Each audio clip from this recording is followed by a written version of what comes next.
On the day of their divorce, her cold ex-husband transfers 10 billion to her account, but she watches helplessly as her ex-husband dies before her eyes. No, don't! On March 2nd, the day of our divorce, my husband died. It isn't until her mother-in-law gives her his belongings that she realizes how much her ex-husband truly loved her. 2 years ago, she appeared before him in a disheveled state. She'd been accompanying the wife of J Group's president, Ma Zhengtai, on a shopping trip because she was too beautiful. The sales clerk mistook her for the wealthy woman's daughter and showered her with compliments, which sparked the rich wife's jealousy. Her father was Ma Zhengtai's driver, and her mother was their family cook, so the woman found an excuse to slap her hard across the face, mocking her that a pheasant would never become a phoenix. Facing such humiliation, she feels utterly wronged. She gathers her books scattered across the floor. That's when he appears, standing before her like a savior. They go to a coffee shop afterward, and unexpectedly, he tells Yanyu straight out that his family is pressuring him to marry. He hopes she can help him by entering a fake marriage, and after 2 years she can leave anytime if she can't bear it, to help her family escape from J Group. She agrees. On their wedding day, she's so excited she can't sleep all night. But after marriage, the two merely put on an act together with no intimacy crossing the line. Her husband's coldness, along with his family's sarcastic remarks toward her, make it impossible for her insecure self to fit into this kind of life. Even their intimate gestures are just performances for the relatives to see. If he hadn't inherited the family business, he would definitely be an Oscar-worthy actor. Unable to endure all this, Yanyu makes up her mind to divorce the man before her. Right now, she's writing on paper, pouring out years of dissatisfaction and grievances, and the 5 words, "Let's get divorced." After finishing, she stretches with a relaxed expression.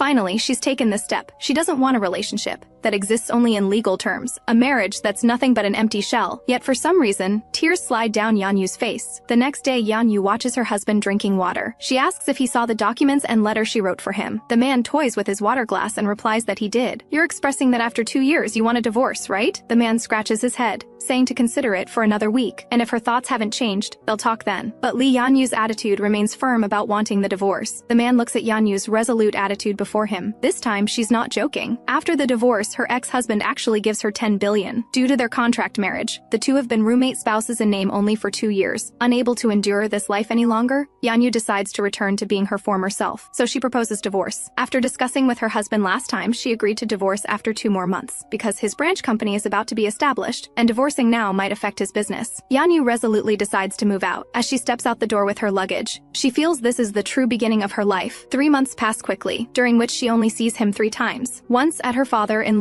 60th birthday banquet, another when submitting the divorce application, and the last time is today, when he comes to Yanyu's current residence in the rain. Seeing the man in such a sorry state, she assumes he's come to ask for reconciliation. Yanyu says calmly, "I won't change my mind." The man presses his lips together and says quietly that he knows. Yanyu observes his reaction. She sees his tightly clenched fist, and the wedding ring he used to wear every day is gone. So the divorce isn't just her expectation alone. Yanyu wonders if he's going to force her to come back, but he's only come to see how she's doing. Then, holding his head, he says to take care and leaves in the rain. Watching his lonely figure, Yanyu wonders if he came all this way just to say that. March 2nd, they officially divorce. At this moment, she feels incredibly relieved. Even the air seems sweet with freedom. Right now, he's smiling politely beside her. Yanyu is puzzled. What's he smiling about? Can he really smile about getting divorced? He asks Yanyu how she's been lately and tells her his arm got burned recently. On the day they submitted the divorce application, he accidentally fell down the stairs and wore a cast for several days. But Yanyu thinks he's lying, because when she saw him that rainy day, his arm was perfectly fine. He sees Yanyu's injured finger. "You don't seem to be doing too well either." Yanyu quickly says she accidentally injured it while playing with friends. "Be more careful. I chose to divorce you because I respect your wishes, not so you could go out and hurt yourself." Somewhat stunned, Yanyu looks at her ex-husband before her. Her gaze lands on the wedding ring on his hand. "You can take it off now. Didn't you already remove it half a month ago?" He raises his hand to look at it, then quickly hides his hand. "Your birthday's coming up. Let me send you a flower basket." Yanyu says there's no need to keep up appearances for others anymore. As they're about to part, he says he wants to give Yanyu a divorce commemoration gift. Just as Yanyu wonders what the gift is, he smiles mysteriously, waves goodbye, and leaves, leaving Yanyu completely bewildered. Just as she's feeling confused and somewhat angry, her phone dings with a text message. She opens it, and it's actually a transfer of 10 billion from him to Yanyu. Shocked, Yanyu thinks he must be crazy. This is the commemoration gift? This is really frustrating. She didn't divorce him for money, so she turns around and makes up her mind. Today, she's living for herself. She must catch up to him and tell him she can't accept this money. At this moment, Seonjae is waiting at the intersection for the traffic light. He raises his hand to look at his wedding ring, Yanyu's words from just now echoing in his mind. He sighs. "After we got married, I I never took it off once. As he slowly removes the ring from his finger, he accidentally drops the ring onto the road. He walks over, bends down to pick it up, and as he straightens up, he sees Yanyu running toward him, shouting something. A bus is honking behind her, speeding toward them. Yanyu can't believe what she's seeing. March 2nd, the day of her divorce. She thought it would mark the beginning of a new life, but instead, she witnesses her ex-husband's death. Yanyu kneels helplessly by the roadside, watching as her ex-husband is placed in a body bag and carried away. At this moment, even heartbroken can't describe what she's feeling. Soon, the day of the funeral arrives. The fact that they divorced is known only to her in-laws and hasn't been made public. From now on, she'll maintain her position as his wife, and she has become like a sapling. On the day of the funeral, it's raining. After the mourners leave, her mother-in-law approaches her. Unexpectedly, her usually cold mother-in-law doesn't blame her for causing her son's death. Instead, she comforts her, saying, "You've been through so much, child." Seeing her mother-in-law's haggard appearance, Yanyu calls out with heartache, "Mom, take this." Looking at the wallet her mother-in-law hands over, Yanyu assumes it's something important of her ex-husband's and quickly waves her hand, saying she doesn't need it. This belonged to Seonjae. Although keeping a dead person's belongings is unlucky, you should still take a look. Yanyu opens the wallet. Inside is actually a photo from their wedding. Yanyu's heart stabs with pain. Her mother-in-law says, "Seonjae held onto your wedding rings tightly until the very end." Hearing this from her mother-in-law, her body trembles uncontrollably in disbelief. "Seonjae obeyed us in everything except marriage. He wouldn't let us interfere. The only woman he ever brought home was you. He doesn't open his heart easily. He won't say whether he likes or dislikes something. That he married such a beautiful and sensible daughter-in-law as you. I'm very grateful. I like you very much too. Because Seonjae told us not to bother you, we never really sat down for a heart-to-heart talk." Hearing all this from her mother-in-law, Yanyu finally realizes there was a reason for her mother-in-law's coldness these past 2 years. Finally, her mother-in-law grasps Yanyu's hand. "You must have chosen divorce because you couldn't continue. I hope you won't hate Seonjae too much, child. You've suffered. And lastly, happy birthday." Watching her mother-in-law leave, Yanyu stands in the rain looking somewhat lost. So many things she's hearing for the first time, thinking of all the moments with her husband, his cold gaze and expression, yet his hands were warm. "If I had understood you better, would our ending have been different?" The rain continues to fall. Yanyu stands with an umbrella before Seonjae's grave. Droplets fall on the photo in Seonjae's wallet. She can no longer tell whether they're raindrops or her tears. After the funeral, Yanyu returns home and sees the birthday flower basket her ex-husband ordered for her. Yanyu, who didn't shed a tear at the funeral, can no longer suppress her pent-up emotions. She breaks down sobbing. After her best friend leaves, Yanyu lies in bed, reminiscing about the time when her husband was still alive. Why, in that final moment before the accident, did he look at her that way? And why did he come find her in the rain that day for no apparent reason? And why, until his last moment, was he still clutching the wedding rings? If she had run over and grabbed him sooner that day, would the outcome have been different? Yanyu falls asleep with tears and guilt. When she wakes up again, she suddenly realizes why she's at her husband's house right now, and she's wearing different clothes. Yanyu's first thought is that she's dreaming, but when she takes out her phone, it's actually 3 months ago. In disbelief, she runs out of the bedroom to her late husband's private space, a place he absolutely never let anyone near when he was alive. She pushes open a crack and peeks inside. It seems empty inside. She walks over carefully, reaches for the blanket, and just as she's about to move, a hand grabs her shoulder. Then she's pinned beneath someone. "What are you doing here?" Facing his questioning, Yanyu's heart races. How is her ex-husband here? Isn't he dead? To confirm she's not dreaming, Yanyu raises her hand and touches his chest muscles. This is something she never dared do in 2 years of marriage. But early in the morning, what man could resist such provocation? "Where are you touching?" It's definitely her husband. Yanyu asks him in disbelief, "How can you be here? Are you human or ghost?" But the man leans down and murmurs in Yanyu's ear, "I told you not to provoke me in the morning. Coming here in pajamas. That's quite brave of you." A drop of cold sweat rolls down Yanyu's temple. If this isn't a dream, then she's traveled through time. She suddenly says loudly to her husband, "Can you hit me?" Kang Seonjae is completely stunned. He thinks he must have woken up wrong. Otherwise, why would his wife, who always keeps her distance, be in his bed? Kang Seonjae can't help but run his hand through his hair and asks how much longer she plans to lie there. Yanyu awkwardly walks up to him and explains that this was an accident. Kang Seonjae asks her harshly if she's confused. Yanyu can now confirm this is definitely her husband. Still that boring and ill-mannered demeanor. Looking at her husband's sour face,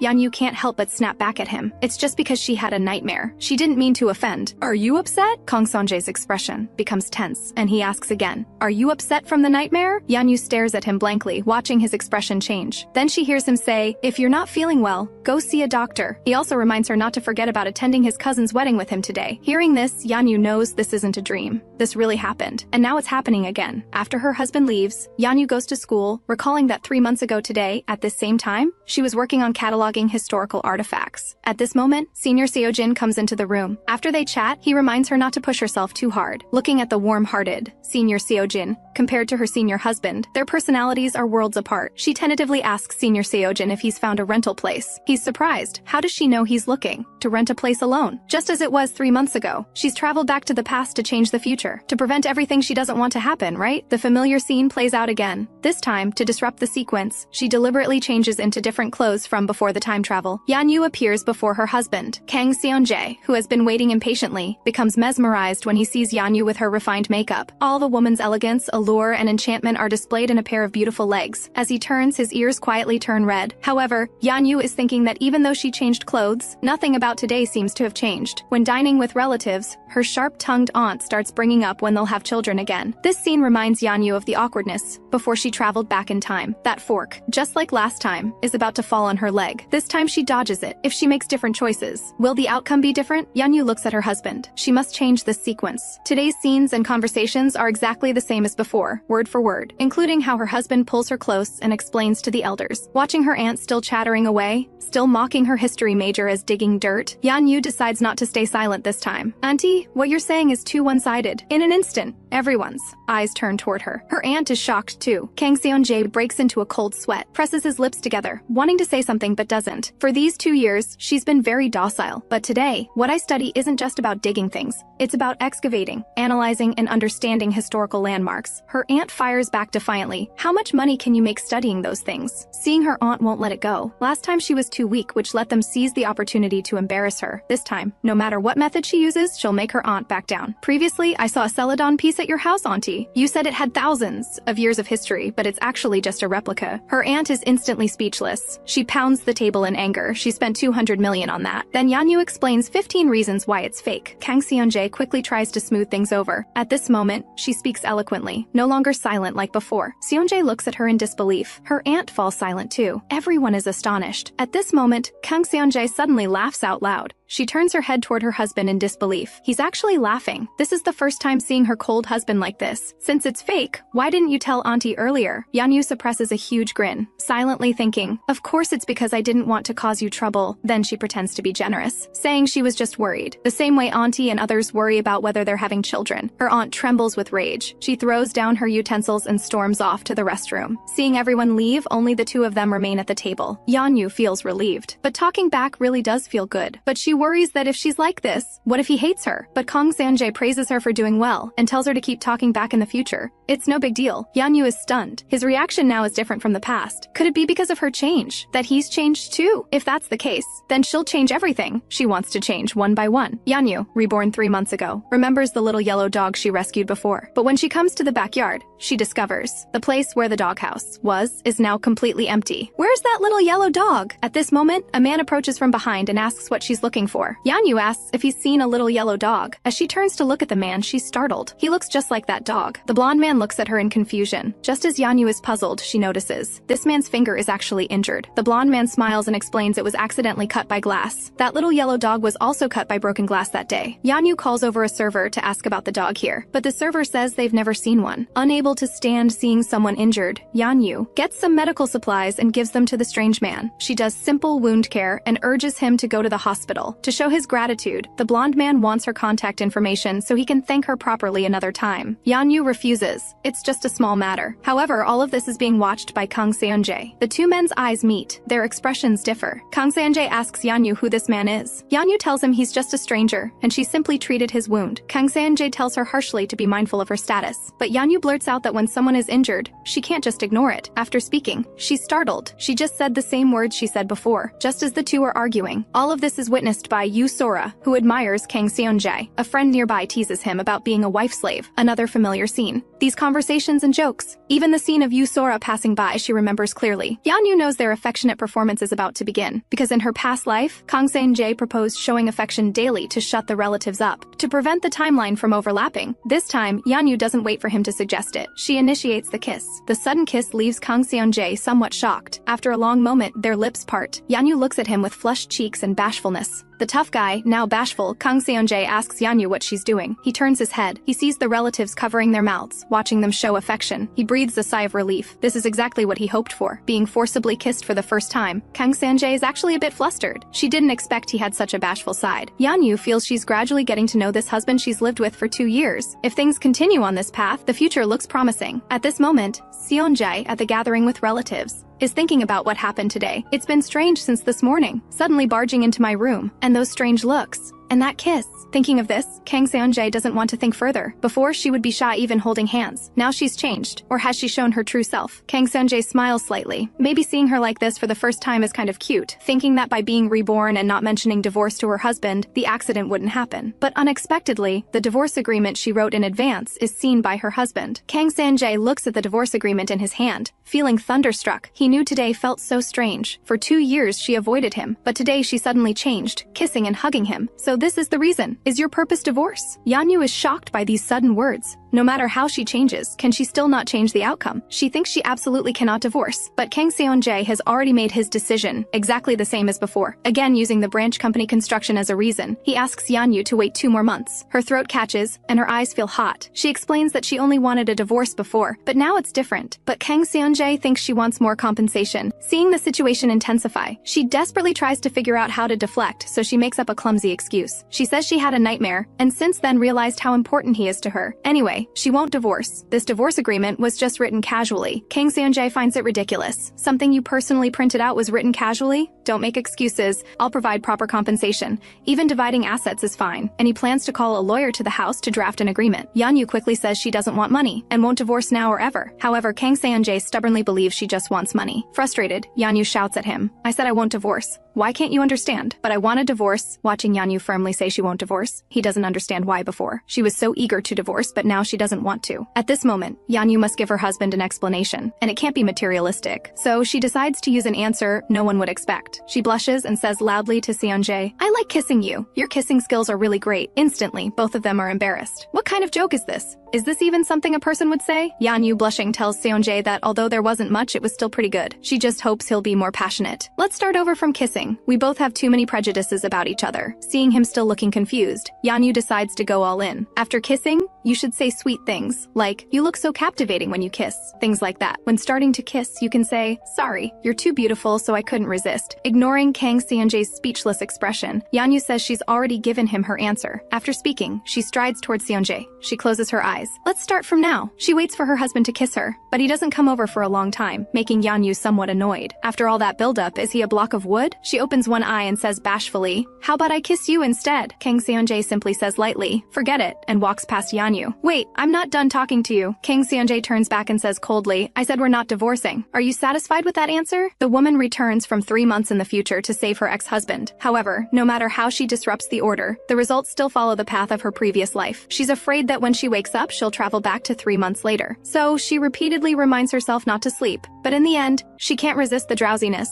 The next day, Yanyu wakes up and realizes she fell asleep. Panicked and frightened, she rushes to her husband's bedroom door. She quietly opens the door and peeks inside. She discovers her husband isn't inside. Just as she's about to leave, his voice comes from behind. "Are you looking for me?" Yanyu jumps in fright. She turns around. He's soaking wet, wearing a bathrobe, and scolds Yanyu for casually entering his room. Yanyu thinks since it's come to this, she might as well lay it all out. She discusses with her husband that they shouldn't divide areas anymore. Neither of them should have secret spaces. Unexpectedly, Kang Seon-jae smiles and says no problem. This surprises Yanyu. He agreed so readily. If she'd known he was this easy to persuade, she should have said it earlier. Yanyu looks at him. So agreeable. Is this really Seon-jae? As she thinks this, her hand unconsciously reaches forward, feeling Kang Seon-jae's 8-pack abs. "Lee Yanyu!" A voice pulls the fantasizing Yanyu back to reality. Kang Seon-jae asks somewhat angrily if she's touching his clothes or his body. Yanyu quickly pulls her hand back and grabs his clothes, saying without blushing, "Of course I'm touching the clothes." Kang Seon-jae grabs her hand. Yanyu quickly apologizes and says she won't dare again, then finds an excuse to leave. But Kang Seon-jae follows closely behind. Yanyu turns back, pretending to be angry, and demands to know why he's following her. "You're the one who said no secret spaces, right? Can I freely go in and out?" Yanyu, blushing, says she needs to change clothes. Kang Seon-jae smiles and says, "Just change then," but Yanyu forcibly pushes him toward the door. He sighs and says to Yanyu, "Think about how you've been treating me these past few days. Not only have you seen me, but you've been touching me all over." Hearing this, Yanyu releases her husband. "I'm sorry, I told you before. It's because I've been having nightmares recently." "Did you have one today?" "No, maybe it left a shadow." Looking at Yanyu now, Kang Seon-jae can't help but feel affection, and plans to take her to see a doctor. Yanyu quickly says this isn't something a doctor can solve. No need to go to such trouble. Yanyu asks him to give her one more day to adjust her thoughts. "I'll tell you if I need anything." The two agree to talk again the next morning. After going out, Yanyu goes alone to the coffee shop. This is where she wrote the divorce agreement before. She's certain she won't return to 100 days later. She's even experienced the thrill of breaking down the boundaries with her husband. Although she's prevented the divorce, she still feels uneasy. Some things things, though different from the past. The words she hears and the outcomes are basically the same. So she organizes future events in her notebook. He was injured on February 1st, but on February 16th, when he came to find me in the rain, he wasn't wearing a cast. Yanyu can't figure it out. Was he lying? She wants to change the outcome and save him, but she knows nothing about him and doesn't know where to start. She opens her phone and dials her mother-in-law's number. She decides to ask her mother-in-law more about him. Mom, it's Yanyu. Do you have time? I'd like to chat with you. Soon it's time for their agreed meeting. Jiang Shanzai asks Yanyu if she can tell him her thoughts now. Yanyu is still nervous and doesn't want to reveal the rebirth, so she tells her husband she just had a nightmare, and this dream made her reflect and decide to change. That's it? It doesn't seem different from what you told me yesterday. Jiang Shanzai is clearly not satisfied with this answer. Of course not. Also, please let me touch you. Jiang Shanzai looks stunned. He doesn't understand how his timid wife would say such bold words. However, Yanyu firmly tells him it's for his health. She thinks that even if the car accident is avoided, there might be other reasons that cause him to leave this world. Jiang Shanzai is surprised. When did she become so concerned about his health? At this moment, Yanyu clings to him affectionately. Just think of it as having an extra health manager, okay? Jiang Shanzai still can't understand her behavior. Maybe because the divorce documents were discovered yesterday, she's just making up excuses. You don't need to do this. Looking at Yanyu being so guarded, Jiang Shanzai doesn't want to continue wasting each other's time. I won't divorce you. Just go back to normal quickly. If you continue acting against your will, it'll make things more complicated. Watching her husband brush past her, Yanyu sneers and turns to ask, aren't you very good at acting against your will too? Hearing this, Jiang Shanzai stops, turns around, and stares sharply at Yanyu. If it's because of that letter that you've become like this, it's all too little too late. Hearing the word about death, Yanyu becomes extremely sensitive and steps forward shouting, don't say such ominous words. Jiang Shanzai can't quite keep up with her pace. After adjusting her emotions, Yanyu makes a victory sign to her husband. Being unreasonable, she insists she must touch him, just to confirm your health status. I don't want your money or your love. After all, I don't like you either. Jiang Shanzai's mind is full of his wife not liking him. Yanyu clasps her hands, looking at him earnestly. So don't feel pressured. I just need to confirm you're okay. However, hearing all this, Jiang Shanzai thinks something sounds off. You're not lusting after my body, are you? Yanyu quickly explains bashfully that the touching she means isn't that kind of caressing. Just checking. Do as you please. Then, Jiang Shanzai remains silent for a long while before speaking. Seeing her goal achieved, Yanyu happily thanks him. Unexpectedly, Jiang Shanzai turns the tables. Thank me for what? Just grant me the same privilege. Yanyu gradually drops her smile. She hears Jiang Shanzai slowly move closer, saying to her, you also need to let me have the right to touch you. Looking at her husband's innocent smile, Yanyu backs down a little. She pulls her husband back and says, no touching anymore, just give me a daily report, yourself. But Jiang Shanzai has just gotten interested and won't let her back out so quickly. Yet he never expects that Yanyu's next words would pour ice-cold water all over him. His wife wants him to take off his wedding ring. The reason is that seeing it makes her uncomfortable. This unreasonable demand instantly plunges his burning enthusiasm into freezing point. Does wearing the ring remind her of the fact that they're married? Does she really despise their marriage this much? After arguing, Jiang Shanzai takes off the ring. One wound after another, Jiang Shanzai feels an inexplicable despair about this marriage. Any other demands? However, Yanyu only has one request. She wants him to wear nothing on his hands. Jiang Shanzai is quite surprised, thinking she would demand they keep their marriage private. He then opens the door and leaves. Yanyu looks at the doorway. Be careful on the road. The words reach her lips but remain unspoken. Arriving at the company, Jiang Shanzai thinks about Yanyu's strange behavior these past few days. What connection could checking his health have with the ring? Suddenly, a disturbing thought emerges in his mind. Could Yanyu be plotting to harm me? On second thought, Yanyu wouldn't be that ruthless. Could she have some terminal illness? He's heard that people's personalities change drastically when they're near the end.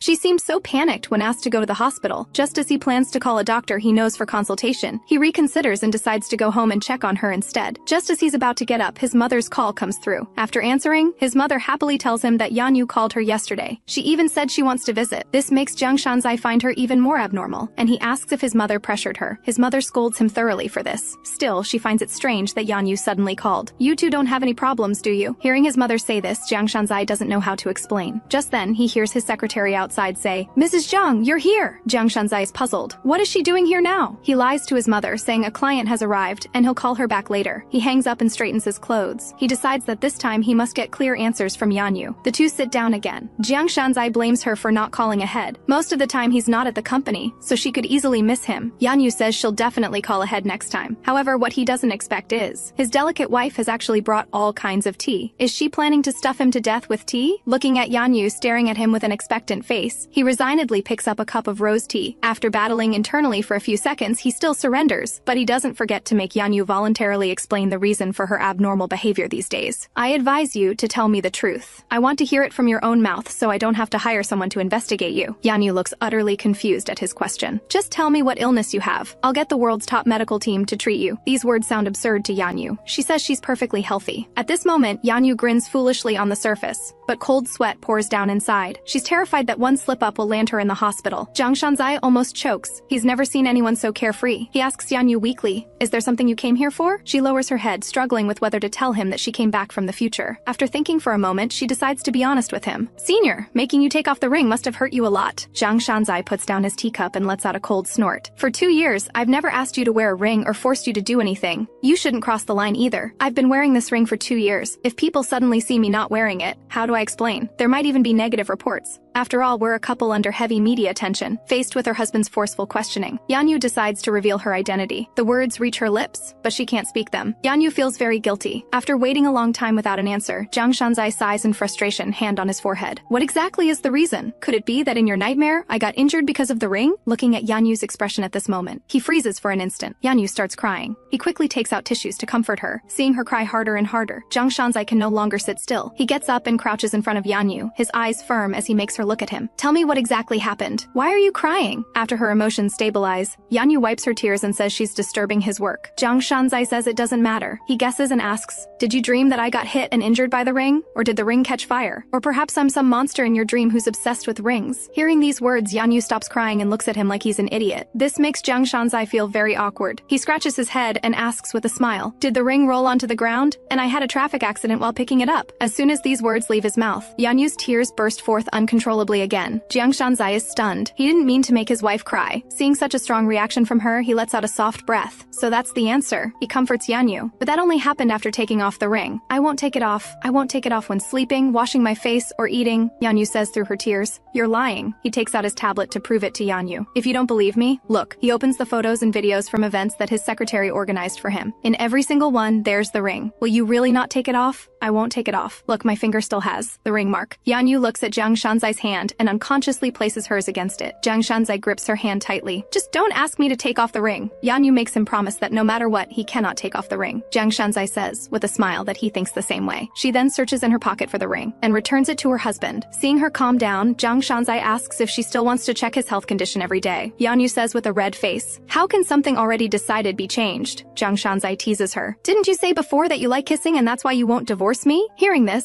Yanyu's face turns even redder. She wishes she could find a crack to crawl into. She covers her face and tells Jiang Shanzai to quickly forget about this. He reaches out his hand to stroke her hair, thinking to himself, "I hope you can understand that I'm not a dangerous person." While stroking her head, he thinks, "It's okay, I won't hit you," because Yanyu was abused by her ex-boyfriend in high school. Whenever a man touches her, she can't help but feel afraid. Jiang Shanzai thinks back to 5 years ago. The first time he saw Yanyu, her bright and radiant smile dazzled his eyes for a moment. It smiled straight into his heart. This wasn't some Cinderella marrying into wealth. It was simply him falling for her at first sight. At this moment, Yanyu can no longer sit still. She suddenly stands up. She leaves with stiff limbs. Jiang Shanzai, who arrives home close to midnight, enters the door and sees Yanyu collapsed in the bathroom, seemingly unconscious. He panics immediately. He's always thought Yanyu's abnormal behavior meant she had some illness. He rushes over in a panic to check the situation. "Wake up!" He looks at the woman in his arms with panic. Under his continuous calling, Yanyu opens her eyes. She says somewhat regretfully that she didn't get to drink beer. It turns out she declined a dinner gathering in order to check her husband's health condition. Hearing this, Jiang Shanzai feels like laughing. The little wife in his arms says pitifully that she really wanted to drink, but I was afraid I'd fall asleep. Yanyu, who was very drowsy, suddenly opens her eyes wide. She wants to check her husband's health condition today. Jiang Shanzai says somewhat dismissively that he's very healthy. Hearing this, Yanyu's heart relaxes. Jiang Shanzai feels somewhat absurd. His body is perfectly fine. "You're lying here just to ask this?" Yanyu's answer surprises him. "I can only see you here." Swept by drowsiness, Yanyu's face turns red. "At least once a day, I'll feel at ease if I can confirm with my own eyes." Jiang Shanzai holds her and asks, "What exactly do you want to confirm?" "Your body, of course, senior." But Jiang Shanzai tells Yanyu to worry about her own body first. "Be good and go sleep in your room. If you sleep on the floor, your mouth will get crooked from the cold." Yanyu bows and falls into Jiang Shanzai's arms. Finding a comfortable position, she contentedly nuzzles him and murmurs, "Senior, you go in first, then I'll go in." After speaking, she closes her eyes. Looking at Yanyu sleeping curled up in his arms, he originally thought her recent abnormality and changes were to use him, but she's actually genuinely worried about him. him.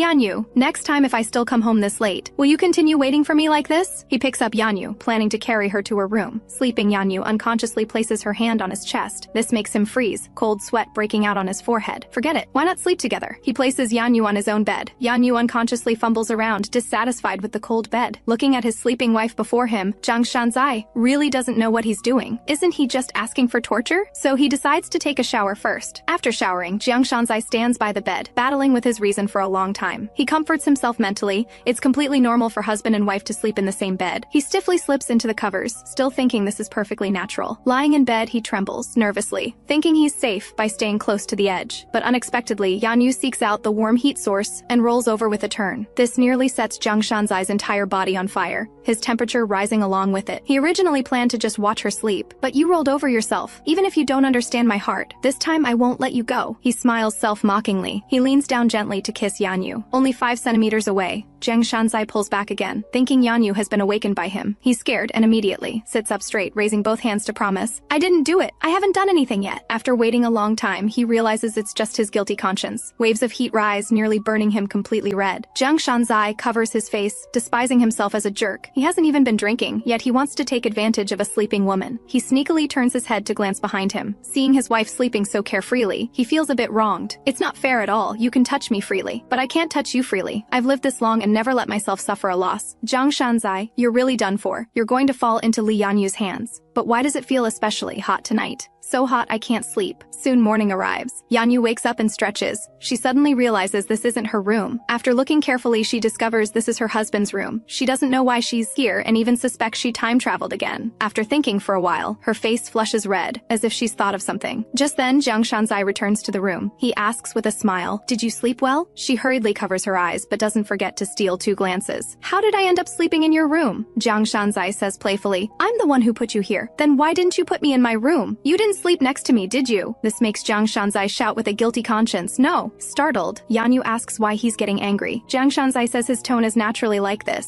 He tells her not to wait for him at night anymore and not to sleep just anywhere. Yanyu thinks to herself, did I do something to him last night? Such a big reaction, and he's angry. Jiang Shanzai insists on eating breakfast with Yanyu. Unable to refuse, she takes him to the school cafeteria. The two arrive at the cafeteria and eat breakfast in silence. Yanyu feels somewhat uneasy. She stirs her seaweed soup absent-mindedly. "Is there something you want to say to me?" Jiang Shanzai snorts coldly and asks back, "Do I have to have a reason to eat with you? This is our first time eating alone together." Jiang Shanzai puts down his chopsticks with dissatisfaction. "You really only care about my health condition. Don't you think your so-called checking is too superficial? Who knows if you truly care about me or are plotting how to harm me?" Hearing these words, she feels somewhat wronged and angry. "How could I possibly harm you? How unlucky. It seems you have no interest in me at all. It's precisely because you're so obsessed with checking my health condition that I have such thoughts. I won't be checking your health condition for a lifetime. When you're truly healthy, I won't worry anymore. As long as she can be freed from the nightmare, she should let go, right?" After hearing this, Jiang Shanzai apologizes to her, saying he wrongly blamed her. He originally thought she was a timid and innocent girl. Her recent behavior made him discover she's full of fighting spirit. He sees some food remaining on Yanyu's lips, so he gestures to her. Unexpectedly, Yanyu doesn't understand. Jiang Shanzai stands up, preparing to go over and wipe it off for her. But Yanyu suddenly screams, "What are you doing? I'm just telling you to wipe your mouth." Jiang Shanzai sits back down. He only moved a little closer, yet she made such an extreme expression, and such a big reaction. The distance between us really can't get any closer? Jiang Shanzai, the first time he drops Yanyu off at school. When parting, Jiang Shanzai thinks that if today's schedule goes smoothly, he can go home early to have dinner with her. In his mind, a warm scene of eating at home with Yanyu has already appeared. Just then, a voice calls out Yanyu's name. The two turn their heads simultaneously. It turns out to be Shizhen greeting her. Seeing Shen Shizhen, Yanyu also calls out senior to him and greets him. Jiang Shanzai beside her freezes. His emotions at this moment mix with jealousy and anger. "Senior?" She actually calls him senior too, looking at Shen Shizhen, who appears somewhat handsome and sunny. "I'm a senior, he's also a senior. This is really annoying." Shen Shizhen sees Jiang Shanzai and greets him warmly, introducing himself. Hearing that his name is actually Shen Shizhen, Jiang Shanzai is shocked. The investigation list he had done clearly showed Shen Shizhen as female. He never expected it to be a man. Jiang Shanzai still extends his hand politely in response. The moment they shake hands, he decides to properly punish the employee who did the investigation when he returns.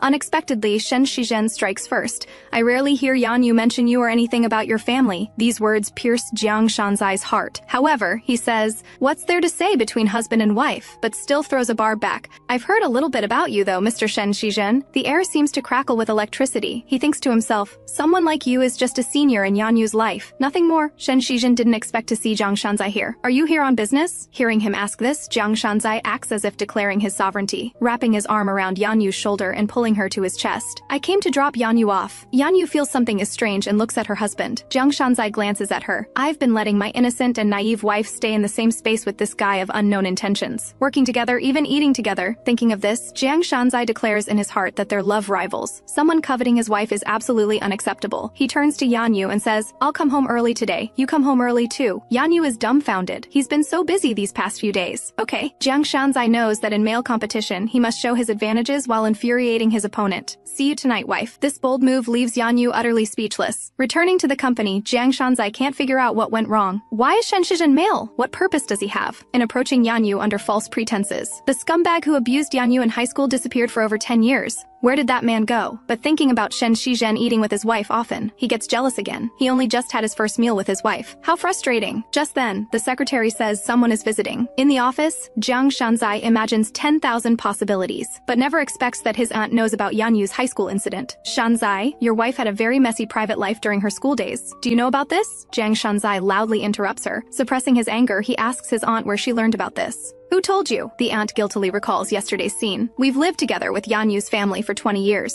As close as one family. My daughter and Yanyu are best friends. She liked Vice President Jiang during her school days and even told Yanyu about it. But then Yanyu started dating Vice President Jiang. And strangely, there was a man who pursued my daughter obsessively back then. He was very infatuated with my daughter. I was very worried. But suddenly I discovered Yanyu was dating that boy. And that incident happened. The aunt drinks tea, feigning composure. "So what if you know who it is? What can I do?" Jiang Shanzai leans back on the sofa. "Get rid of him, of course." The aunt stops drinking her tea, clearly shocked by Jiang Shanzai's words. "I just made him disappear from society, that's all." He smiles the warmest smile while saying the cruelest words. "Aunt, don't be deceived by rumors. It's precisely because of believing gossip that people get scammed." Hearing Jiang Shanzai's words, the aunt trembles with anger. She slams down the cup and scolds him. "How can you be so rude? I did an investigation before coming to tell you, and Yanyu is very jealous and approached you with ulterior motives." Jiang Shanzai can't listen anymore. He covers his face to hide his desire to laugh sarcastically. "Aunt, the person who approached Yanyu with ulterior motives was me. I pursued her, even proposed to her." Just about to mention jealousy, he recalls this morning's scene. The person anxious from jealousy was him too. The aunt still doesn't believe him after hearing this and wants to argue. She brings up Yanyu's school days again, but she did cause trouble during her school days. "She didn't cause trouble," Jiang Shanzai shouts emotionally. Just about to explain, he remembers that Yanyu kept it low-key back then so her family wouldn't know. If Yanyu finds out, she'll be scared again. "In any case, it's not what you think. Please be careful with your words, aunt. If you don't want your nephew to be unhappy, please don't hurt Yanyu,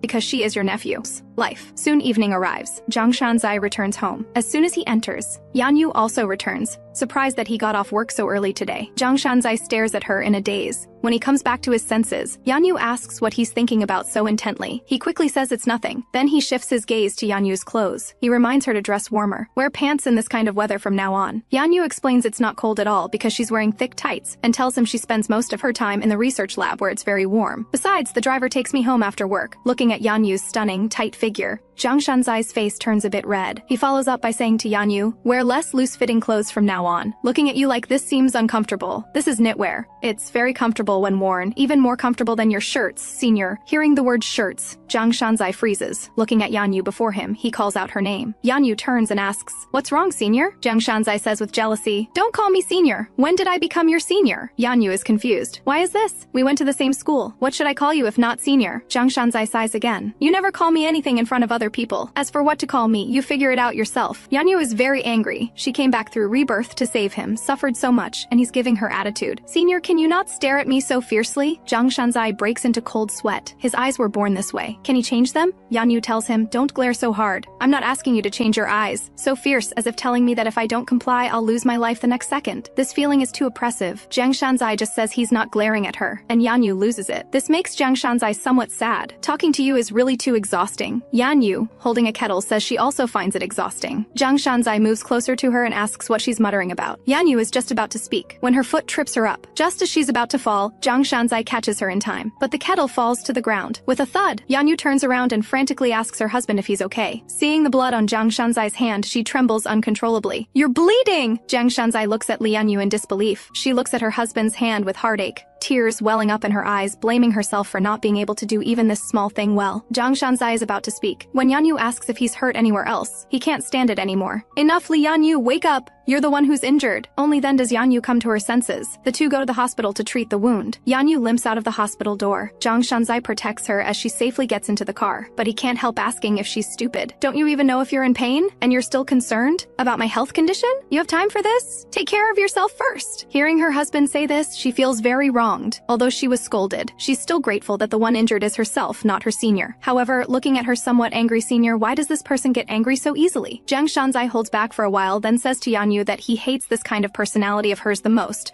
only enduring and being so slow to react, self-righteously thinking that doing nothing means you won't cause trouble. Hearing this, Yanyu sadly lowers her head. "Didn't you take advantage of this enduring personality of mine and choose to marry me to get married quickly?" Jiang Shanzai slams on the brakes and pulls the car to the side of the road. There's shock in his eyes. Yanyu opens the car door. "I'll handle the rest myself, senior. You just need to care about your own health." The next morning, after getting up, Jiang Shanzai stands outside Yanyu's room. He thinks about how he hasn't seen Yanyu since she left in anger yesterday. He reaches out to knock, but stops. He feels they don't seem to be the kind of relationship where they can wake each other up, so he turns and leaves. At this moment, Yanyu, crouching by the door listening, discovers he's walked away. She leans her head against the door, barely holding back. "If I ask him about his health condition today, will it make him angry?" Yanyu recalls what her mother-in-law said in her previous life. She decides to go to her mother-in-law's to learn more about her husband. She also goes with her mother-in-law to the garden she's never been to before. The two chat happily. The mother-in-law genuinely likes this daughter-in-law and says with a smile, "If Shanzai dares to bully you, tell me." Just as they're enjoying themselves, a sudden click startles them. At this moment, Shanzai in the office receives a text from his father. He opens it and shows an incredulous expression. Yanyu and her mother-in-law look toward the man taking the photo. Yanyu calls out, "Dad," he says with a smile. "Daughter-in-law, long time no see." The mother-in-law scolds her husband for sneaking photos. The embarrassed father-in-law crouches down, saying he came to remove weeds. Just as he reaches to pull, the mother-in-law angrily hits him, scolding him for not being able to tell weeds from orchids. "You can't do anything right." Yanyu never expected that her father-in-law, the chairman of JA department store, would be getting scolded. The father-in-law still complains to his wife about scolding him in front of their daughter-in-law, but the mother-in-law says if the daughter-in-law weren't here, it would be much worse. At this moment, Yanyu is in the kitchen, preparing to cook for her in-laws. The mother-in-law sees this and tells her not to work. "You finally visit once and you're still working," Yanyu tells her. "I came today specifically to make a simple meal for you." Looking at her considerate daughter-in-law, she shows a gratified smile. The mother-in-law says, "Although Shanzai is my son, he's too scary. He doesn't want us to interfere in marriage matters. I'm sure it's for your sake." The mother-in-law smiles and wipes tears. "But we've always been on his side. How could we dislike you or say harsh words to you?" The mother-in-law tells Yanyu not to tell Jiang Shanzai. Suddenly, a mom makes the two turn around. Seeing Jiang Shanzai, Yanyu lowers her head and doesn't dare speak anymore. The mother-in-law sees all this and knows they must have argued, so she tells them to have a good talk. After closing the door, Jiang Shanzai asks Yanyu why she's here. Yanyu turns around huffily and asks back how he knew she was at home. He tells Yanyu that dad sent him a photo. Hearing Yanyu say, "Oh," Jiang Shanzai is somewhat surprised. "Is this still Yanyu? No, this can't end the conversation like this." He moves closer to Yanyu. "Not checking my health condition today?" Yanyu says, "Didn't you tell me not to ask?" In truth, she already secretly checked last night. Jiang Shanzai says, "If I tell you not to do something, you won't do it. Stop cooking now." Hearing this, the knife in Yanyu's hand stops. She turns around furiously and asks why. Yanyu doesn't expect Jiang Shanzai to be right behind her. She freezes for a moment, then suddenly realizes they're so close. Holding the knife, she tells Jiang Shanzai to stay away from her. Jiang Shanzai steps back several times. "Is this okay? I'm just worried that your injured leg can't stand for too long." Yanyu turns around angrily. Always this condescending attitude, never asking if I'm willing. "I really hate this personality of yours." Suddenly, an "I'm sorry" comes from behind, making her freeze in place. She doubts if she heard correctly. The domineering and forceful senior actually apologized to her. "I'm the one who broke the glass and I got angry at you. It's my fault. I'm sorry." Yanyu never expected he would actually apologize. However, the next sentence is telling Yanyu to go home with him now. "Did you only apologize because you want to take me home? If you want to go back, go by yourself." Jiang Shanzai is about to lose his temper when Yanyu senses something. She reaches out and hugs him. Jiang Shanzai's face turns a bit red, not knowing what Yanyu is up to. "Don't talk. Mom's coming. She asked if we had a fight. We need to act like we've made up to put her at ease. Quickly pat my back." Jiang Shanzai inexplicably feels that happiness has come too suddenly. He gently lifts his hand and pats. The man circles her in his arms. Yanyu doesn't need to open her eyes to feel his intense gaze fixed on her. Soon after, Jiang Shanzai watches Yanyu busying herself. "I didn't expect you could cook." Yanyu says, "What's so hard smart about this. Stop interfering. Go out. She carries the pot of soup to the table. She thinks to herself, I learned to cook for marriage. What did you learn, senior? Yanyu complains to him. When we first got married, I made breakfast for a week. I thought you didn't like eating together, so to make it easier for you, I didn't even put out my own chopsticks. Jiang Shanzai is somewhat surprised. He thought the single pair of chopsticks on the table meant it was Yanyu's breakfast. Hearing this, Yanyu's hands tremble with anger. I clearly reminded you to eat. If you were as loud every time as you are now, how could I not hear? Seeing the angry Yanyu, he quickly apologizes and says he will eat breakfast every day. Then she makes a heart gesture at him with her hands. Senior, this isn't a heart gesture. It's showing how much you understand a woman's heart. Only this much. Hearing this, Jiang Shanzai smiles and imitates her gesture. Got it. Just this tiny bit. Soon dinner is ready. The family sits together and begins the meal. Yanyu says, this is beef and radish soup. It's my specialty. I don't know if it suits your taste,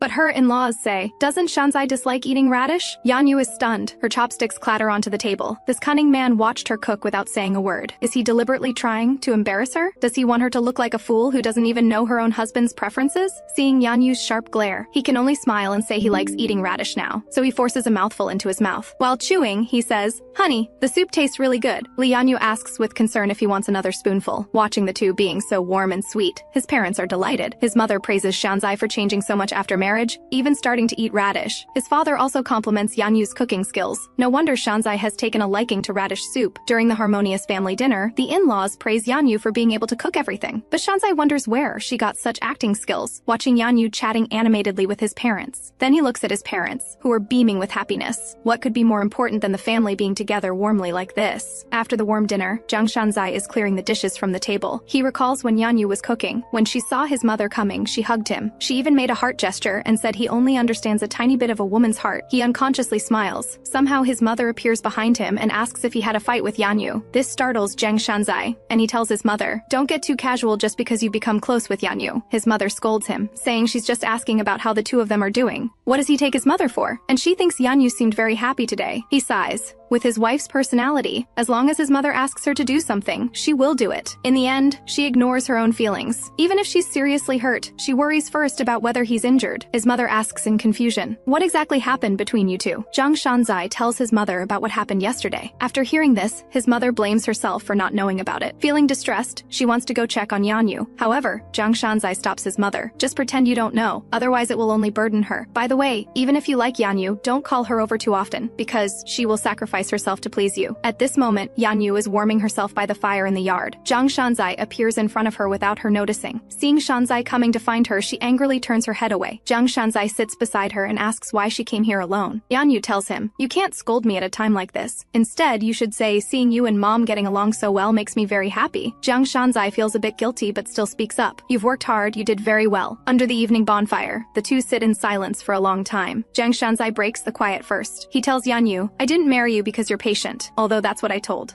back then. The truth isn't what you think. I married you because I wanted to be with you. While Yanyu looks somewhat shocked, she hears her husband say, if it weren't you, I probably would never have gotten married. Yanyu lowers her head. Although she knows these are just empty words, she feels much better. She admits she was also wrong. Yesterday you took me to the hospital, and I was still angry with you. Also, this way I address you as senior. One day there will be a new way to call you, right? Hearing Yanyu say this, memories flood into Jiang Shanzai's mind. He wants to protect her every smile, wants to be close to her, not distant. Jiang Shanzai slowly leans toward Yanyu, playing with her hair. He says to Yanyu, let's stop pretending, let's make it real. But because Yanyu was assaulted before, she ultimately can't overcome that barrier in her heart. Just then, the sound of a door closing comes from the entrance. Yanyu thinks he's putting on a show for his mother again. He doesn't really want to be a real couple with her. It's just because of her personality change. Does he think she's easy to bully now? She warns herself not to fall for it and not to have expectations. He's clearly just acting. After returning home, Yanyu goes straight to her room, but she hears Jiang Shanzai say sorry to her again. Leaning against the wall, Jiang Shanzai looks dejected. They are husband and wife. She shouldn't be afraid. Didn't he say before that he wouldn't divorce because he liked kissing? You can't be afraid of me because I'm your husband. Seeing your recent changes, I think our relationship should change too. It can't stay the same as before. Jiang Shanzai sits on the edge of the bed and tells Yanyu he wants her to try to accept him. No matter how difficult it is, try to overcome it, and he will help her. Yanyu asks with her head down, what do you want to do? Jiang Shanzai touches her hair and says kissing, and sooner or later something more intimate. Hearing this, Yanyu pushes Jiang Shanzai's hand away and questions him. Didn't we agree that just pretending would be enough? Jiang Shanzai says, Can't I have more expectations? You're my wife. It's perfectly normal for me to hold you and kiss you. Yanyu is somewhat surprised to hear this. Jiang Shanzai probably thinks her changes are to show herself to him, but she's just trying hard to prevent tragedy from happening. She decides to personally kill this feeling that shouldn't exist. Shanzai, I told you a week ago, I have no other feelings for you, and I will never like you. I just want you to be healthy. Jiang Shanzai's face darkens. This is your answer to me? Hearing these words, it sounds like she won't be part of his future. It even feels like there will be no connection anymore. She must still want a divorce, or she's refusing a deeper relationship so she can easily leave one day. Jiang Shanzai feels hurt and says, I'm leaving. Then he walks out of Yanyu's room. Sitting on the terrace, Jiang Shanzai decides to thoroughly investigate Yanyu's past. Even if she leaves me, I can't give up on her. He takes out his phone and calls someone. After connecting, he asks if the other person has time tomorrow. He wants to ask about some things regarding Yanyu. It turns out his wife had been living with Ma Zhentai, the president of his family's branch company, since she was young. And Ma Zhentai's wife, because her own daughter couldn't compare to Yanyu in anything, often made things difficult for her, until that incident happened in high school. It plunged Yanyu into fear for years afterward. Because Wang Shengwei's daughter was caught by a security guard doing that kind of thing with a boy in the auditorium at school, it caused a sensation on campus. Her mother found a scapegoat to cover up the scandal. That scapegoat was Li Yanyu. Under Wang Shengwei's coercion and following her demands, the random violence incident was labeled as dating violence. At this point, her best friend angrily slams the table. She bribed Ma Shengxi's boyfriend and ordered him to assault Yanyu on her way home from school. She wanted people to think it was Yanyu dating that guy, not her daughter. That way, any scandal would be blamed on Yanyu. At this point, her friend is trembling with anger and says if she had known earlier, she would never have let them get away with it. Jiang Shanzai asks her, after Yanyu learned the truth, did she do nothing? Teenage Yanyu didn't want her parents to worry, so she just handled it quietly. Later, the person who assaulted Yanyu fled abroad to hide. Learning all of this, Jiang Shanzai sits on a bench by the roadside, thinking about the investigation he had his assistant do on Yanyu before marriage. He never expected that incident was fabricated. He covers his head in painful self-blame. He originally thought that not asking was protecting her, but in the end, he discovers he was doing useless work. Only now does he understand that all his previous behavior was emotional abuse to Yanyu. Unknowingly, Jiang Shanzai himself became someone who hurt her. Jiang Shanzai wonders if discovering this now is too late. However, at some point, Yanyu appears in front of him. She asks why Shanzai is here. He looks up at Yanyu, then he covers his face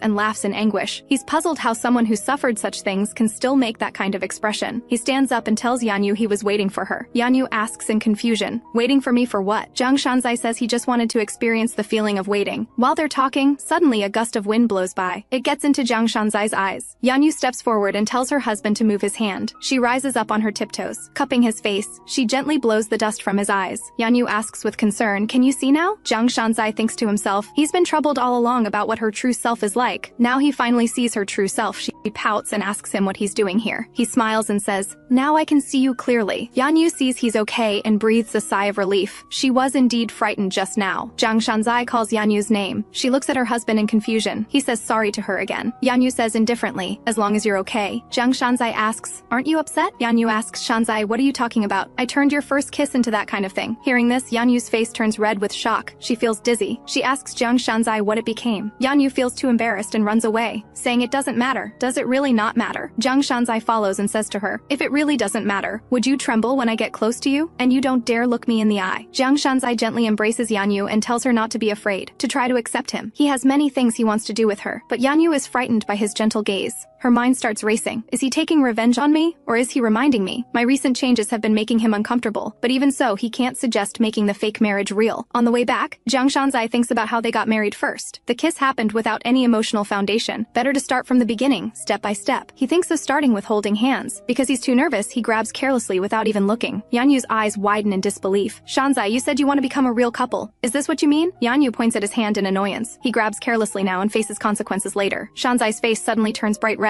He quickly removes his hand and says that's not what he meant. After returning home, Yanyu gets angrier the more she thinks about it. He talks about becoming a real couple. What he really wants isn't my heart, but my body. Over the next few days, their relationship returns to its previous state. But Shanzai feels somewhat relieved that his wife isn't afraid of him. On Christmas, he comes home early. He brings back a gift customized by the company. Yanyu asks if he picked it up on the road. Jiang Shanzai immediately denies it, saying it's customized by the company. Yanyu feels a bit disappointed. She almost got touched. She thought he bought it especially for her. Jiang Shanzai takes takes the music box from her hands. While turning the handle, he says this is different from the company's souvenirs, because I specially customized it. It turns out this is a song Yanyu and her mother used to sing. Seeing how much she likes it, Jiang Shanzai feels a bit regretful. If he had known she would be this happy, he would have done more for her. In the future, he will make more changes to make her happy. However, he didn't expect his wife to like it this much. When he comes out after showering, Yanyu has been listening for 3 hours with panda eyes. She feels she's become one with the music box. How can there be such a beautiful sound in the world? You're more beautiful. Go to sleep. Hearing this,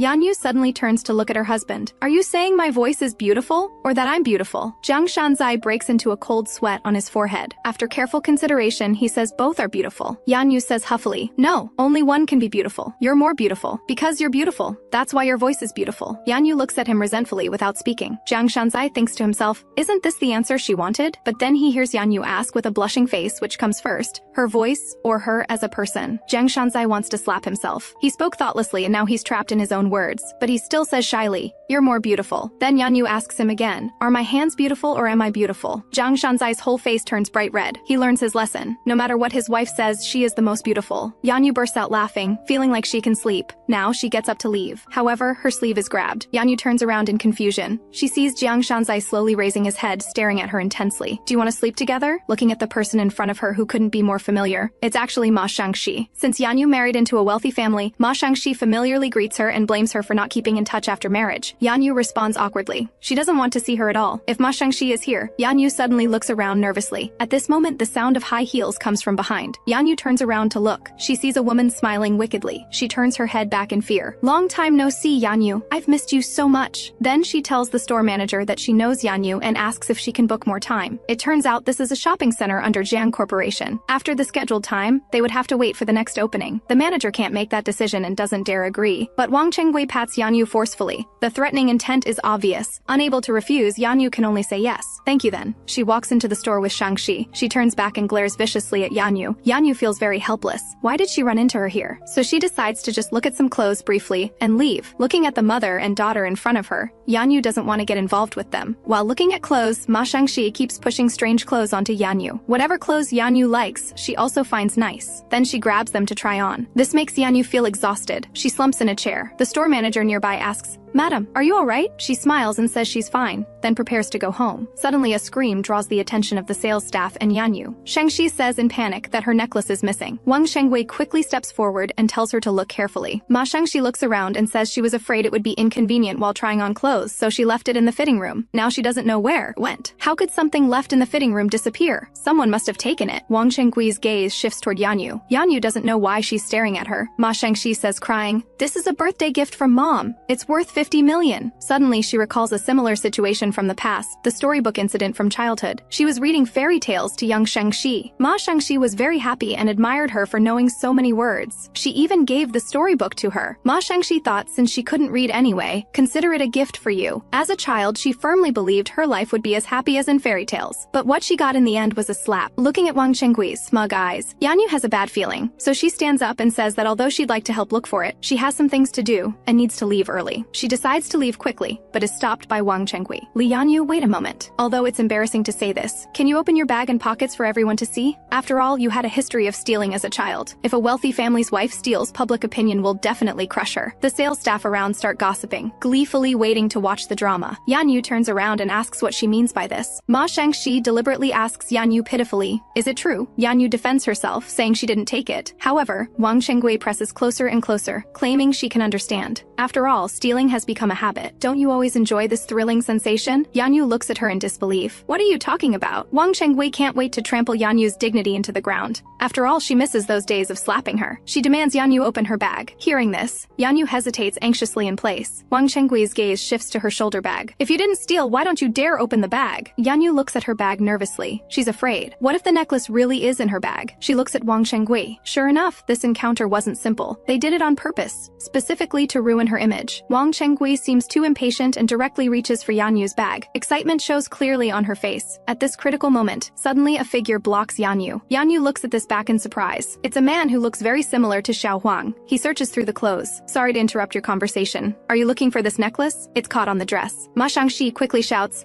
That's my necklace. Yanyu breathes a sigh of relief. It seems it was just a misunderstanding. Ma Shangxi says to her mother, "We found it. Since it's a valuable item, you should keep it safe. You didn't even look properly before randomly suspecting people. That's really bad." Hearing this, Wang Chenggui feels annoyed. The man doesn't linger and turns to leave. Wang Chenggui's face darkens with anger. She wonders who this man is, daring to interfere with her. It seems Li Yanyu is quite familiar with him. A malicious scheme forms in her mind. She has Shangxi confirm if it's hers. After confirmation, she breathes a long sigh while secretly resenting that she didn't get to Yanyu today. She says to Yanyu, "Sorry, I misunderstood you. I just thought of what happened before." After hearing this, Yanyu questions her about what happened before. She has never stolen anything, not even touched anything. Yanyu states assertively, "Since today was a misunderstanding, I'll let it go. But if this happens again, I absolutely won't let it slide. And I'll expose everything I suffered in that house." The Li Yanyu now is no longer the one who let people bully her and thought suffering was natural. Wang Chenggui looks at her and thinks, it seems Yanyu has grown up now. She's even learned to threaten others with words. Looking at the determined Li Yanyu, in Wang Chenggui's eyes, she's just a Cinderella with an empty facade. So she pulls her daughter, who still wants to try on clothes, and prepares to leave. Her eyes glance at Yanyu. "I'll let you off today, but next time I absolutely won't let you go." Back at home, Yanyu thinks about what happened at the mall. These complicated relationships give her a headache. She prays she won't encounter Wang Chenggui again. Suddenly, she hears a knock on the door. She sees her husband with a worried face, saying he already knows about what happened at the mall. Yanyu sits up instantly, somewhat surprised at how he knows. Jiang Shanzai, mindful of her emotions, just says he happened to hear the store manager mention it while passing by. Unexpectedly, Yanyu's mood drops. Jiang Shanzai asks worriedly if she was frightened. After hearing this, Yanyu immediately says boldly that she's fine. Feeling she overreacted, she quietly lowers her head and stops talking. The man's thin lips press into a straight line. He wonders if she even considers him her husband. Why does she never tell him when something happens? If she relied on him more, she wouldn't have to work so hard. No matter what happens, he will stand in front of her, looking at his still gloomy wife. After a moment, he suddenly says out of nowhere, "Bad people will be punished."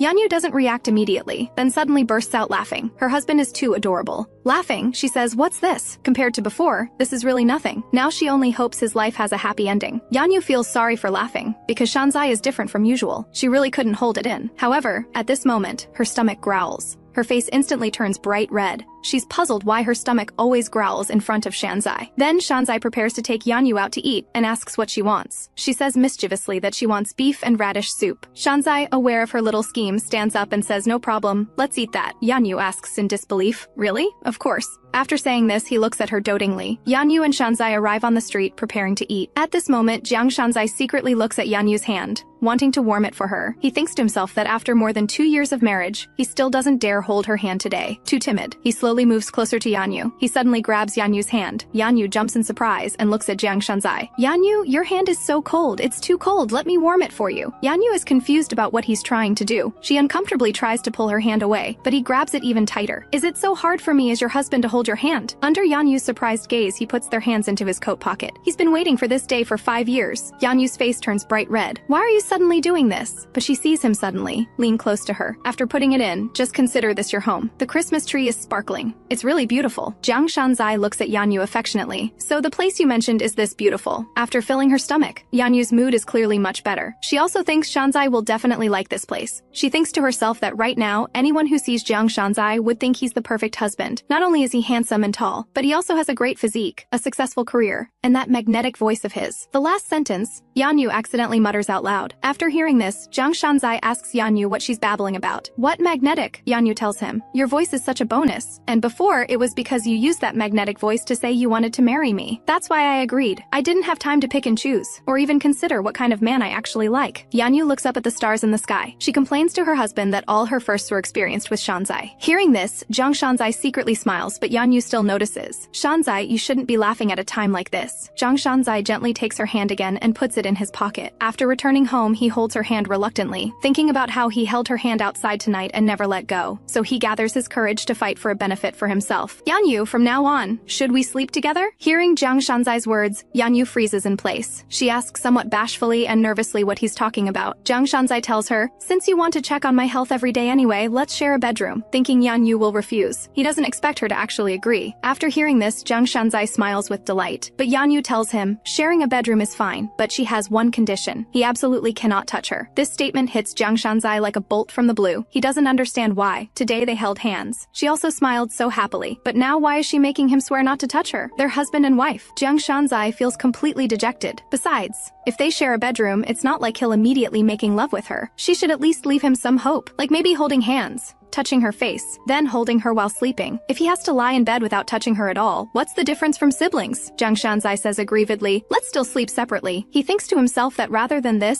he might as well guard an empty room alone. Let Yanyu continue checking on his health like before. She didn't expect that right after saying she can't touch her, he immediately wants separate bedrooms. Yanyu thinks to herself, today her husband's accommodation of her and the hand-holding tonight were all planned. He just wants to sleep with her. She looks at her husband and mocks him, saying he's quite tasteless. How can he be so inconsistent? Jiang Shanzai only feels anger rising. You don't need to come to my room every day anymore, and don't interfere with my health issues anymore. Yanyu doesn't understand why he suddenly changed his attitude. These are clearly two different things. She's doing this for his own good. So, she says huffily, we're husband and wife. It's normal to care about your health. Hearing this, Jiang Shanzai stops. He turns around and smiles at Yanyu somewhat eerily. You said that very well, husband and wife relationship. Then while taking off his clothes, he says he's been too busy lately. He believes in a marriage. The most important thing is the most intimate relationship, whether spiritual or physical, intimate enough to become one. That's what makes a married couple. Watching him remove his clothes one by one, Yanyu's face turns bright red. She doesn't know what her husband is trying to do. Jiang Shanzai slowly approaches her. We've been married for 2 years, and we agreed not to divorce. So shouldn't we consider having a baby? At this moment, Yanyu hears this and doesn't know what to do. Her face red. With a thud, Jiang Shanzai corners her against the wall. While unbuttoning, he says, the best way to confirm whether my body is healthy is to do that kind of thing, right? Only when you feel satisfied will you know if I'm healthy. Looking at Yanyu's blushing face, Jiang Shanzai asks if she understands.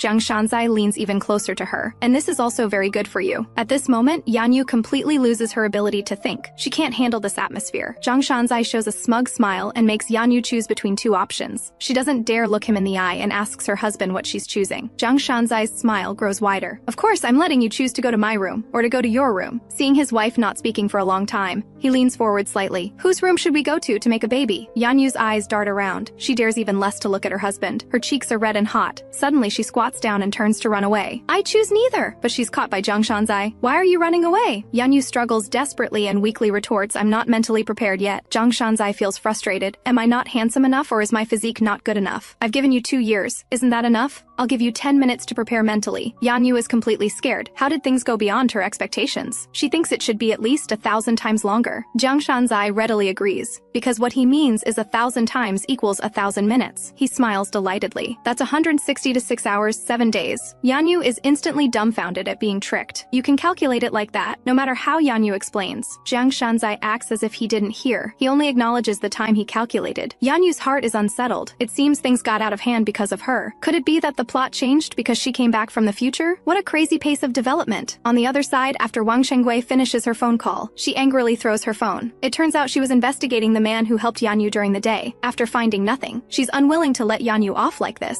So she uses this matter to go to Jiang Shanzai and spread rumors that Yanyu is cheating. Vice President Jiang, did you know Li Yanyu is having an affair? She guesses that Yanyu's marriage into a wealthy family was made possible by Jiang Shanzai's love. If she can create a crack in this love and make him lose interest in Li Yanyu, he will definitely abandon Li Yanyu. However, after Shanzai finishes listening, he suddenly can't help but laugh out loud, and he laughs louder and louder. This foolish woman. He really wants to tear her mouth apart. Shanzai suddenly puts away his smile and stares sharply at Wang Shengui. 2 years ago, I warned you nicely not to touch my wife, but you don't seem to understand human language. Wang Shengui is too scared to say a word. She didn't expect this situation. Shanzai, with his strong pride, shouldn't forgive his wife for cheating until a stack of bank statements is thrown in front of her. She finally can't stay calm. It turns out these are all records of her buying a degree for her daughter and bribing professors. Even her husband doesn't know about this. He actually investigated and found out. This man is too terrifying. Jiang Shanzai warns her with a dark face. My wife doesn't like being forced to bow her head. You know what to do. See yourself out. Wang Chengwei didn't expect Jiang Shanzai's reaction. She doesn't know if he believed her, but she won't give up. She secretly vows to make Yanyu reveal her true colors. That witch's words about sowing discord and Yanyu cheating still created a crack in Jiang Shanzai's heart. Outside the window, he sees Yanyu and Shen Shizhen having dinner at a restaurant. He also sees this man touching Yanyu's hair. Moreover, Yanyu shows him a smile he's never seen before. Her smile to him is always fake. This stabs Jiang Shanzai's heart with pain. He remembered Wang Chengwei's words. Could his wife really be having an affair? Shen Shizhen walks out of the restaurant and runs into Jiang Shanzai. He vaguely says Yanyu is in the restroom. Jiang Shanzai finds him even more irritating now. He's certain Yanyu isn't the type to cheat, but this guy in front of him definitely has ulterior motives. With a dark expression, Jiang Shanzai asks if he had dinner with Yanyu. Shen Shizhen doesn't fear his gaze and provocatively says they've been together, eating. These words turn into countless needles stabbing into Jiang Shanzai's heart. Shen Shizhen smiles and asks him, "Do you love Yanyu?" Jiang Shanzai's expression turns shocked. As expected, this brat has feelings for Yanyu. "I can answer your question, but what gives you the right to ask such a thing?" Shen Shizhen adjusts his glasses and says he wants to tell him something about Yanyu. These words make anger surge from Jiang Shanzai's heart. Hurtful daggers fly at him one after another. He's actually hearing about his own wife from someone else. However, Shen Shizhen says that Yanyu canceled the academic conference she'd been preparing for a long time because of important family matters. And marriage isn't comfortable. Don't you agree, Mr. Jiang? He means that Jiang Shanzai shouldn't interfere with Yanyu's work. Jiang Shanzai had no idea about any of what Shen Shizhen is saying. He doesn't even have the courage to object. He feels Yanyu must be hiding something from him, but it's not Shen Shizhen's place to lecture him. Jiang Shanzai looks at him coldly with disdain. If Yanyu really had inconvenient reasons, I wouldn't let her go either. At this moment, Yanyu just walks out and happily calls out senior when she sees Jiang Shanzai. Both Shen Shizhen and Jiang Shanzai turn to look. Shen Shizhen looks at Yanyu and asks why she's calling so enthusiastically. Jiang Shanzai thinks to himself, "She was calling me just now, none of your business." He turns his head and glares at Yanyu angrily, his displeasure written all over his face. "It's all because you're used to calling me senior. Now what are we supposed to do in this situation?" Yanyu stands frozen, then unnaturally says, "Honey, you're here." This call seems to hit Jiang Shanzai right in the heart. His spirits instantly soar. He happily takes Yanyu's hand and says, "Wife, let's go home." On the way back, Jiang Shanzai still complains to Yanyu that calling him honey sounded too distant, but at least he heard Yanyu call him honey. All his unhappiness vanishes. He asks his wife why she isn't going to the academic conference. Yanyu nervously claimed she already knew how. She thinks to herself, "I can't exactly tell him I already went in another future, can I? And right now, more important than the conference is the man in front of her." Jiang Shanzai suddenly stops, grabs Yanyu and asks if she's hiding something from him. "Are you being threatened? Or is someone bullying you? No matter who it is, just tell me and I'll stand up for you." Yanyu finally agrees to go to City B for the academic conference. Later, Jiang Shanzai eagerly follows along, seeing her husband in a sharp suit greeting her. Yanyu instantly stands frozen. She never expected he'd actually follow her here. People around them are amazed. Is this Yanyu's husband? They all say enviously how handsome he is. To avoid embarrassing his wife, Jiang Shanzai flashes them a handsome, charming smile. Yanyu's face turns completely red. This man is too subtly flirtatious. Even as she enters, she's still thinking, if only I could look at him a little longer. That evening, Jiang Shanzai happily finishes his shower, waiting for his wife.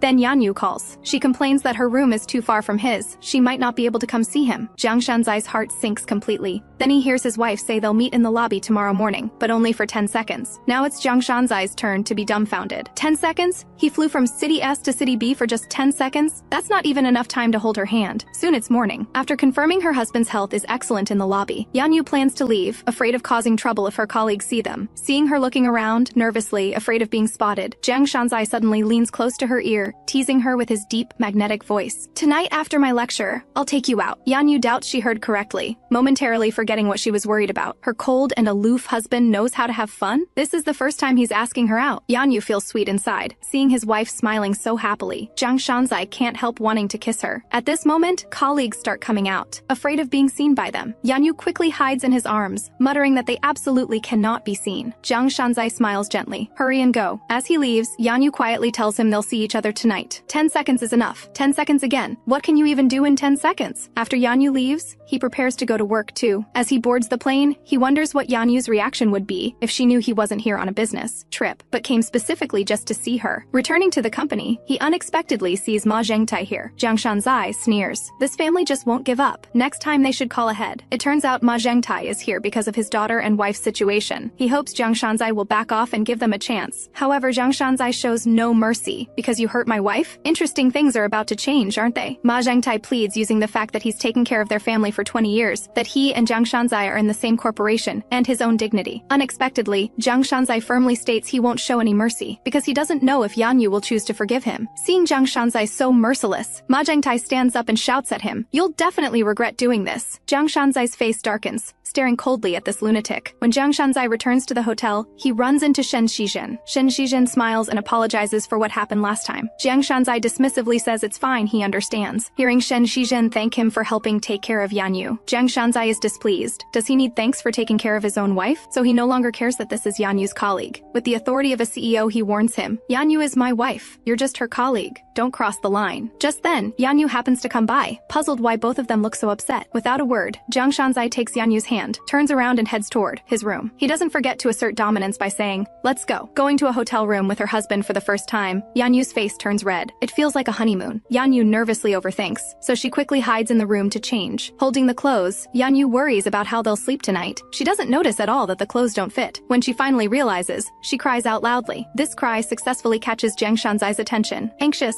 and flustered, he immediately rushes into the room. Yanyu's face turns bright red with embarrassment. She quickly covers the shirt hem and asks what he's doing. Jiang Shanzai never expected this situation. Blushing, he looks at his flustered wife. He suddenly covers his face, wanting to laugh. He forgot his shirt was also in the paper bag, which is by the bed. Yanyu huffily asks him, is this your first time seeing someone wear the wrong clothes? Utterly embarrassed, she quickly hides under the covers. Seeing such a cute wife, Jiang Shanzai can't help teasing her. It's fine, you can keep wearing it. After all, you look better in it than I do. Yanyu feels he's making fun of her. If he's going to say that, she's not going anywhere. Jiang Shanzai readily agrees, telling her they're not going anywhere tonight. He even smiles and asks if she knows what day it is. It's been 160 to 6 hours. Tonight they can become a real married couple. This completely confuses Yanyu, but the next second, Yanyu feels completely panicked. She immediately sits up in bed. So this guy has been counting down all along. He actually took that joke seriously. Jiang Shanzai slowly unbuttons his shirt. I think no matter what we do outside, it won't be as fun as playing here with you. Yanyu completely panics. Wait, honey, she's still a student mentally. She can't do this. She'll die. But how could Jiang Shanzai pass up such a perfect opportunity? Don't you really want to check my health? With things said to this point, Jiang Shanzai feels he can definitely be intimate with his wife today. But unexpectedly, his wife starts crying. In the end, left with no choice, he can only smile bitterly and say it was a joke. Yanyu asks if it was really just a joke. Jiang Shanzai says awkwardly that actually, it wasn't a joke. He thinks about being intimate with her every day, but he needs her consent. But if he can't consummate the marriage, he should at least get a little taste. Saying this, he tilts his head and kisses her. Do you allow this much? I kissed you because you're too beautiful. After Jiang Shanzai leaves, Yanyu's mind is still blank, but her hand touches her lips. Recalling what Jiang Shanzai said as he left, I kissed you because you're too beautiful. Before returning to the hotel, Jiang Shanzai remembers that when Yanyu drinks, she does one thing, so he desperately gets her to drink. Sure enough, after getting drunk, Yanyu abandons her usual reserve. She starts letting loose, getting handsy with him. But after a few happy minutes, the woman starts snoring away. Is this so-called mischief just randomly touching him a couple times? Jiang Shanzai is so disappointed he questions life. Soon they reach the hotel. Exhausted and speechless, Jiang Shanzai places Yanyu on the bed. Looking at his fully dressed wife, he thinks at least he should take off her coat. His wife's soft, fragrant body makes his heart race. He forces himself to focus on the coat. Hearing his wife murmuring no, Jiang Shanzai reflexively raises his hands, swearing he's really just taking off the coat. Then he doesn't dare have inappropriate thoughts. He roughly yanks the coat hard. This almost knocks Yanyu out. Jiang Shanzai is so scared his heart pounds. Seeing his wife not responding for a while, he can't suppress his stirring desire again. He wants to steal a kiss.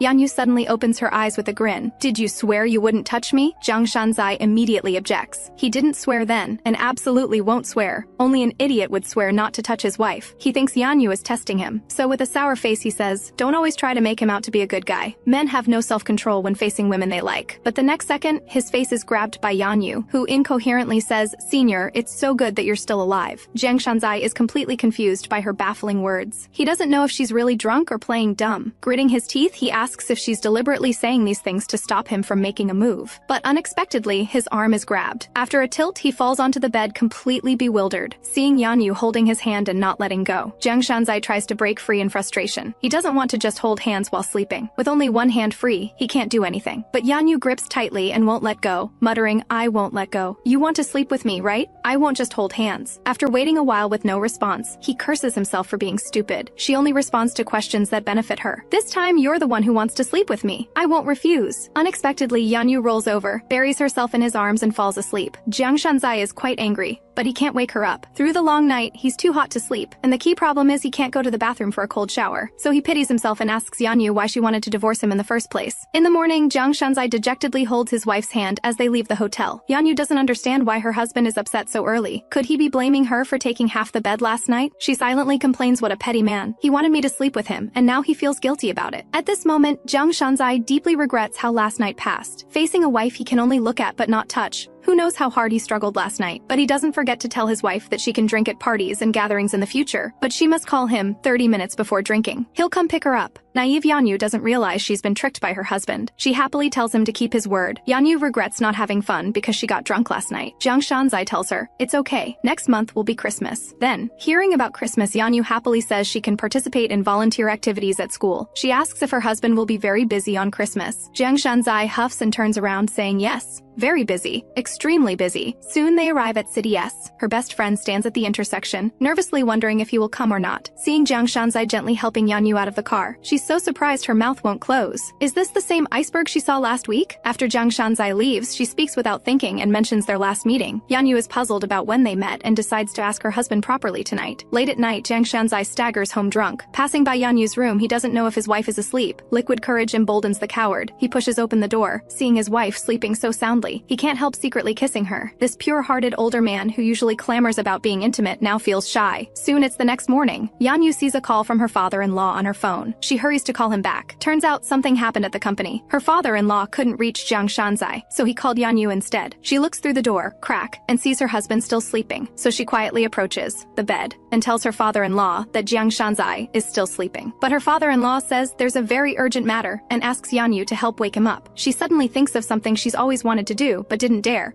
So she agrees. After hanging up, she slowly approaches her husband. Then she presses closely against his back, listening to his heartbeat, thinking to herself, today's health check is complete. Suddenly, a hand reaches out. Who knew the person who was just sound asleep suddenly pins her against the bed. The two of them end up in this position with him on top. Jiang Shanzai doesn't speak, but instead carefully confirms who's beneath him, from his handsome face slowly approaching. Yanyu senses a hint of danger. Before she can see clearly what's happening, Jiang Shanzai lowers his head and kisses her. After a long while, the two finally separate, both breathing heavily. Then those burning kisses fall on her neck. Seeing things about to spiral out of control, she urgently tells him to stop. What she gets in return are even more intense kisses. Yanyu's mind goes blank. A hand suddenly wraps around her waist, pulling her even tighter into his arms. The two are pressed together seamlessly. Frightened by her husband's physical reaction, she cries out and helplessly grabs his arm. "Senior!" Jiang Shanzai unbuttons her top with one hand. Yanyu is scared stiff. As he tries to unbutton the third button, without thinking, she suddenly jerks her head up and headbutts him. Now it's Jiang Shanzai's turn to be stunned. He doesn't react for a while, thinking he was having an erotic dream. Annoyed, he gets up and yells at Yanyu, "Didn't I tell you not to provoke me in the morning? Were you just yelling at me?" Realizing he said the wrong thing, Jiang Shanzai guiltily turns to look behind him. He sees his wife huffing and fuming, tears still hanging on her lashes, her disheveled appearance revealing too much. The words "I'm sorry" come out stuttered. "In the morning, I need time to load. Did I do anything strange to you?" Yanyu asks back, suppressing her anger. "Don't you remember what you just did to me?" Jiang Shanzai's expression becomes somewhat unnatural. "No, I mean besides kissing, I didn't do anything stranger, right?" Yanyu explodes with rage. "Isn't kissing strange enough? At a time like this, you should be desperately begging me." Jiang Shanzai quietly corrects her. "You mean desperately begging?" Then he bursts out laughing. He doesn't want to be like this either, but his wife wants him to desperately beg. How desperate should he be? Yanyu angrily grabs a pillow and throws it at him. She yells furiously, "Your father is looking for you. Go call him back now!" Jiang Shanzai laughs so hard he can't straighten up. Oh no, even his wife's angry face looks cute to him now. Even after arriving at the company, Jiang Shanzai is still thinking about what happened this morning. Even when his father asks him about the company's confidential files being leaked, he still can't control his laughter. His father angrily slams the table. "There's a mole in the company and you're still laughing? Focus on work now!" He tries hard to control himself from laughing, but his wife is too funny. What can he do if he can't help it? His father is speechless. This child is hopeless. When Jiang Shanzai returns home in the evening, he sees Yanyu is still angry. He pretends to be pitiful and says he hasn't eaten yet. Yanyu asks if he'll eat spicy cabbage rice. He says ingratiatingly that anything is fine. "I'll eat whatever you give me." Yanyu suddenly smiles eerily. "Really?" Then she brings out a huge pot of spicy cabbage rice, a good 22 pounds. Yanyu smilingly urges her husband to hurry up, asking if it's too much. If he can't finish it, he can leave some. How dare he say he can't finish it? Not only does he have to eat it all, he also has to say against his conscience that it tastes really good. At this moment, Yanyu's mother calls.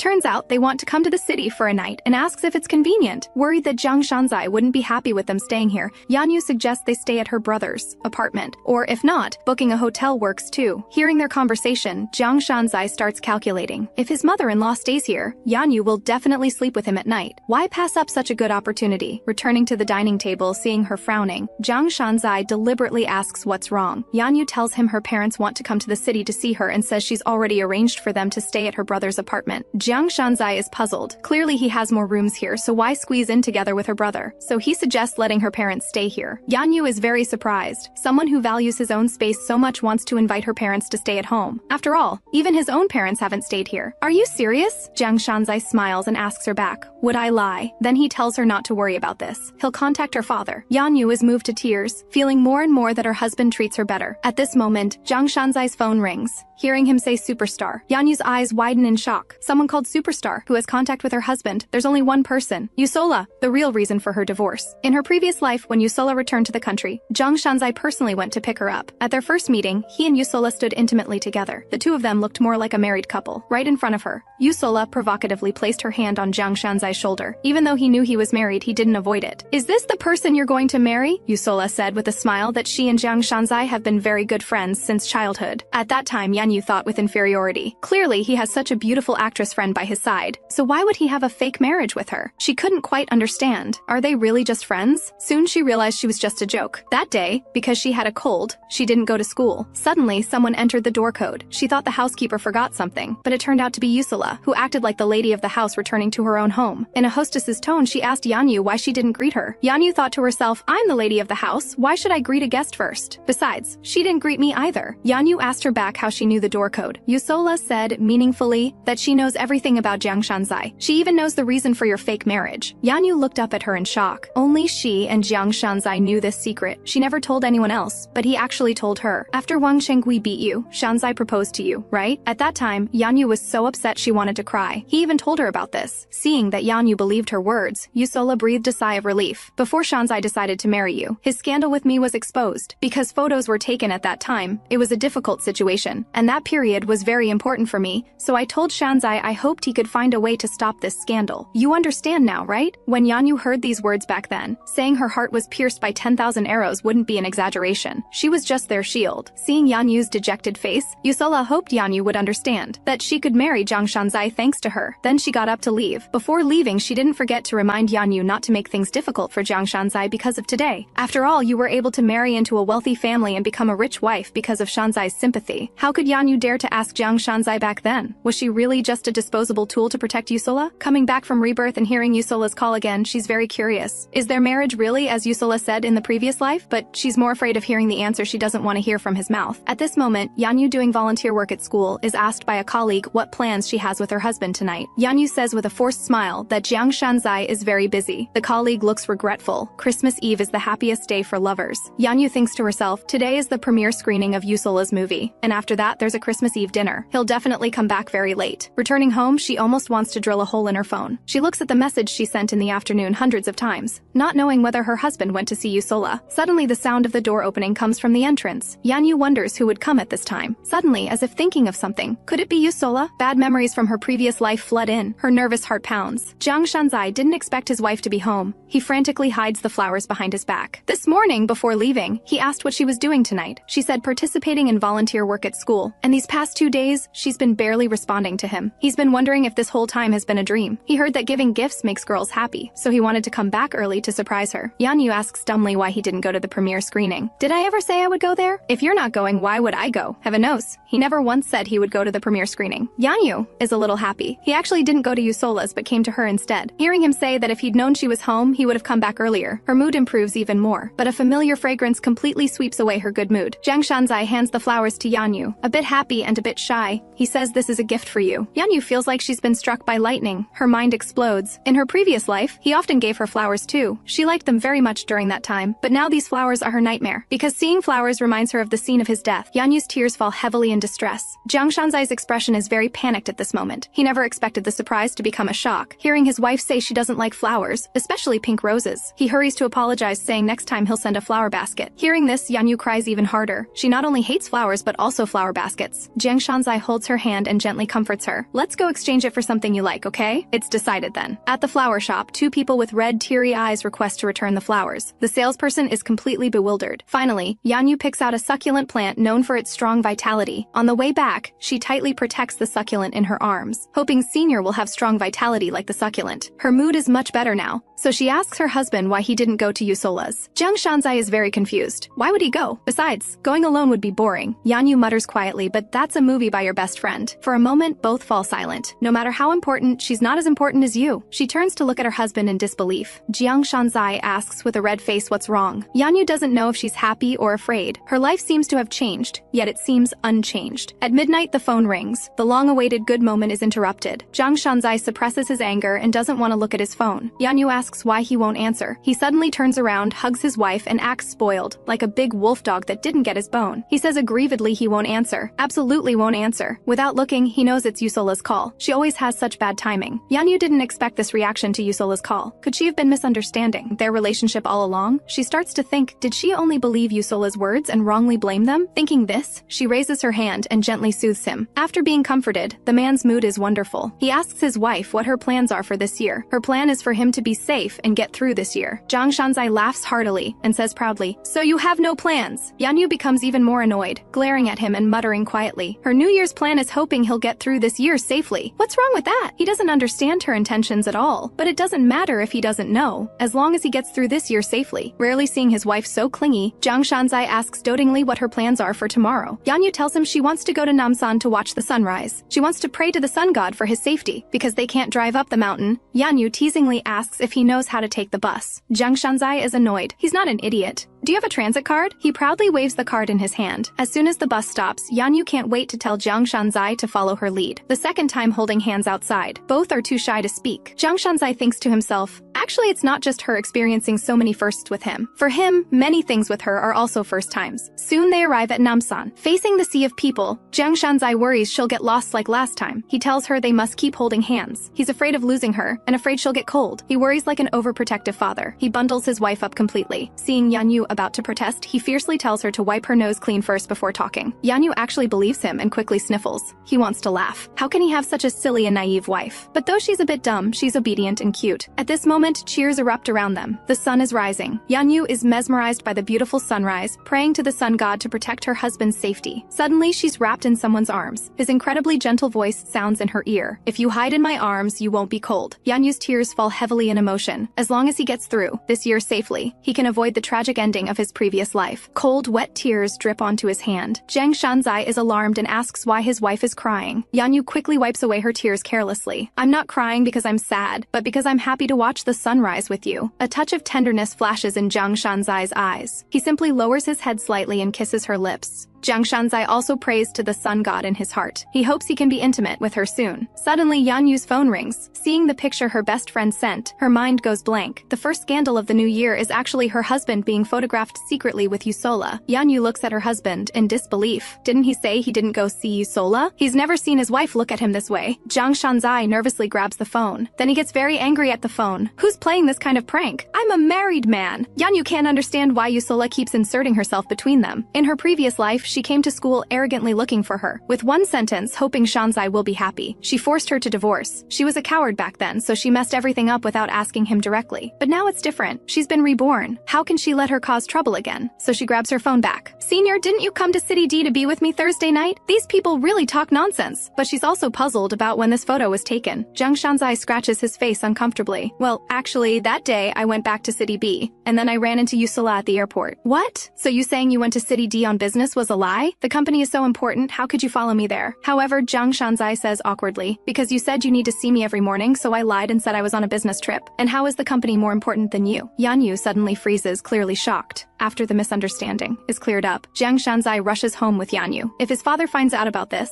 he'll probably get a beating. Even after getting on the bus, he's still angry, muttering that he must sue that reporter and immediately clarify things. He can't let his wife worry. After getting on, he explains to Yanyu that Yusola has been contacting him these past few days, but he's been busy and hasn't responded. He's secretly relieved. Fortunately, they didn't meet. Otherwise, if photos were taken, it would be impossible to clear his name. Yanyu asks if he's never met her. Hearing her husband's solemn guarantee, Yanyu is a bit surprised. He actually said he had no time to see Yusola, but specifically went from city B to city D to see her. Then she feels a bit smug. Jiang Shanzai is confused by her smile. Is his wife thinking something strange again? After sending Yanyu home, Jiang Shanzai goes to the family estate. However, no one expected that Yusola would dare to come to the door after the scandal broke. This time, Yanyu wants to let her know who is the real lady of this house. Yusola firmly believes that Jiang Shanzai married Yanyu out of sympathy. She wants to correct the relationship between the three of them and let Yanyu know her place. Yanyu questions her coldly. The scandal has already broken, and your agency has stepped in for you. You should just lay low. Why come here and let the media misunderstand? But Yusola just smiles and says she doesn't care about such things anymore. Yanyu can't help but sneer. But I care. No matter how close you two are, do you think it's appropriate to come to my house on the very day the scandal breaks? However, no one expects an unexpected person to arrive outside the door at this moment. Could it be that you're doing this to turn the scandal into reality? As if her sore spot has been hit, Yusola furiously snaps at Yanyu to shut up. Yanyu, even without me, you'd probably have bigger scandals with other people. How can you live with Shanzai being so petty? Yanyu looks at her coldly without refuting. If Jiang Shanzai were truly unfaithful to their marriage, she would choose to leave on her own. It's not Yusola's place to tell her what to do. In her previous life, she was foolish to believe her words. And what about what I told you last time? Have you considered it? Didn't you tell me you wanted to divorce Shanzai? Jiang Shanzai can hardly believe what he's hearing. He recalls what his mother told him before. Mom said he treated Yusola better than Yanyu because he felt too guilty toward her. That's why he wanted to protect her well. This made her mistakenly think you have feelings for her. You should move on from the guilt. Otherwise, it's unfair to Yanyu. Jiang Shanzai's heart aches. To compensate Yusola, from that day on, he did everything to make her happy, always treating her as his best friend. But why would she say those things to his wife? Could she be waiting for him to divorce? Jiang Shanzai is frightened by his own thought. Hearing that Yanyu now refuses to divorce, Yusola despises her lack of integrity. You said before it sounded like you divorce immediately. Why haven't you done it yet? Yanyu calmly tells her she's changed her mind. Yusola's expression suddenly turns sinister. Do you still want to maintain a loveless marriage? A loveless marriage? Yanyu laughs bitterly. I used to believe your words. I thought my husband didn't like me, and I added my own imagination to it, always believing he liked you. I even wondered how much he liked you. Would he marry me to protect you? That's why I wanted to break up with him. But now I suddenly understand. All these words came from you. He never said them to me himself. After speaking, she glances toward the entrance, as if telling Jiang Shanzai her true feelings. She lifts her face into a brilliant smile. I won't divorce. Yusola curses furiously. Yanyu, you're so shameless. Absolutely disgraceful. If I were you, with no self-respect left, I would definitely... Yusola's eyes widen in fear. She never expected Jiang Shanzai would return at this moment. She can't believe how much he heard. Jiang Shanzai angrily asks her when she came. Yusola frantically grabs his arm, wanting him to let her speak first. But Jiang Shanzai shakes her off. Did I ever tell you I married Yanyu to protect you? Jiang Shanzai covers his face in frustration. He can't figure out when she got this wrong idea. So he reminds Yusola that his marriage to Yanyu has nothing to do with her. Yusola, listen carefully. I did not marry Yanyu to protect you. My marriage to her has nothing to do with you whatsoever. Yanyu's heart pounds. She can't believe her husband would react this way. Yusola suddenly explodes, pointing at Yanyu and roaring. Didn't you decide to marry her after you saw Wang Chenghui hit her? You clearly just pitied her. Jiang Shanzai's gaze suddenly sharpens. Yusola, how do you know about Wang Chenghui? I don't think I ever told you about that. Yusola realizes her mistake and covers her mouth, afraid to speak. Seeing she won't talk, Jiang Shanzai has no time to waste on her. Although he's furious, he wants to talk to Yanyu first. He chooses to stand beside Yanyu. This tells Yusola that no matter what, he's always on his wife's side. Yusola looks at him in disbelief. Jiang Shanzai impatiently tells her to leave immediately. He says he doesn't want to lose his temper with her. Yusola leaves in embarrassment. Before leaving, she tells Jiang Shanzai he can't treat her this way. Yanyu looks at her husband in surprise. So the secret of their marriage wasn't something he told Yusola. You wanted to divorce me because of this? Suddenly her husband roars. Yanyu trembles in fright. He asks Yanyu whose words she believes. She actually believed Yusola's words, and she wouldn't even come to him to ask. Yanyu is provoked and can't help but ask back. How was I supposed to ask? For the past 2 years, my husband never talked to me, yet he always smiled warmly at Yusola. Whenever Yusola needed you, no matter how late, you'd rush over after her call. You, who rarely smiled at me, always smiled so happily in front of her. I witnessed all of this.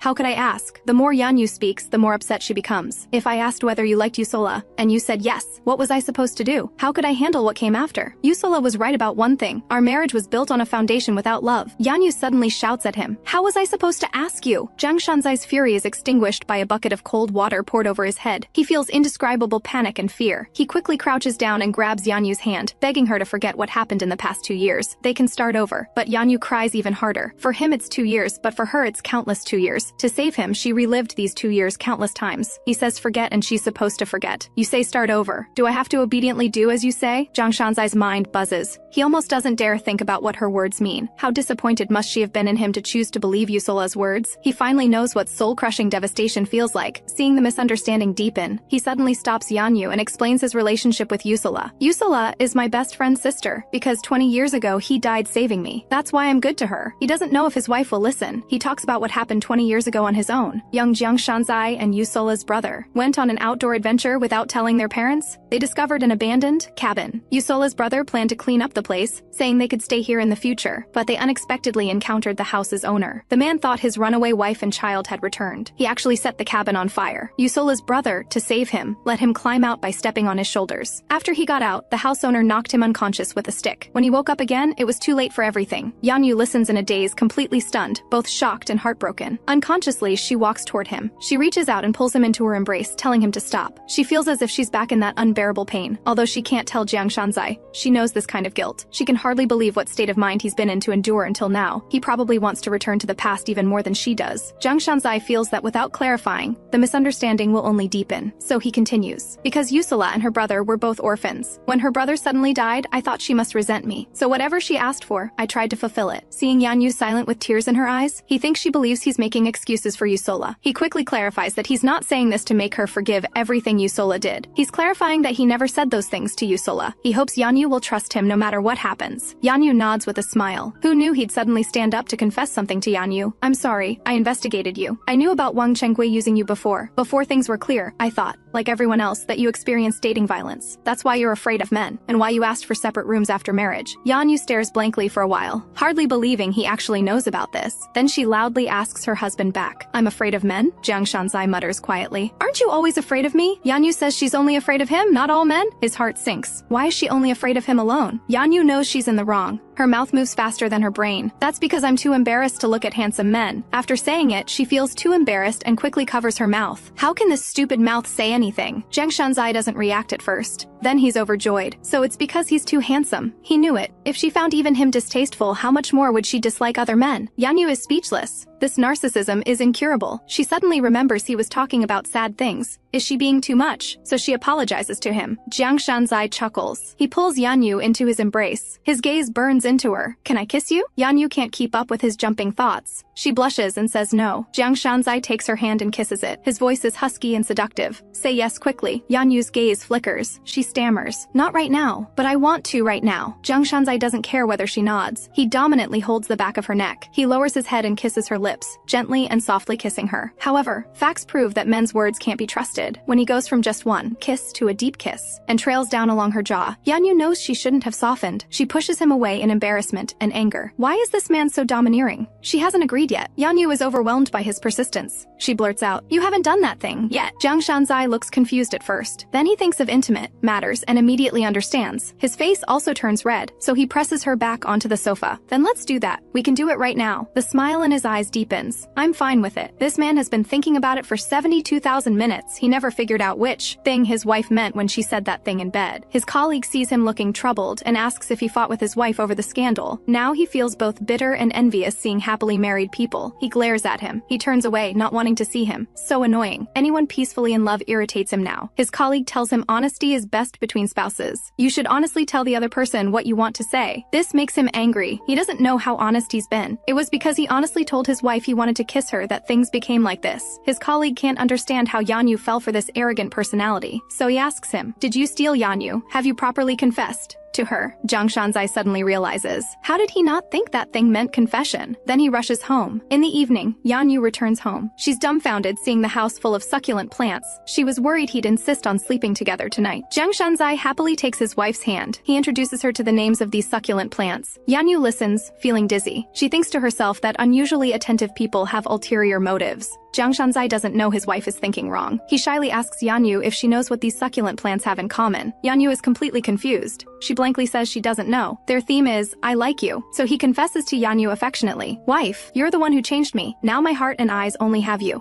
no one else. It's been like this from the beginning. Yanyu asks him in surprise. You've really never liked anyone else? Jiang Shanzai raises his hand to caress Yanyu's cheek. His eyes are deep as the ocean. So tender it's overwhelming. You're the first person I've ever liked. She doesn't quite believe it. If she's his first. Then was that previous kiss his first kiss too? Then she denies her own thought. But looking at how skilled he was, it didn't seem like a first time. But she still needs to thank him. Okay, I understand your feelings. After speaking, she throws herself into his arms and complains indignantly that he said many hurtful things to her before. From now on, you have to say nice things to me every day. Then one day I'll accept you. Jiang Shanzai never imagined it would be this situation. Which day is one day? During the day, Yanyu receives a call from her mother saying she'll come over today. Worried that if mom discovers they sleep in separate beds, she'll overthink things. So she tactfully tells mom the house isn't tidied yet. She can come stay a night after they clean up tomorrow. Mom also thinks it might be inconvenient and says she can stay at her son's place. However, when she returns home, mom has actually appeared at the house. Yanyu is completely confused. Before she figures out what's happening, mom pulls her to sit at the dining table. Turns out this scheming man, worried about missing dinner, waited at the toll station early. Yanyu is attracted by the delicious food on the table. Her eyes only see the good food. She doesn't care about being tricked anymore. Her eyes sparkle as she asks who made these. He takes credit, saying he had the housekeeper prepare them. Mom praises the housekeeper's skills. I think mom's side dishes are even better. He makes mom laugh. Yanyu sighs. Oh my, you really know how to talk. He quietly leans close to his wife's ear and whispers softly. You taught me well. You told me to say one nice thing every day. I wrote it all down in my little notebook. He understands that keeping mom happy means he gets to eat well. Mom sees Yanyu hasn't eaten yet. She gets up to serve her rice. He quickly stops her. Yanyu also quietly follows him to the kitchen. She anxiously asks him how they'll sleep tonight. Jiang Shanzai cheerfully tells her not to worry. He's already arranged the rooms. Tonight, mom and dad will sleep in your room, and you'll sleep in my room. Yanyu feels the heat in her husband's words. Her face burns red. I need to change clothes. Watching her adorable expression, Jiang Shanzai can't help but want to laugh. Honey, where are you going? He smiles and points to his room. Not that way, this way. Yanyu's limbs are so stiff she can barely walk. This man moved even her clothes without her consent. After dinner, mom asks Jiang Shanzai if he drank too much. He smiles and says he only drank a little. Then mom tells them to go to bed first. Yanyu feels she can still struggle. Mom, I'll sleep with you tonight. She really can't handle her husband after he's been drinking. Mom smiles and pushes her hand away. Silly child, why would you sleep with me? You should sleep with your husband. Yanyu has no choice. She hears her husband cheerfully saying goodnight to mom. She can only silently watch mom leave. Suddenly, her hand is grabbed. Jiang Shanzai pulls her entire body into his embrace. Let's go, honey. Like a puppet, Yanyu is led by him toward the bedroom. The two walk one in front of the other. Both their hearts pound nervously. For such a timid female lead, all escape routes must be cut off. Launch a fierce attack. Yanyu nervously looks around, planning to find a place to hide for the night. But before she can speak, he's already weakly leaning over, putting on a pitiful appearance. Yanyu stares blankly, not knowing what's happening. Was he too tired from keeping her parents company today? Thinking of this, her heart aches. She softens and raises her hand, comforting him gently. Satisfied, he buries his head in the crook of her neck and nuzzles. Wife, I'm burning up. Shouldn't you take care of me? Yanyu is immediately embarrassed and annoyed. She suspects he's faking being drunk. Otherwise, why can't she smell alcohol? He smiles and asks if her nose is stuffed. To prove he's really drunk, he skillfully lowers his head and kisses her, holding her lips and asking if she smells alcohol now. Yanyu is almost dying of embarrassment. She doesn't know if he's really drunk or faking. He suddenly pulls Yanyu into his embrace from behind, calling her full name one moment, honey the next. His hands wander dishonestly. His satisfaction rises sharply. He secretly sighs that he's in such a good mood tonight. When a starved man becomes affectionate, it's truly frightening. Yanyu is completely dazed. She doesn't react until her earlobe is taken into his mouth. The kissed earlobe feels like it's been burned. Yanyu covers her burning ear and glares at her husband. Hey,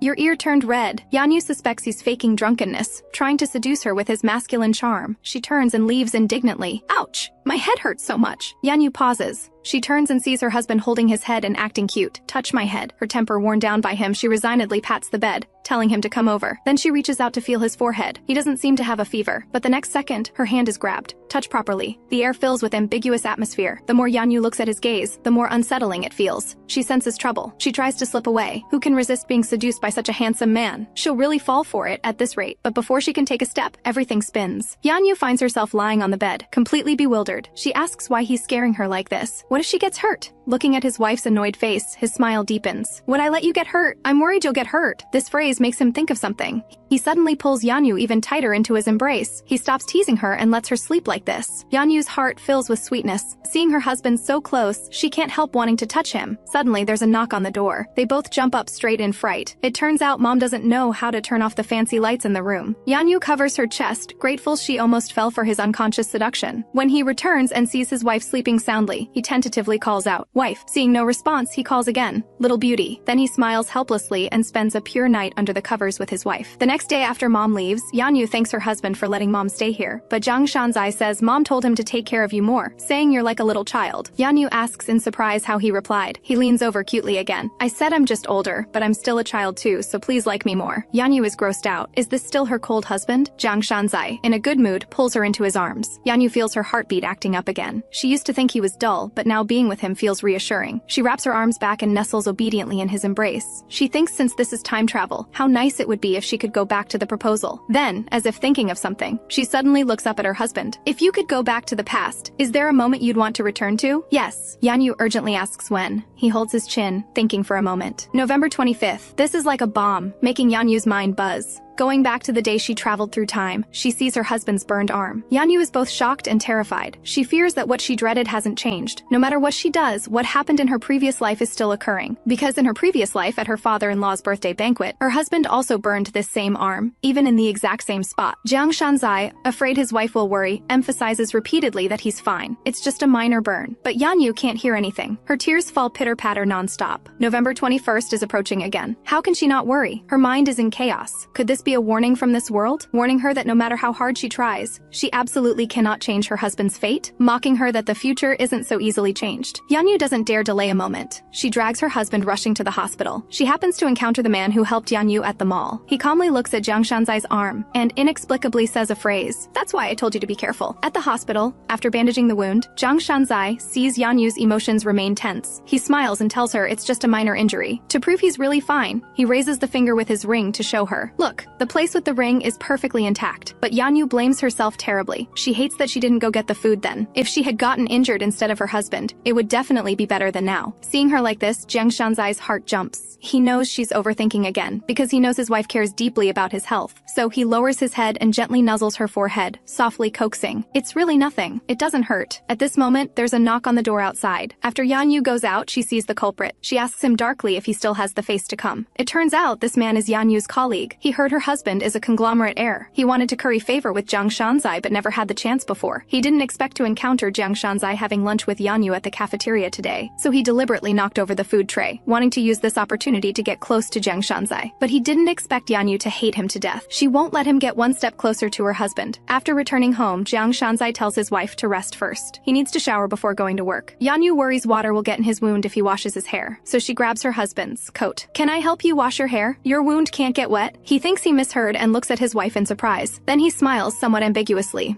But I shower completely naked. Yanyu glares at him. Just wear clothes then. He indulgently taps her forehead. Got it. I'll wrap myself in a bath towel in a bit. However, Yanyu never expected that after entering the bathroom she'd see her husband with even his underwear off. Yanyu freezes on the spot. Seeing his wife dressed even more fully than usual, he looks utterly disappointed. Turns out he was overthinking. He thought she'd strip down like him. Yanyu is like she's been paralyzed. Her body stiff, she follows him awkwardly. Seeing her husband's well-defined physique, Yanyu sneaks a glance. Thinking such a handsome man as her husband gives her an inexplicable little thrill. During the hair washing, Yanyu forces herself not to be tempted. She tilts her head back and stares straight ahead. Suddenly, she feels a burning gaze on her. Yanyu nervously asks him what's wrong. Is he uncomfortable? He shows a faint, satisfied smile, sighing that having a wife is so nice and his wife is so good to him. It makes him feel that even getting injured is somehow happy. Hearing him take the injury so lightly, Yanyu angrily grabs a handful of his hair. Happy, my foot. My heart is aching to death. He laughs freely. Be gentle or the bath towel will fall. Yanyu mutters quietly with a red face. You're really too ugly. Hearing his wife call him ugly, he doubts he heard correctly and asks again uncertainly. You just said I'm ugly. Do you mean my body? Yanyu quickly says don't move around or the bath towel will really fall. But he doesn't care about this.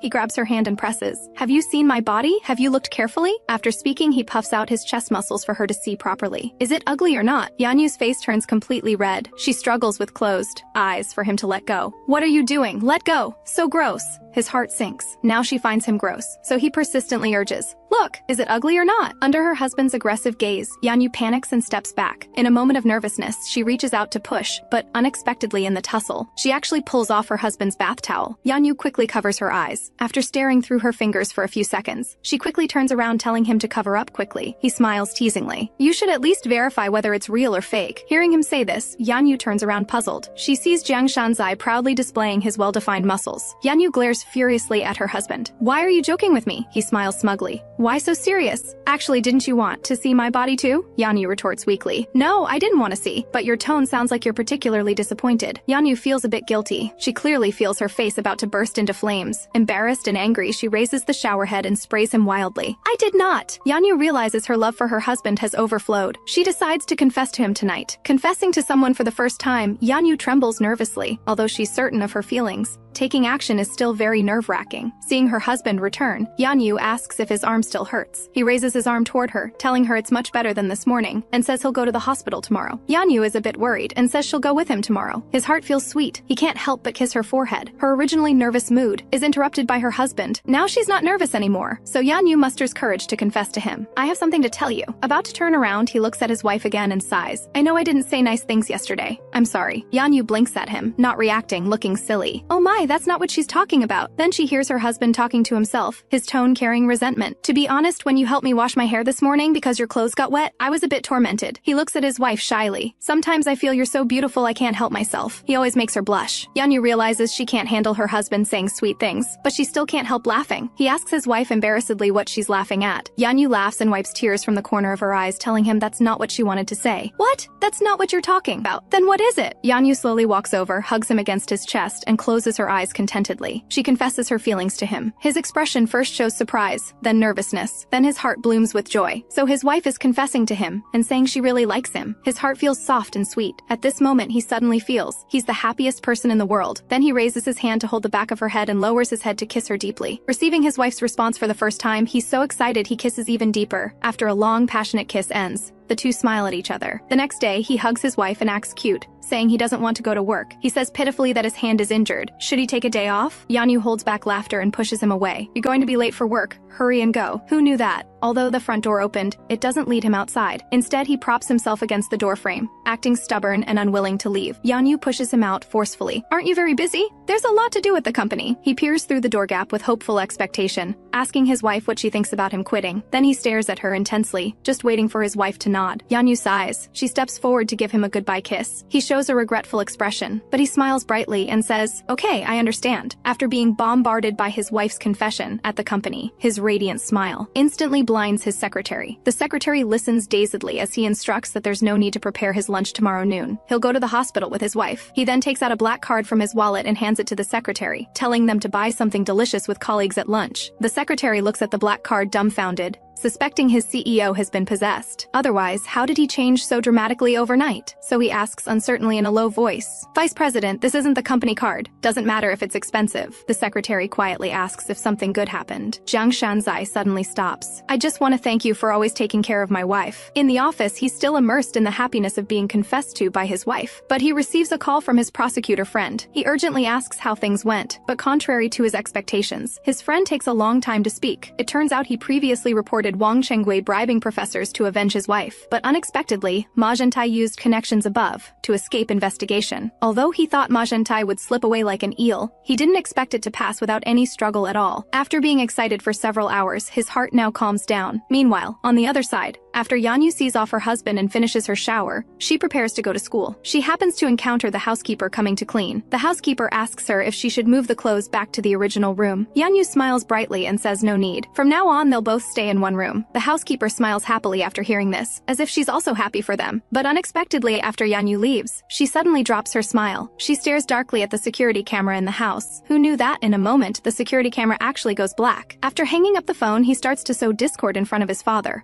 His father asks in confusion what brings him here so early. He says he has something to ask. When will the executive personnel changes be announced? His father looks puzzled after hearing this. "Do you want a promotion?" Shanzai chokes on his words. He actually wants to resign, so he quickly says that's not what he means. "I noticed the president of J Company has terrible performance, yet still sits in that position." His father thought for a while before remembering that J Company is one of their small subsidiaries. "I'm worried that one bad apple will spoil the whole bunch." "You're aware of this too, aren't you? President Ma Zhentai has always conducted business improperly, hasn't he? money, but his father still hesitates because Ma Zhentai did him a favor once. He can't just fire him casually. Jiang Shanzai comes prepared and hands over the investigation materials to his father. In a formal tone, he says if you let this continue, he might keep tarnishing the corporation's image. Actually, Shanzai worries they'll keep making things difficult for Yanyu. After reading the materials, his father falls silent and realizes the problems with Ma Zhentai's business practices. Shanzai continues to fuel the fire. If it's because of past ties, I believe you've already repaid that debt, so just let him go decisively. His father sighs, saying firing someone isn't that simple, but he'll consider it. Shanzai looks disappointed. His attempt to rely on his father didn't work. His father suddenly remembers Yanyu's parents are visiting, yet his son didn't invite them over. He asks huffily why he didn't invite them. Shanzai says they're only staying one night. His father gets a bit angry. They haven't even stayed at his son's place yet. Shanzai says, didn't you visit once already, so one time is enough? How heartless. After scorning his son, he looks at him expectantly. If you won't go, then bring your wife over to meet us. You're not planning to not bring her, are you? Shanzai says he'll go back and ask. Hearing his son's answer, his father quickly sets the date. Then come over tomorrow. Shanzai complains his father is pushing too fast. I need some free time to do that. Forget about visiting. I barely have time to spend with Yanyu now. Aren't you being too harsh on your own son? His father rolls his eyes. How can you be so foolish? Weren't you the one who told me to give you all the complex and troublesome work? That was because things weren't good with Yanyu back then. So I used work to numb myself. Now it's different. His happiness in life isn't in the dark, dreary office. It's at home in warmth, sweetly holding his wife. His father says gleefully, what's wrong? Is the work already too much to handle? I was planning to give you another project. Hearing this, Shanzai weakly rolls up his sleeve. I wasn't going to tell you this, but I'm injured. Though it's not that serious. Too much work will affect my recovery speed. His father sighs deeply. All right, health is most important. I'll reduce your workload a bit. Shanzai reveals a triumphant smile. Arriving at the hospital, Shanzai spots his wife waiting for him on the first floor. He immediately runs over and takes her hand. He leads her to the emergency stairwell beside the elevator.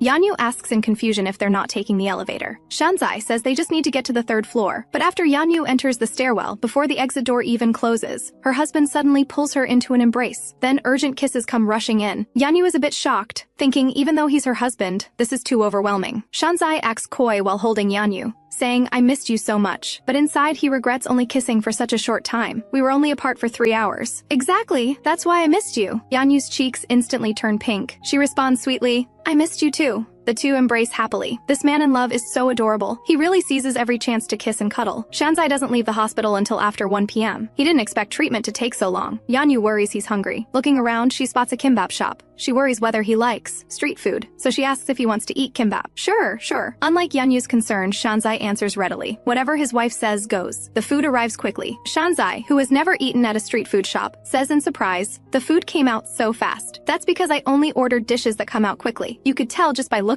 Never having been to a street food shop, Shanzai doesn't know these things and finds his wife amazing. He sweetly calls out, wife. What? Yanyu isn't used to being called wife yet and freezes for a moment without responding. Is there anything you want to do? Yanyu looks surprised. What do you mean? We should go on dates. Shanzai answers leisurely. Yanyu's heart flutters again at how natural he sounds, but she doesn't forget her mission. First, wait until your arm gets better. Plus, you have too much work. When you're not working, you need to rest. Shanzai says regretfully, I'm going to reduce my workload. Yanyu asks in surprise, can you do less? I have to try, so think about it. If we want to do everything we missed in 2 years all this year, we'll be very busy. Hearing her husband's words, Yanyu suddenly thinks of her husband in that other timeline. Her heart aches. The things we didn't do for 2 years. Things the other you never knew in your entire life. Yanyu holds back tears and says to her husband with a smile, let's go see cherry blossoms in spring. Cherry blossoms won't bloom until April. That's too far away. Nothing else? Well, that's all I can think of for now. After saying this, Yanyu lowers her head, hiding the tears in her eyes. Even though you died before the cherry blossoms bloomed, I believe in this life we'll definitely see the cherry blossoms together. I'll make it happen. Yanyu silently vows. Meanwhile, in a parking lot, Yanyu's family housekeeper frantically looks around. After confirming no one's there, she quickly gets in the car. The woman inside urgently asks if she took the photos. The housekeeper nods with a smile, then hands over her phone, saying proudly, unlike last time, this time I circled the burn on the arm. Wang Chengwei excitedly looks at the photos on the phone. Before coming here, she had already confirmed through connections that Jiang Shanzai was recently injured, looking at what resembles both a life plan and a novel outline, like magical records written about the future, and everything recorded in it keeps coming true. Wang Chengwei is very curious about what these strange writings are. If things follow this notebook, they'll end up divorced. Is she planning to divorce early to get a huge settlement and seduce that man at the mall? If Jiang Shanzai finds out about this, the story will definitely get more interesting. A ruthless look flashes across Wang Chengwei's face. That evening when Shanzai returns home, he calls his wife's name affectionately. He expects her to rush out like before, but the house is eerily quiet. There's no sound even from the bedroom. Shanzai walks to the bedroom and peeks in. His eyes widen in amazement. He thinks back to 2 hours ago when his wife called, asking him to come home early tonight. She said there would be a surprise for him, so the surprise was just to get off work early. For the surprise his wife mentioned, he forced himself to compress 3 hours of work into 2. After showering, Shanzai stares at his wife resentfully, sleeping so soundly without any guard up. What if I had bad intentions? Then he sighs resignedly, wanting to pull the blanket over her. He thinks to himself, it's all because I'm too kind. But after lifting the blanket, he suddenly freezes. His wife's fair, slender waist under the covers, and the glimpse of white skin peeking from her nightgown. That spring scene stimulates his heart. His mind frantically warns him to hold back, but then he remembers she's his wife, his legal wife. Why should I hold back? They're truly husband and wife now, the kind with a marriage certificate. So he flips onto the bed, using his own body to replace the blanket, casting a shadow over her. He leans down, kissing from her forehead all the way down. Before long, Yanyu wakes up. Shanzai asks innocently if she's awake. Yanyu rubs her eyes, asking when he got back. Just now. Shanzai doesn't miss any opportunity. While his wife is talking, he leans down and kisses her. After a deep French kiss, Yanyu calls out hazily, "Senior!" Her husband immediately scolds her sternly. "What do you mean, senior?" Yanyu freezes at his words. Then with a flushed face, she softly calls out, "Husband," but Shanzai pretends not to hear. He asks again, "What did you say?" "I didn't catch that." Yanyu blushes and refuses to repeat it until a warm hand slides in at her exposed waist. Yanyu snaps back and her eyes widen in embarrassment. "Stop teasing. You heard me, didn't you?" Shanzai doesn't speak, but his hand keeps moving upward bit by bit. The threat is obvious. Yanyu's face burns red. She quickly sits up and leans close to him, softly calling out near his ear again, "Husband." Shanzai smiles, getting what he wanted, and reluctantly lets go. Though he didn't get to touch, getting his wife to call him husband is satisfying enough. Then he asks if she has something to tell him, but Yanyu closes her eyes, turns over, and mumbles, "Didn't I already tell you just now?" Seeing his wife answering in her sleep, he feels urged to ask again, "What exactly do you want to tell me? Didn't I call you husband?" She's probably too tired. Yanyu sits up in frustration. Shanzai asks with a smile if she's getting up. Yanyu retorts irritably, "Weren't you the one who woke me up?" Compared to her excited husband beside her, Yanyu is really too sleepy. Ever since they started sleeping together, she hasn't had a single good night's sleep. Shanzai also realizes his wife is really tired. "Then sleep. Wife, I'll help you fall asleep." Yanyu is stunned by this and lies stiffly in her husband's arms, not daring to move, until her husband's injured hand starts sneaking into her nightgown again. Yanyu snaps back to reality and huffily pushes away his arm. "Don't touch me until your arm is healed. If you keep groping me, I'll go sleep in the other room," Shanzai says with a pitiful face. "It's already healed. If you get a doctor's note saying you're healed, I'll accept it. You can't overdo it before you're healed. Got it? That's not overdoing it. I take good care of my body. Touching you actually helps me more because it makes me feel better." Shanzai is so cunning. Knowing his wife cares about his health, he starts manipulating her again. Sure enough, after hearing this, Yanyu tells him he can hold hands and kiss. This is exactly what Shanzai was waiting for. As soon as his wife finishes speaking, he swoops up. He traps his wife between his legs. His gaze suddenly becomes sharp. "Really? Then tell me, where can I kiss?" "Wife, tell me your allowed range. Where can I kiss?"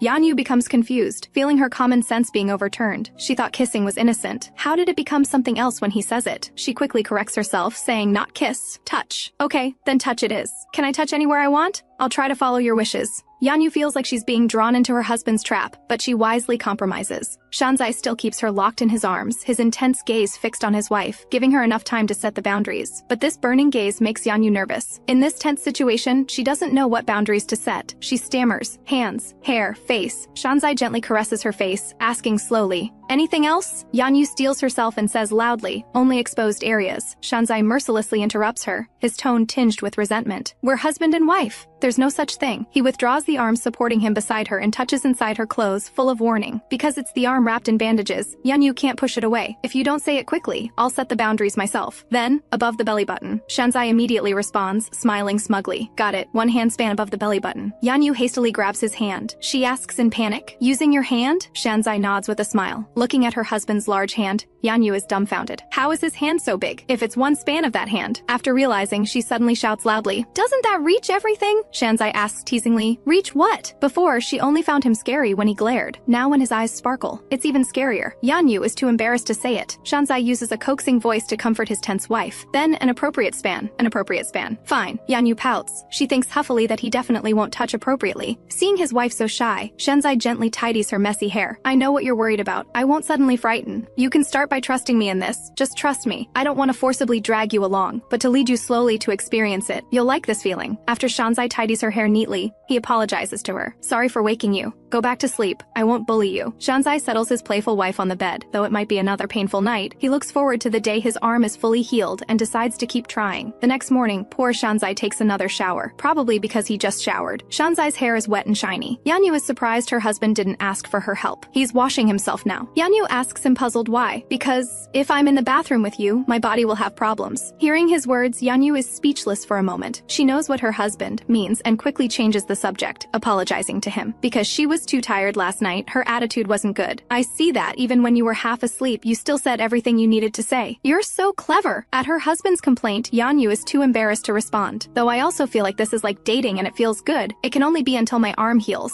After that, it won't work. Meaning once the arm heals, he can make love with his wife. In a great mood, he subtly asks his wife if she wants to touch him. Yanyu involuntarily holds her breath. Where do you want to touch? I'm very easygoing. You can touch anywhere. Anywhere. This phrase stimulates Yanyu's curiosity. Then I won't hold back. Yanyu unhesitatingly hugs his waist. She presses her ear against his chest. His heartbeat pounds loudly. This feeling is so wonderful. Hearing her happy voice, Shanzai also gets excited. He hugs his wife's shoulders back tightly. Do you think I should resign? Hearing this, Yanyu pushes him away. What are you saying? To support my studies, you need to earn money. Right, my wife still needs to study. Yanyu rambles on, saying becoming a doctor costs a lot of money. When I earn money later, then you can resign. I'll support you then. Got it. Hearing you say that, I suddenly feel motivated to work. Yanyu half turns around, hesitates for a long time, then softly calls out, OP. Shanzai looks at her confused, not having heard what she just said. Yanyu clings to his arm and slowly stands on her tiptoes. She softly calls out near her husband's ear, Oppa. After saying this, she dashes to the kitchen. Why does calling him Oppa make Shanzai react so strongly and get so excited? Shanzai shyly covers his face, unable to believe his wife actually called him Oppa. Hurry and get ready for work. Clearly, Shanzai hasn't recovered yet. He stammers for a while without saying a word. He shyly turns his head away, not daring to look at his wife. His wife is so cute, what should he do? She always makes his heart flutter before work, making him not want to go to the office. It's like his wife deliberately doesn't want him to go to work. But unexpectedly, when he gets to the office, a mysterious package shatters all of Shanzai's good mood. Vice President, your package has arrived. The secretary hands over an envelope. The envelope has Li Yanyu written on the outside. Shanzai is puzzled about what his wife suddenly sent him. This morning, he didn't hear his wife say she was sending anything to the office, so he's surprised. But his motion to open the envelope is swift. After opening and checking the contents, Shanzai's expression becomes stiff. What is this? Then, a stack of photos falls to the ground. They show Yanyu crying while sitting on a campus bench, looking at his crying wife in the photos and the strange man sitting beside her. He wonders who sent him these photos and what their purpose is. And looking at the man in front of him, he has a familiar feeling, as if he's seen this face somewhere before. With these questions, he returns home that evening to find Yanyu isn't home. He quickly calls her to ask where she is. Looking at the light bulb on the coffee table, he asks his wife what's going on. Yanyu tells him the housekeeper probably didn't have time to replace it. Just leave it there, and she'll change it when she gets back. But Shanzai looks at how high the ceiling is. Yanyu definitely can't reach it, so he plans to stand on a stool and replace it himself. But he spots the notebook on Yanyu's desk. Thinking Yanyu is studying something, he curiously takes a look. But unexpectedly, it records accident dates and phrases like divorce petition. Shanzai freezes on the spot. Yanyu returns home and calls out to her husband, but gets no response. Thinking he must be showering, she goes back to the bedroom to change clothes. But she sees her notebook on the desk and immediately gets startled. How could she be so careless? She should have put it away. She hopes her husband didn't see it. She quickly puts the notebook in the drawer. At this moment, Shanzai finishes his shower and walks out of the bathroom. Yanyu indirectly asks him if he took a shower right after getting home. After confirming, she feels relieved. She then suggests they change the light bulb together. Shanzai notices the notebook on the desk is now gone. His wife must have put it away. After replacing the bulb, the room becomes brightly lit. At this moment, Shanzai suddenly asks Yanyu if she has something to tell him. Seeing Yanyu's reaction, he pulls her to sit on the sofa. Then he takes out the envelope he received today, saying it has Yanyu's name on it. But Yanyu never sent anything to the office. Unexpectedly, upon opening it, she sees photos of herself in Seoul. Shanzai asks her gently why she was crying then. Yanyu tells him that was the day after his arm got injured. She was waiting by the roadside, and thinking about her husband's injury made her cry sadly, and Seoul happened to pass by at that time. Yanyu told him her story. Shanzai asks curiously, was he just an ordinary passerby? But Yanyu says she feels a strange connection with him. She's run into him often before. She then asks if he might be her husband's friend, but Shanzai has no friends with blonde hair. Shanzai asks what this blonde guy's name is. Yanyu says she thinks she heard him called Seoul. Hearing this name, Shanzai instantly freezes, because this was the name of his friend who died 20 years ago. Could this just be a coincidence? At this moment, Yanyu says this person has also been to Hong Kong, and asks if he might be a friend of a friend. But Shanzai loudly questions Yanyu. Didn't I say you should tell me if you meet any suspicious people? Yanyu hastily explains in panic that he's not a suspicious person, and this person even has the ability to heal others. His eyes are full of kindness, so he shouldn't be a bad person. He even helped her at the mall, and in the photos, when she was upset, he kept comforting her. But Shanzai tells Yanyu with slight anger he hopes she won't trust anyone except her husband, and to always remember she's a married woman. In this world, there are many men with bad intentions. She's inexperienced, so she must be careful. It's best not to talk to strange men. Yanyu points out she doesn't attend an all-girls school. With so many male students at school, how can she not talk to men? At this point, Yanyu is also getting a bit angry. She stands up and tells her husband that the whole school knows she's a married woman and whose daughter-in-law she is. Shanzai continues to remind her, don't think being a married woman will ward off those unwanted admirers. Yanyu angrily asks him, don't you trust me? Does he think she's the kind of person who can't resist temptation? Seeing his wife is already angry, he quickly grabs her hand. He hugs Yanyu from behind, saying he shouldn't have lost his temper with her, but it's because he's so worried about her that he panicked. And the blonde guy in the photos definitely has a complex identity. She should stay vigilant around him. But Yanyu thinks he's a good person. He might even be her guardian angel, who knows? The next day after work, Shanzai calls his wife, saying he'll come pick her up. But on the way, he sees Shen Shizhen looking at his phone. He quickly sneaks over to peek at what the guy is looking at. He snatches his phone away. He glances at the photo, then questions him. Did you get Yanyu's permission to take this photo? But the other person says he always sends them to her after taking them. Then don't you know you should delete them after sending? Shanzai wants to delete the photos from his phone. But unexpectedly, this guy's phone has many more photos of his wife. Overcome with jealousy, he immediately demands he delete all the photos, and warns him not to bother Yanyu with personal matters anymore. Just then, Yanyu walks over. Shanzai pulls Yanyu into his arms. He even intimately kisses Yanyu's face lightly to intimidate the other person. He looks just like a child who hasn't grown up. After returning home, Shanzai finally speaks up. Wife, my arm is healed. Do you remember what you said before? Yanyu understands what he means. Panic shows in her eyes, clearly a bit scared. This is too sudden. She's not ready yet. Isn't he still wearing bandages? It's just bandages. The wound is completely healed, and of course it doesn't hurt anymore. Yanyu is pushed back step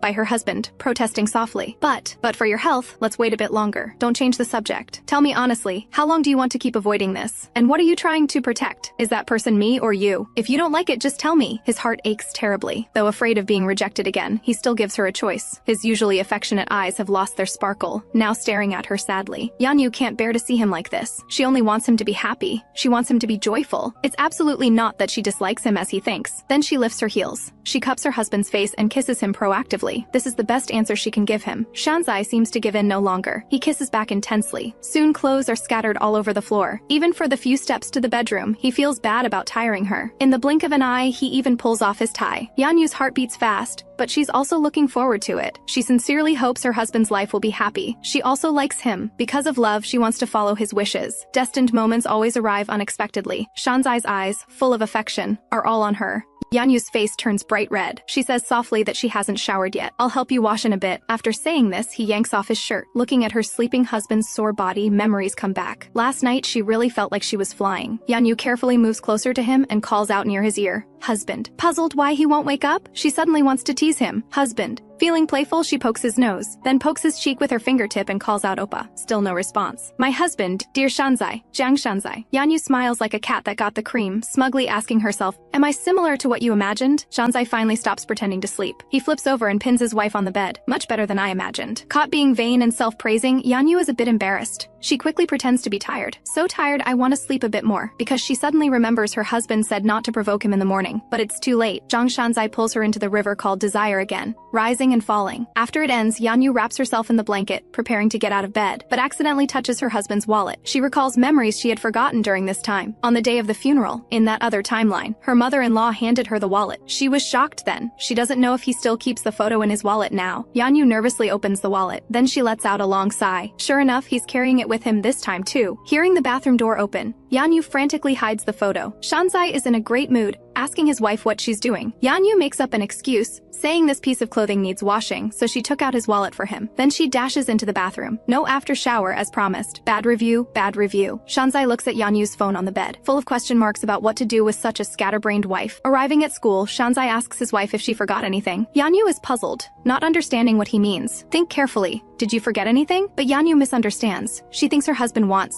a goodbye kiss. She asks him with a smile. Is it this? Getting a quick kiss from his wife? Shanzai is in great spirits. He hands her the phone, seeing his wife's confused face. Shanzai sighs about what his confused wife would do without him. Yanyu's nose tingles. Her eyes fill with tears. She can't live without her husband now, but in Shanzai's heart, he can't live without his wife. After 30 wasted years, he only managed to win over this one wife. He'll definitely spoil her to death. After sending off his wife, Shanzai thinks about that notebook, believing it definitely isn't his wife's. He suspects she's being threatened. He feels he needs to ask his wife properly about that notebook. In case his wife is in danger, he needs to save her. He decides to ask about it tonight. After the afternoon executive meeting at the corporation, Shanzai runs into Ma Zhentai in the restroom. Unexpectedly, he says something incomprehensible. He gleefully asks Shanzai when he's getting divorced. About to leave, Shanzai turns around and asks him sternly, "Isn't that a bit flippant to say?" But Ma Zhentai shows no fear. He even adds fuel to the fire. He mocks him, saying he doesn't even dare talk about divorce. After being mocked, Shanzai instantly grabs his collar, demanding what nonsense he's spouting. Did you threaten Yanyu? Since it happened so suddenly, Ma Zhentai doesn't react in time. He trembles in fear, stammering that he doesn't know what he means. Shanzai suddenly thinks of Yanyu's notebook. He suspects Ma Zhentai threatened Yanyu, so he furiously demands, "Did you threaten Yanyu? If so, he'll kill him." Ma Zhentai, grabbed by the collar, stammers that the Yanyu he knows doesn't get close to anyone, so he spoke out of turn without thinking. Though he tries hard to defend himself, this wretched appearance in Shanzai's eyes is just to avoid the truth, deliberately deceiving him. He connects the events of these past days, thinking the photos and notebook are all Ma Zhentai's doing. Ma Zhentai is choked until he can barely breathe, desperately struggling for Jiang Shanzai to let him go. This time Ma Zhentai's reaction when hearing about the notebook and photos is different. Shanzai suspects Wang Chengwei sent the notebook. He angrily releases his collar. Ma Zhentai, nearly strangled, hurriedly loosens his tie, gasping for breath, and loudly demands what the notebook is. That damn notebook. Does the notebook I know nothing about have my handwriting? What is that thing? At the mention of handwriting, Shanzai pauses. The handwriting in that notebook is clearly Yanyu's. Returning home that evening, regarding the commotion in the restroom, Shanzai deeply reflects on himself. He made a mistake and shouldn't have laid hands on Ma Zhentai. Ma Zhentai is a vindictive person who will definitely use this as an excuse to get leverage over him. At this moment, the wallet suddenly falls out of his coat pocket. He freezes after picking up the wallet. He discovers the photo inside is gone. Already troubled, Shanzai now panics even more. He recalls his wife's strange behavior this morning. He calls to ask Yanyu when she's coming home. Yanyu tells him she won't be off work for a while, then asks him directly if he took the photo from the wallet. Hearing Yanyu say she took the photo, Shanzai feels relieved. At least it wasn't lost outside. He kindly asks his wife why she took the photo. Yanyu tells him she just wanted it, no particular reason. His wife's huffy voice comes through the phone. Shanzai gently coaxes her, saying he'll print an identical one for her later, and asks where that photo is. He tells his wife that photo is very important to him, like a lucky charm.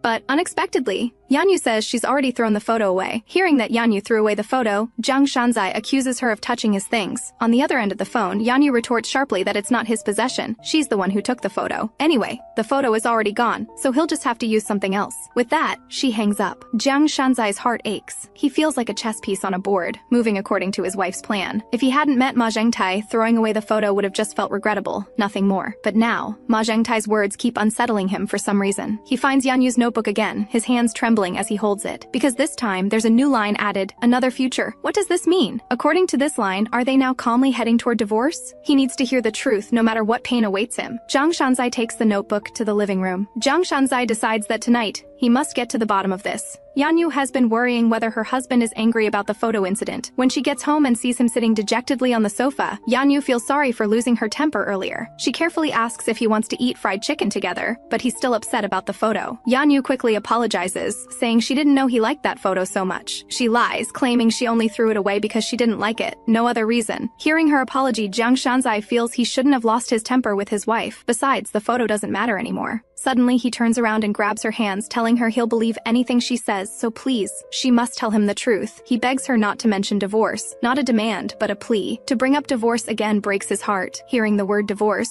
Yanyu freezes. She doesn't understand why her husband is so anxious. Not until she sees him pull out the notebook and ask if it's hers does she snap back to reality. She quickly snatches the notebook and clutches it to her chest. Jiang Shanzai hopes she'll say it's not hers, but contrary to his expectation, Yanyu's expression changes instantly. She looks struck, her face pale, her eyes trembling, looking like a stranger. Her silence is cruel. It's more definitive than any answer. The notebook is hers. Jiang Shanzai grits his teeth and asks what this notebook means. Is someone threatening her? Is that why she's planning divorce? Seeing Yanyu shake her head in pain, Jiang Shanzai's heart aches. Fine, if she doesn't want to say, she must have her reasons. He grabs the notebook back. Then let's pretend this notebook never existed. Let's both forget about it. Without waiting for her answer, Jiang Shanzai roughly opens the notebook and tears it in half. Yanyu, who has been silent all this time, reacts unexpectedly. Trembling, she says no. She's afraid that without this notebook she might forget everything someday. She painfully grabs her husband's arm, begging him not to tear it. What's the problem? Expressionless, he takes the torn notebook and tears it again. Inside, he swallows bitter pain. Never in his life has anyone made him feel so betrayed. He thinks his wife has truly fallen for someone else, and that last night's words of love were just to deceive him before divorce. I won't let you go anywhere. I'll lock you in this house and make you see only me for the rest of your life. His eyes reveal madness. Seeing this, Yanyu bursts into uncontrollable tears, begging him not to tear it anymore. She chases after him and grabs his arm, promising to tell him the truth. Seeing Yanyu sobbing uncontrollably, Jiang Shanzai quickly pulls her into his arms, telling her he'll believe whatever she says. He's prepared for the worst, that she'll betray him. But unexpectedly, Yanyu's next words exceed his comprehension. Crying, Yanyu says she came back from the future, from a future where he had already died. Jiang Shanzai thinks she's talking nonsense. He gently wipes away her tears and kisses her forehead softly to comfort her. Yanyu continues, telling him that in another future, they got divorced. On the date recorded in the notebook, and on March 2nd, the day he received the court notice, Jiang Shanzai had a car accident. His funeral was held on March 4th, and on the day of the funeral, she traveled back to November 25th. Jiang Shanzai realizes that Yanyu did indeed change drastically on that day. And now, according to what she's saying, it explains all of Yanyu's suspicious behaviors during this time. After all, anyone would be happy like a child seeing their deceased loved one standing before them again. Crying on her husband's shoulder, she asks if he thinks she's gone crazy. He feels guilty and doesn't dare speak. Yanyu pouts, thinking, well, who would believe such nonsense about time travel? Still, she tells her husband he doesn't have to believe her words, but he must never doubt her heart. She absolutely doesn't want them to divorce. Then she takes out paper and pen from her bag and writes down a string of numbers. She says these are lottery numbers that will win. Her friend Suji buys these numbers every week. Soon, in January, these numbers will win second prize. Then he'll believe what she's saying. Looking dejected, Yanyu says if believing her makes him anxious, it's better not to believe. Just think of it as a long dream she had. She only hopes her husband will be more careful. When she first came back, she was determined not to divorce. It seems they've overcome that hurdle now, but some subtle things still happen, as if destined, especially that burn. Exactly the same as before. Jiang Shanzai suddenly interrupts her in a low voice, telling her to stop. He turns and pulls his wife into his arms. Her answer has resolved all his doubts. With this matter settled, he feels alive again. He'll definitely be more careful from now on. By the way, can these numbers really win second prize? Then let's buy 100,000 worth of lottery tickets with these numbers. This comment instantly makes Yanyu burst out laughing. She never expected such a wealthy man would try to take advantage of this. She hopes her husband won't do it unless it's really important, because his luck will worsen otherwise. Jiang Shanzai suddenly remembers the photo and asks his wife why she threw it away. Yanyu says she wanted to change some details, because in the future when he had the accident, that photo was in his wallet. That's why she took it away. Only now does Jiang Shanzai realize how much his wife has silently endured. Moved, he kisses her lips and holds her even tighter. He used to think his wife was just very beautiful, but now, beautiful alone can't describe her. He never imagined she'd been doing so much behind the scenes. He tapes the notebook back together and asks how she plans to handle it. After thinking, Yanyu decides to throw it away. Jiang Shanzai promises her he'll be extremely careful, so she shouldn't worry. Then he leans close to his wife's ear and whispers, "Last night I kept restraining myself because I was watching your cues. I held back, since I was the one who asked." Yanyu breaks free from his arms, looking troubled. "It's embarrassing to say, but I was too nervous last night. I still haven't overcome it." Hearing this, Jiang Shanzai smoothly loosens his tie and says somewhat insincerely, "Then we need to spend quality time together more often to overcome it, don't we?" He kisses his wife's hand, telling her he was nervous last night too, but for their future happiness, they should overcome it. After all, this will be every day from now on. She can't believe her ears. This wealthy, handsome, long-legged man has never been with a woman? Facing his wife's doubt, Jiang Shanzai feels wronged. "I've told you many times, you're my first love. Before you, I never had another woman." Yanyu's face burns red, her heart swelling with sweetness. He tucks a playful strand of her hair behind her ear and gently kisses her forehead. "This time, I won't hold back anymore. If you don't like it, push me away because you really will cry." When she wakes again, it's already the next morning. Worried his wife might be uncomfortable, Jiang Shanzai gently asks if she's tired. But Yanyu feels it's very unfair. Her husband seems very skilled at driving, while she's like a complete beginner. A low chuckle comes from behind. He affectionately wraps his arms around his wife's waist. He says he's been talented in every aspect since childhood, the smart type who learns quickly, so there's no area he's not good at. Plus, every day he thinks of various ways to tease her. Hearing this, Yanyu swings her little fist at him, but he catches it easily. "If you feel uncomfortable anywhere, you must tell me. We need to learn to coordinate with each other. And most importantly, let's go burn the notebook." After getting up, they go to the place Yanyu arranged in advance. Jiang Shanzai tells his wife to wait aside while he starts the fire. He's also thinking to himself, he must overcome himself for their future together. Once the fire is burning well, he tells his wife she can come over now. Worried she'll be cold, he calls her over to sit beside him and wraps a blanket around her. Yanyu takes out the notebook, ready to throw it into the fire. He asks if she needs time to say goodbye. Yanyu immediately refuses. and without hesitation throws the notebook into the flames. Jiang Shanzai hopes the bad memories will disappear with the notebook. He tells Yanyu that the empty space in her memory will be filled with better things. Then he says he also has a friend whose face he can't remember, though he occasionally misses him. But it's just a feeling of missing someone. He can't even remember what he looked like anymore. Yanyu curiously asks if that was his first love. Didn't I say my first love is Li Yanyu? Do you really not believe me? But Yanyu says first love isn't some innocent childhood feeling. Jiang Shanzai didn't expect Yanyu to have such a clear understanding of first love. He quickly asks who she had an innocent childhood romance with. She wanted to tease her husband but got outmaneuvered instead. Yanyu admits defeat, saying there's no such person. Recalling the past, Jiang Shanzai smiles faintly. Yanyu feels drawn by invisible hands. She steps toward him. No matter how it began, she believes they were meant to be together in the end. Jiang Shanzai slowly stands and takes Yanyu's hand affectionately, declaring, Li Yanyu and Jiang Shanzai must overcome the past. We still need to keep growing, because we have a long future ahead. Early the next morning, Yanyu calls the housekeeper and specifically tells her not to clean the bedroom today. The housekeeper glances at the security camera in the corner, seeming troubled by something. A few seconds later, she quietly enters Yanyu's room. From the drawer, she pulls out an identical notebook, but just then, a voice interrupts her. It's none other than Yanyu, who just hung up the phone. Are you looking for this? After burning the diary, Yanyu discussed the notebook with her husband. She found it strange. She always hid it carefully. Before she could finish, Jiang Shanzai looked baffled. When he saw the notebook, it looked like it was deliberately placed for him to see. Hearing this, Yanyu froze. Even if she were careless, she'd never leave something so private out in the open. Now she finally understands. The real culprit is the housekeeper. Caught red-handed, she still tries to make excuses, but she's clearly forgotten that Yanyu specifically told her not to clean the bedroom. Were you doing this for Wang Chenghui to see? The housekeeper's guilty conscience shows as her eyes dart around. But convinced Yanyu has no proof, she yells back at her. I have no idea what madam is talking about. I was just cleaning and organizing properly. Is that a crime? How can you accuse me like this? Watching the housekeeper argue so righteously, Yanyu can't help but laugh. You really won't give up until facing the bitter truth. I've already recorded everything we just said and everything that happened in this room. Yanyu points to a decorative item in the corner. The horse ornament, its eye, is actually a hidden camera. Under Yanyu's pressure, the housekeeper becomes even more aggressive. Didn't madam tell me to clean the room? I clearly heard you say living room and bedroom. I was just following your orders. I did nothing wrong. The housekeeper stubbornly denies everything, loudly accusing Yanyu of being heartless and rudely dismissing her. Is this my room? I never said this was my room. Even if I told you to clean my room, it shouldn't be here. Hearing this, the housekeeper has no more desire to argue. If you keep making excuses, I'll have no choice but to call the police. Seeing this,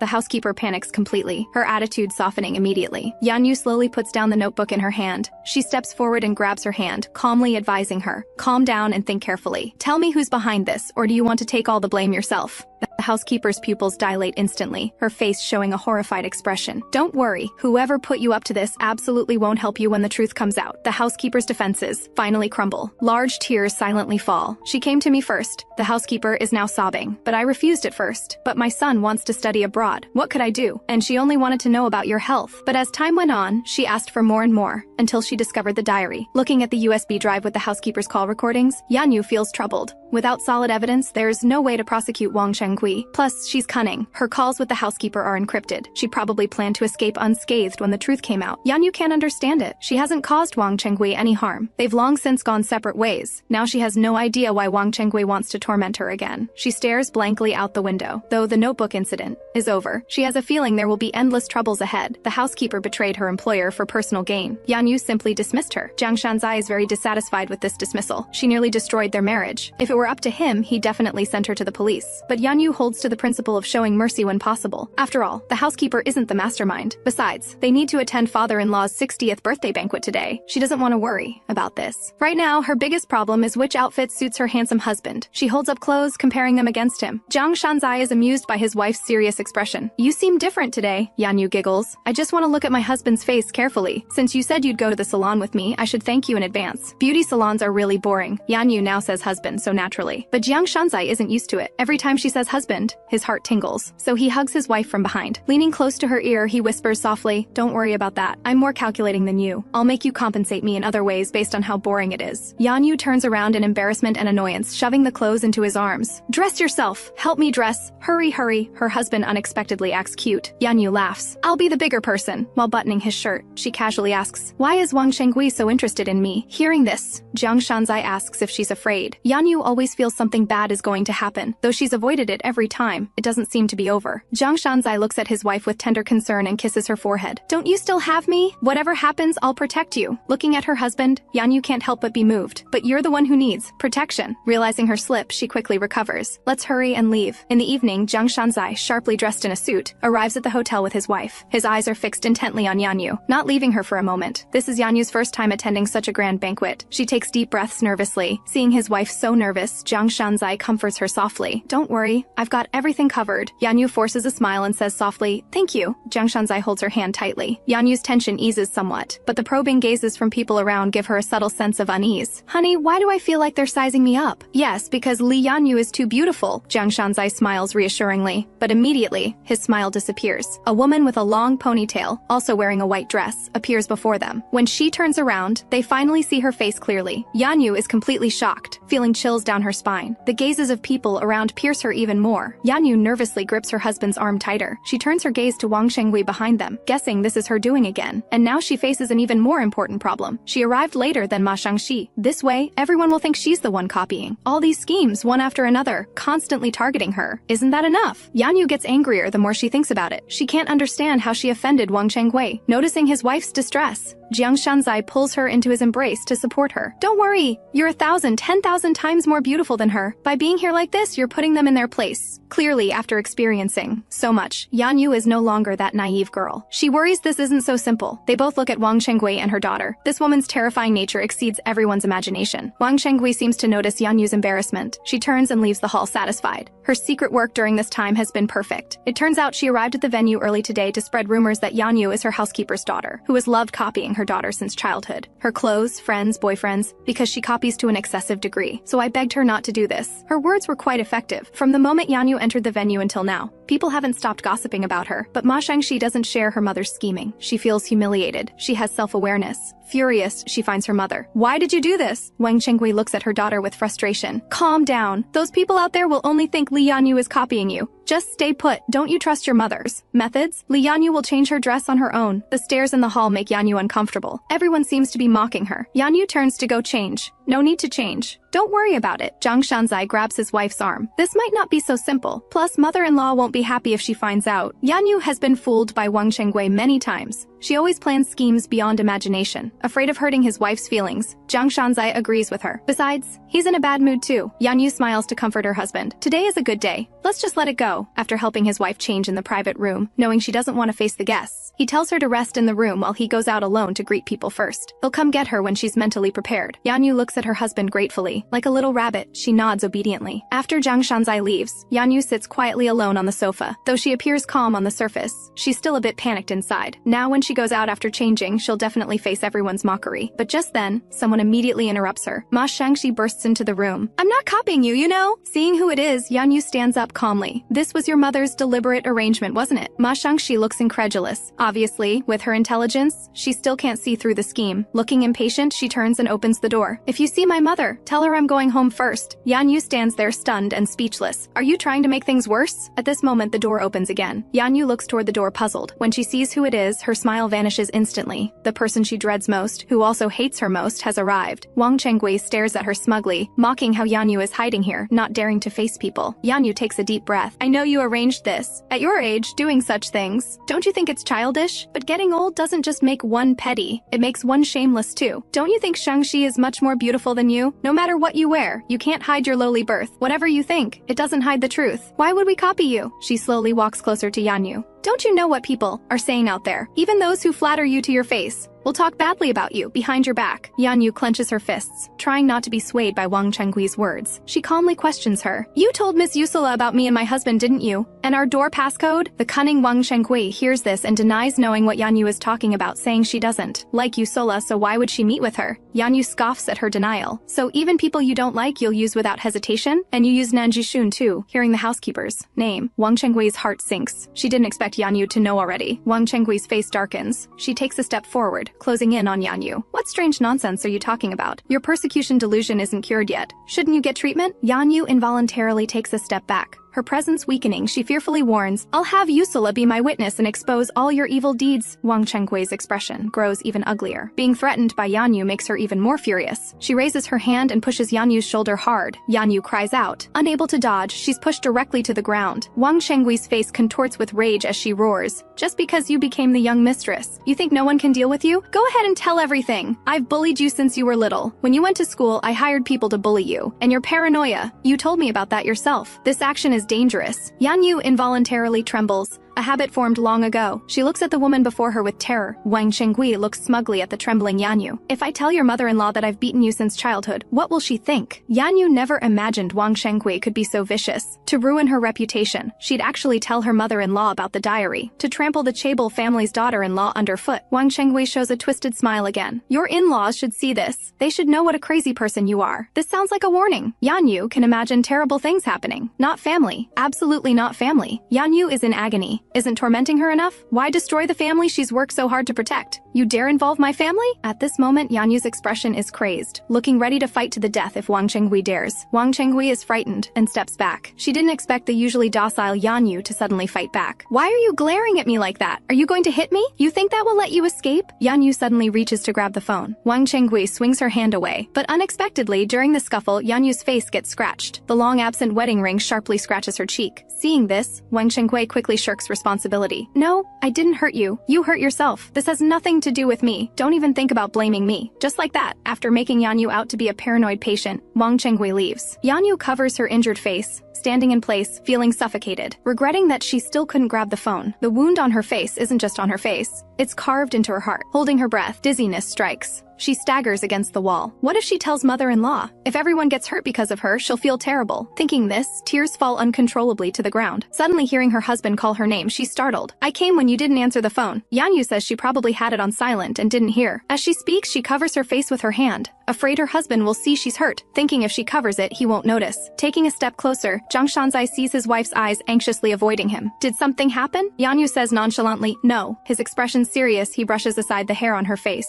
"You know you're hurt here?"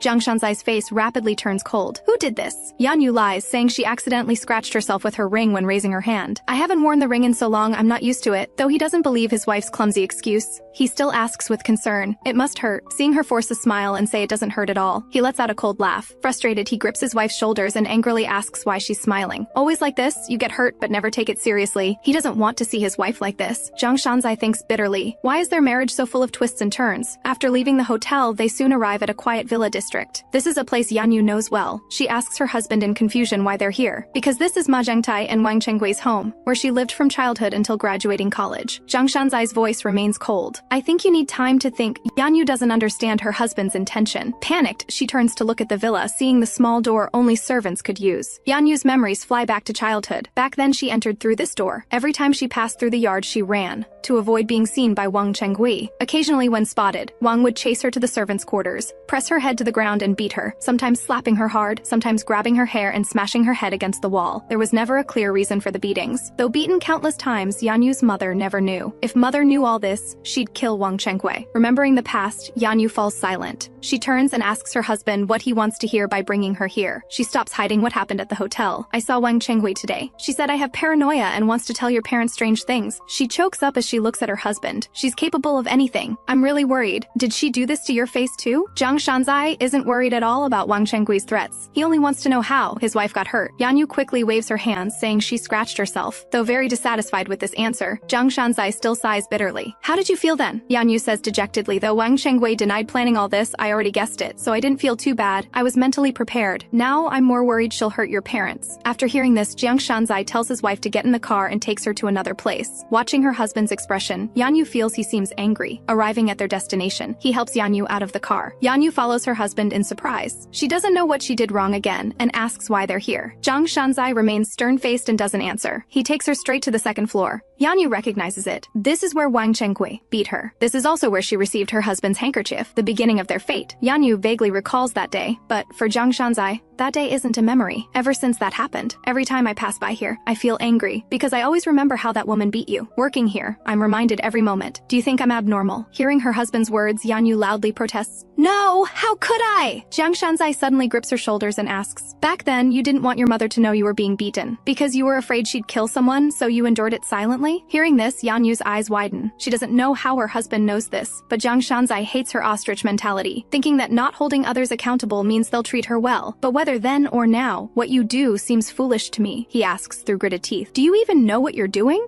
Because you keep yielding. You're making those of us who love you into the bad guys. Thinking of his wife being beaten there as a regular occurrence, his heart breaks. The more he loves, the more it hurts. Jiang Shanzai pleads with her to care more about herself instead of worrying about his future. Because he truly loves his wife and doesn't want her to silently endure all this alone. As long as she speaks up when wronged, he will definitely protect her. Just as her husband finishes speaking, Yanyu's crying grows louder. This is the first time she's shed tears for herself. When she was young, her family was poor. Being beaten and abused, she only dared to endure it silently, because she was facing upper-class conglomerate families who could destroy her home with just a word. She never imagined that one day she would marry into a wealthy family. In the mall parking lot, Yanyu confesses her past inside the car. Sure enough, Wang Chenggui's brutal behavior is even more horrifying than he imagined. The number of times his wife was beaten cannot be expressed in numbers. Although the beatings lessened in high school, it was still violence. Why would she bully someone else's precious daughter? To him, even a single strand of his wife's hair is precious. Letting such a person off easily fills him with rage. He really wants to tear that crazy woman apart. Yanyu thinks dejectedly that at this point there's nothing they can do. Without evidence, it's impossible to punish her. But Jiang Shanzai tells her they have evidence. What happened in the elevator 3 years ago was all captured on surveillance footage, and he has been keeping it, because their relationship wasn't good after marriage. Although he didn't help Yanyu deal with it, he didn't delete it either. Moreover, he also made an audio recording of what happened in the banquet private room. With these things, it's enough to sue Wang Chenggui as a repeat offender, so he tells his wife not to cry alone in secret anymore. From now on, she must tell him about everything. Yanyu feels guilty and waves her hands repeatedly, insisting she's not someone who cries easily. She doesn't know why she only cries in front of her husband. The Jiang Shanzai doesn't believe her. She clearly cried in front of that blonde guy too. Yanyu protests loudly that situation was special. She only cried because he was injured. Seeing his wife bristle up, he leans against the steering wheel with a gentle smile. Don't cry in secret. Cry in front of me. I'll comfort you. Yanyu is healed by her husband's smile, drawing strength from him. Yanyu finally smiles too, teasing him that if he wants to cry, he can also cry in front of her. She'll use all her strength to comfort him. Will you really use all your strength to comfort me? I'm very curious about your full power. Yanyu looks speechless. Is now the time to be thinking about that? Let's go home. The Jiang Shanzai takes her hand and plants a gentle kiss on it. Yanyu's heart fills with flutter once again. The end of this long and painful day is a happy ending. But just then, the phone suddenly rings. On the screen connected to the car display, the word Dad appears. The Jiang Shanzai's father calls him. Where are you? Come home immediately. It turns out father-in-law is calling Jiang Shanzai because after his son got married, he's been hiding his wife and not letting them meet her. So while his son was away, he secretly invited his daughter-in-law to come stay at home for the night. After arriving at the family estate, mother-in-law happily greets them. Our new baby is here. Yanyu warmly calls out Mom, then greets the expressionless aunt. Tonight, Mom is truly happy, beckoning Yanyu to come inside with her. Walking into the living room, it's full of people. Turns out not only was Aunt invited, but Uncle's family too, especially Uncle's little grandson, sleeping with his head on father-in-law's lap, visible at first glance. Yanyu and her husband are both stunned. The Jiang Shanzai sighs awkwardly and greets everyone. He really wants to go home and hug and kiss his wife. Dad sees them and smiles happily, reaching out to pat little Yunhao's shoulder. His desire for a grandson couldn't be more obvious. Mom sees the injury on Yanyu's face and asks with concern what happened. Aunt also quietly comes closer from behind. Seeing Yanyu's cheek, she's startled too, anxiously asking if she went to the hospital for a checkup, being cared for so much by the always critical aunt. Yanyu feels flattered and waves her hands repeatedly, saying she's fine. It's just a little scraped skin that will heal in a few days. But Aunt doesn't think so. She believes women must cherish their faces. If not treated promptly, she'll age quickly and men will look for prettier ones outside. Mom can't listen anymore. Can you not mention women in every sentence? Our baby is still very young. Aunt flinches in fear, looking at her sister-in-law glaring at her. Oh, I misspoke. Anyway, facial wounds are best treated quickly. Sister-in-law, where's the ointment? Mom tells her to stay here while she goes to get the ointment. Who would have thought that always domineering aunt also has someone she fears? It seems Aunt doesn't even dare breathe loudly in front of mother-in-law. Aunt asks again if it hurts a lot. Her sudden change in attitude feels unfamiliar to Yanyu. Is Aunt nervous because Mom is here, or has something else happened during this time? At this moment, the Jiang Shanzai comes over and quietly pulls his wife away. Let's go. It's dangerous here. He's calling his own home dangerous. Yanyu bursts out laughing. I'm really fine. I want to stay here for the night. Although she appreciates her husband's concern, Yanyu feels this isn't a crisis but an opportunity. She's never properly spent time with her in-law's family. Before she can talk further with her husband, Mom calls from a distance. Yanyu! Yanyu pats her husband's hand, telling him not to worry. Mom brings Yanyu to her son's room and hands her a paper bag. Cupping her chin, the more she looks at Yanyu, the more she likes her. I probably feel it's a pity not having a daughter. So recently, whenever I see pretty clothes you could wear, I always want to buy them. Yanyu happily accepts the paper bag. Mom rebandages Yanyu's wound and prays that such a beautiful face won't leave a scar. Seeing mother-in-law's moist eyes, Yanyu's heart fills with sweetness. It seems mother-in-law truly cares about her. She is truly loved. Mother-in-law packs up the medicine box and repeatedly reminds her to stay for the night. After mother-in-law leaves, Yanyu opens the clothing bag. She takes out a golden yellow hoodie. It looks very comfortable. It's cute, like a mother's love for her daughter. Since Mom bought her clothes, she should repay Mom with cuteness. After changing clothes and coming out, Mom at the first floor staircase smiles with satisfaction. Oh, how adorable! Yanyu thinks to herself how surprising it is that she can fulfill filial duty just by changing clothes without doing anything else. After greeting everyone, Yanyu walks happily toward the living room. She bumps into her husband, who has also changed clothes. Yanyu leans in and quietly asks him how the outfit looks.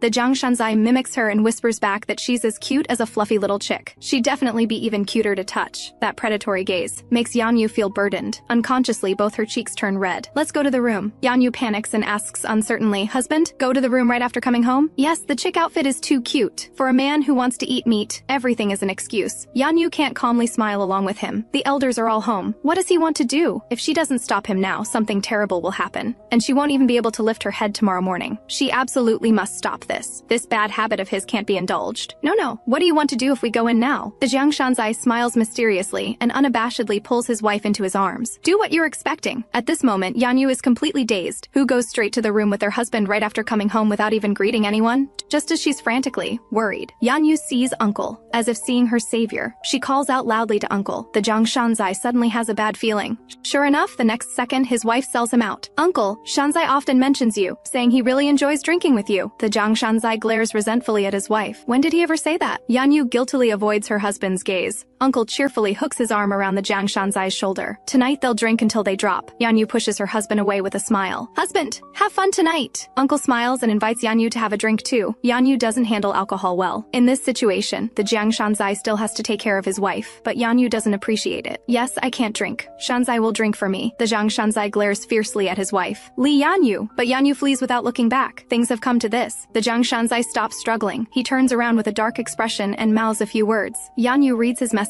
She flinches in fear. She seems to have done something stupid. She can't handle her husband when he's sober. She's even more afraid of him when he's drunk. Tonight she needs to quickly find a place to hide. Yanyu quietly hides in a corner of the garden, thinking he probably can't find her here. Once he falls asleep, it'll be fine. She accidentally glimpses a pink rose sign. She learns for the first time that the meaning of pink roses is a vow of love. She remembers the pink roses her husband gave her last time. She refused them then. Her husband must have been hurt then. Thinking again about today at the department store. Her husband said I love you to her several times. Yanyu fidgets with her hands, feeling a bit guilty. She shouldn't have pushed him to Uncle. Starting tomorrow, I need to treat him better. Suddenly a roar comes from behind. Hearing her husband call her name, Yanyu's jaw drops. How did he get here so fast? It hasn't even been half an hour. Li Yanyu, I know you're there. Don't hide. Can you run away dressed like a little chick? Little cutie, come out now. The Jiang Shanzai patrols around while coaxing his wife with sweet words. If you come out now, I won't be angry. Naive Yanyu believes her husband's words. She pokes out her little head and asks if he really won't be angry. But the next second, her husband scoops her up in a princess carry. The Jiang Shanzai smiles triumphantly. Caught you. No more hide and seek. Let's go home. She's embarrassed. If the elders see us, it'll be so humiliating. Put me down quickly. The Jiang Shanzai holds her gently and says as he walks, where do you want to escape to now? Yanyu quickly says she's not trying to escape. She's worried his body can't take it. The Jiang Shanzai's tone suddenly deepens. It's okay. You'll work harder than me tonight. Yanyu's heart pounds. But she didn't expect that. Right after entering the room, her husband actually starts taking off his clothes. Yanyu covers her eyes and asks what he's doing. The Jiang Shanzai asks in confusion what she means. Should we sleep without washing? It seems she misunderstood. She follows her husband to wash up indignantly. The Jiang Shanzai looks at her teasingly. Is my wife too perverted? It seems you really were expecting something. And in a house where the elders are present. Feeling wronged, Yanyu pouts and wraps the towel tightly around her head. The Jiang Shanzai lovingly adjusts the towel for her. Hurry and wash. Stop tempting him with your eyes. He's already clean, just waiting for her to finish washing up. His wife, fresh from washing her face, is rosy like an apple. He wants to take a bite. Let's sleep now. The Jiang Shanzai takes his wife's hand and heads straight to the bedroom to be able to hold a grandson. Mom has worried herself to pieces. She prepared an 8-meter bed that won't collapse no matter how much they roll around. She She even provided sleepwear with its own air of mystery, all just to hold a chubby, healthy grandson soon. But she doesn't know that last night the sleepwear never had a chance to make an appearance. In the morning, facing mom's enthusiastic, expectant gaze, Yanyu panics internally. She wonders if the family estate has good soundproofing, so she changes this awkward topic and asks to see photos of her husband as a child. But she didn't expect to discover something frightening. Yanyu's hair stands on end. Yusula's brother died over 20 years ago. How could he look so much like that Seol? Could it be a ghost? She immediately shakes her head, dismissing the absurd thought.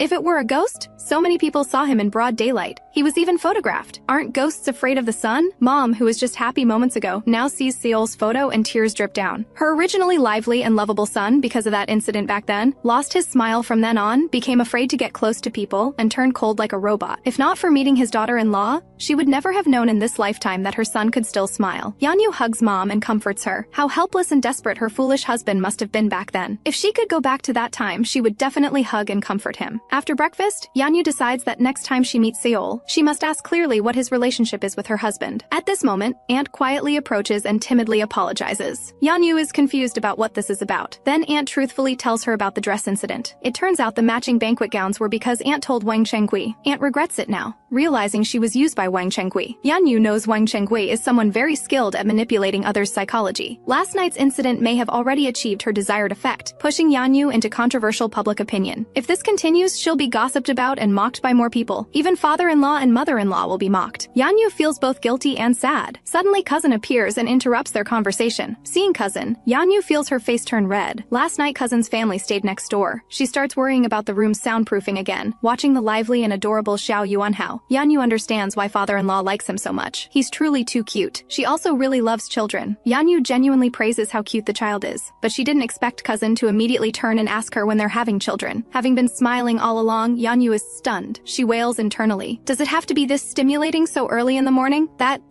Just as she hesitates on how to answer, everyone's gaze in the living room focuses on them. At this moment, father-in-law immediately holds his breath and pricks up his ears to secretly listen. Yanyu is so embarrassed she wishes she could dig a hole and hide in it. Just then, the Jiang Shanzai finally gets up. He dominantly puts his arm around his wife's shoulder, thinking they're bullying. Yanyu, he asks coldly what they're doing. Cousin answers with a smile that they're not doing anything, just asking when they're having children. We're not planning to have children yet. Father-in-law, who is eavesdropping with perked ears, lets out a deflated sigh. After returning home, as soon as they enter, the Jiang Shanzai comforts his wife not to mind what cousin said. Yanyu doesn't care because her mother nags about this endlessly too, but after her husband specifically reminds her, she suddenly becomes curious about her husband's attitude toward children. What do you think about children? Contrary to Yanyu's expectations, the Jiang Shanzai doesn't want children. Yanyu nods in understanding. As expected, she was overthinking. There are many people in the world who don't like children, but the next second she hears her husband say pensively, "But I've thought about it. What if we have a daughter? I think I should quit my job after a daughter is born." Yanyu is completely confused. What do you mean? Is he worried about not having a son to inherit the family fortune? But then she hears her husband say narcissistically, "I need to follow her around. If she looks like me, she'll be very pretty. If she looks like you, she'll be even prettier. The world is dangerous now. What if someone takes her away?" Yanyu is speechless.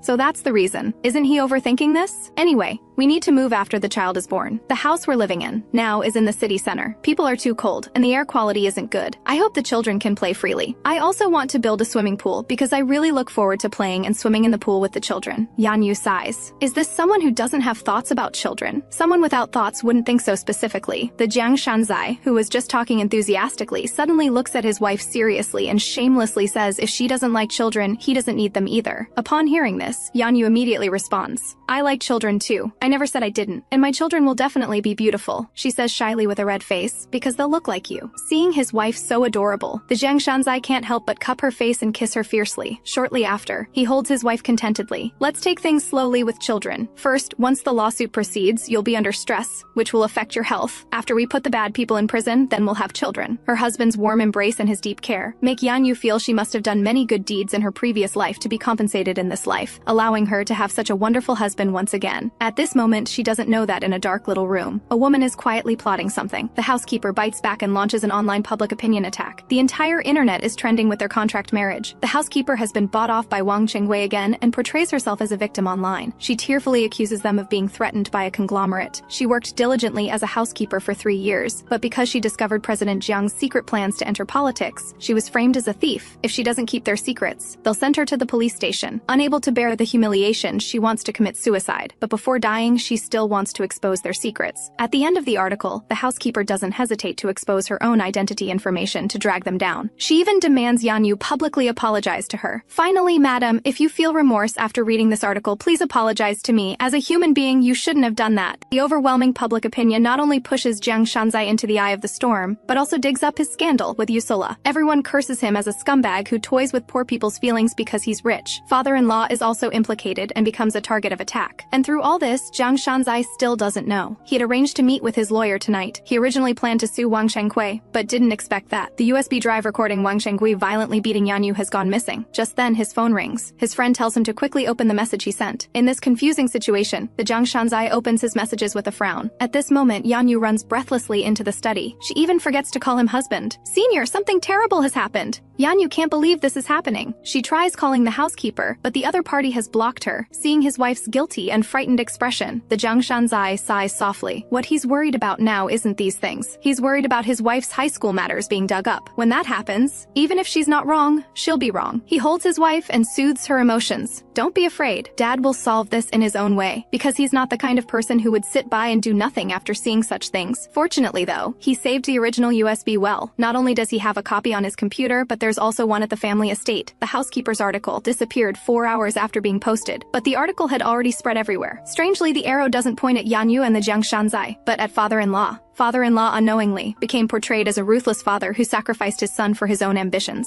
Tormented by reporters, the exhausted dad has no choice but to personally state his position, clarifying that he has no intention of becoming a politician. At school, Yanyu watches the public press conference and sighs. She deeply regrets believing the housekeeper's words now. Suddenly, she thinks of Seol. Every time she's troubled, he appears. This time, she also hopes Seol will appear. She has many things to ask him. However, it's not Seol who comes, but Shen Xizhen. Yanyu is puzzled. Why would he come looking for her? I heard you talking to yourself about how hard things are, so I came over. If you don't have anyone to confide in, you can confide in me. That article may not be entirely true, but I know you're exhausted. Before marriage, you smiled happily. After marriage, it completely disappeared. Only recently has your husband come to school showing concern, but in the past 2 years, there was none at all. Shen Shizhen speaks word by word about his observations during this time. Yanyu breaks out in a cold sweat. He actually knows so much about her life. If this isn't what you want, if you married him out of helplessness, I'll help you change all of this. Because I sincerely hope you can be free and happy. Yanyu feels it's necessary to correct his thinking. She's doing well with her husband now. She can't let him continue misunderstanding. Just as she's about to explain, she hears her husband's voice from behind. Wife, what are you two talking about? Although his voice asking his wife is gentle, his gaze towards Shen Shizhen is like a sharp blade. This guy wants to steal his wife again. Shen Shizhen is equally unwilling, glaring back in disappointment. Yanyu is held in her husband's arms, terrified and not daring to move. The Jiang Shanzai's gaze becomes sharp again. Seeing Shen Shizhen instigating his wife to divorce, the Jiang Shanzai is both angry and furious, but can't fight in front of his wife. He can only hold his wife and kiss her, declaring his ownership before taking her away. The two are silent all the way until they get in the car. Only then does Yanyu gradually come to her senses. Her husband seems really angry, so she carefully asks if he's angry. Hearing her husband say he's not while meaning the opposite, Yanyu suddenly realizes something, and a pleased smile appears at the corners of her mouth. Are you jealous? The man who was angry just a second ago suddenly freezes upon hearing his wife's words. Then he retorts indignantly, I'm more handsome than him, have a better physique. I'm smarter, richer, more mature, and Li Yanyu's husband is me. I'm superior to him in every way. Why would I be jealous? That's too childish. Yanyu can't hold it in and bursts out laughing. She really didn't want to laugh, but her husband looks so cute when he's jealous. Watching his wife struggle to hold back laughter, the Jiang Shanzai loses his composure. What are you laughing at? Do you find me ridiculous?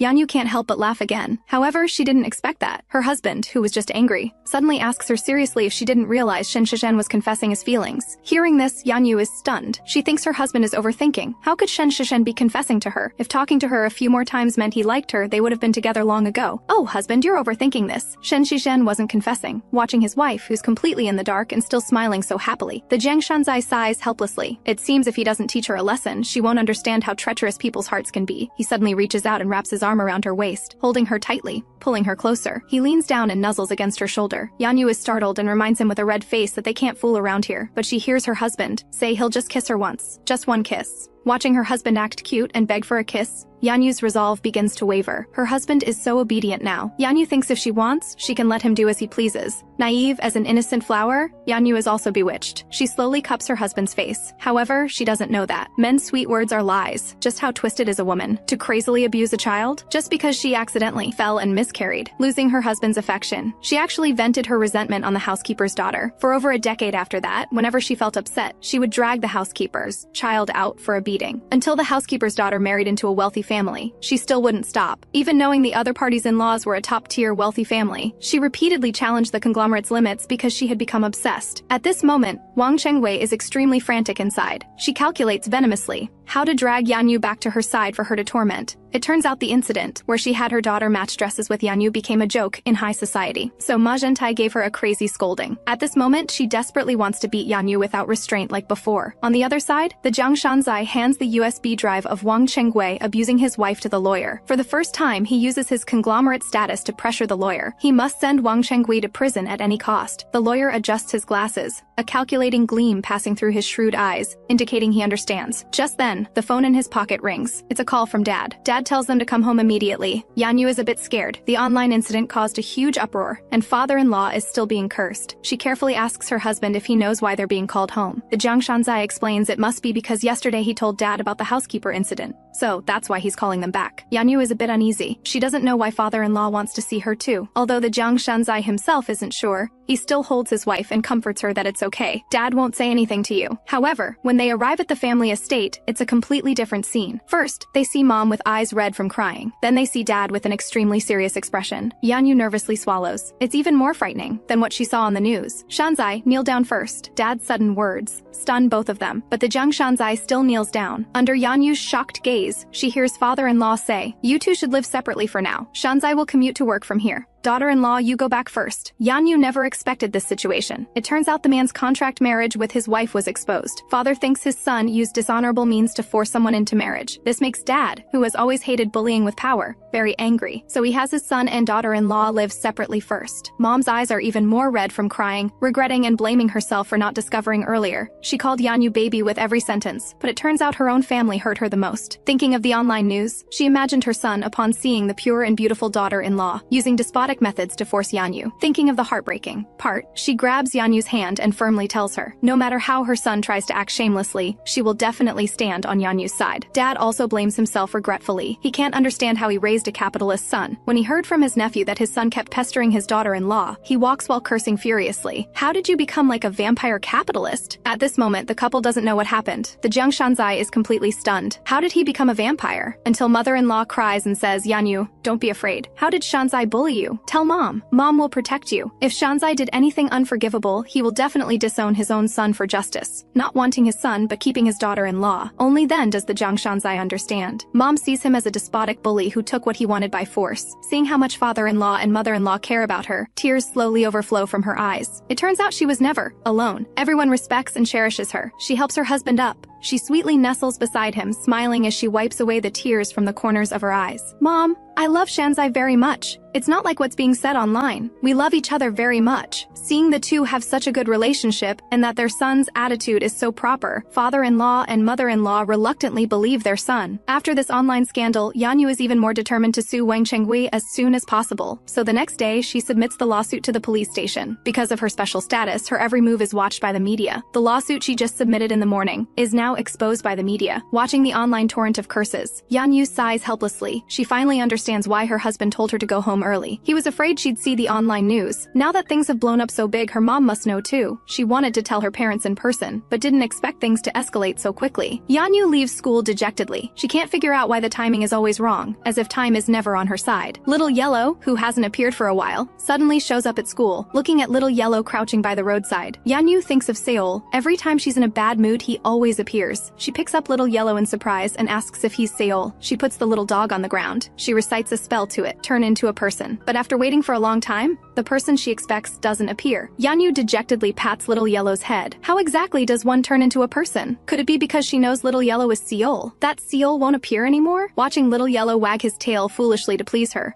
Yanyu can't continue speaking. Tears well up in her eyes. Yes, that child is already dead. How could a dead person come back to life? She says to Little Yellow, what she couldn't say to Seol. Don't walk barefoot. You stepped on glass again. If you need my help, you can tell me anytime. Little Yellow seems to realize this and nods. Finally, he leaves Yanyu slowly. desperately. Watching that small figure, Yanyu's heart fills with hope. She's a reborn person who was given an extra 100 days of life. Didn't she come back to fight against fate? So she absolutely cannot back down. Looking at the USB drive she found in her bag, she decides she must do something. At this moment, on the other side, the Jiang Shanzai receives a call from his wife. Before his wife can speak, he comforts her first. Don't mind those strange calls. Our phone numbers have been leaked. It's okay. My phone has been off the whole time. Husband, if I accept an interview about my personal issues, will it make Dad uncomfortable? The Jiang Shanzai smiles indulgently. No. If it's for justice, Dad will cheer you on. Do you want to accept an interview? Yanyu nervously clenches her fists. She bites her teeth and says yes. The Jiang Shanzai encourages his wife over the phone. I'm at the TV station now. Suddenly hearing his wife say this, the Jiang Shanzai exclaims in panic. What? It's starting soon. It won't end quickly. Just as her husband is about to explode, Yanyu hastily hangs up. After a quick adjustment, she heads to the studio with the producer. On the way, Yanyu's face is full of worry. She lied because her phone has been on the whole time. Looking at over 100 harassing calls and messages from friends and relatives, Yanyu asks everyone to wait a bit longer. She still has a tough battle to fight right now. Today, she's not the wife of J Company's vice president. She's a weak girl who was abused for 18 years, Li Yanyu. Here, she will tell the entire story of being bullied since childhood. At this moment, someone listening to the TV smashes a glass. This furious person is Wang Chengui. She can't believe Yanyu would actually make such a big deal of this.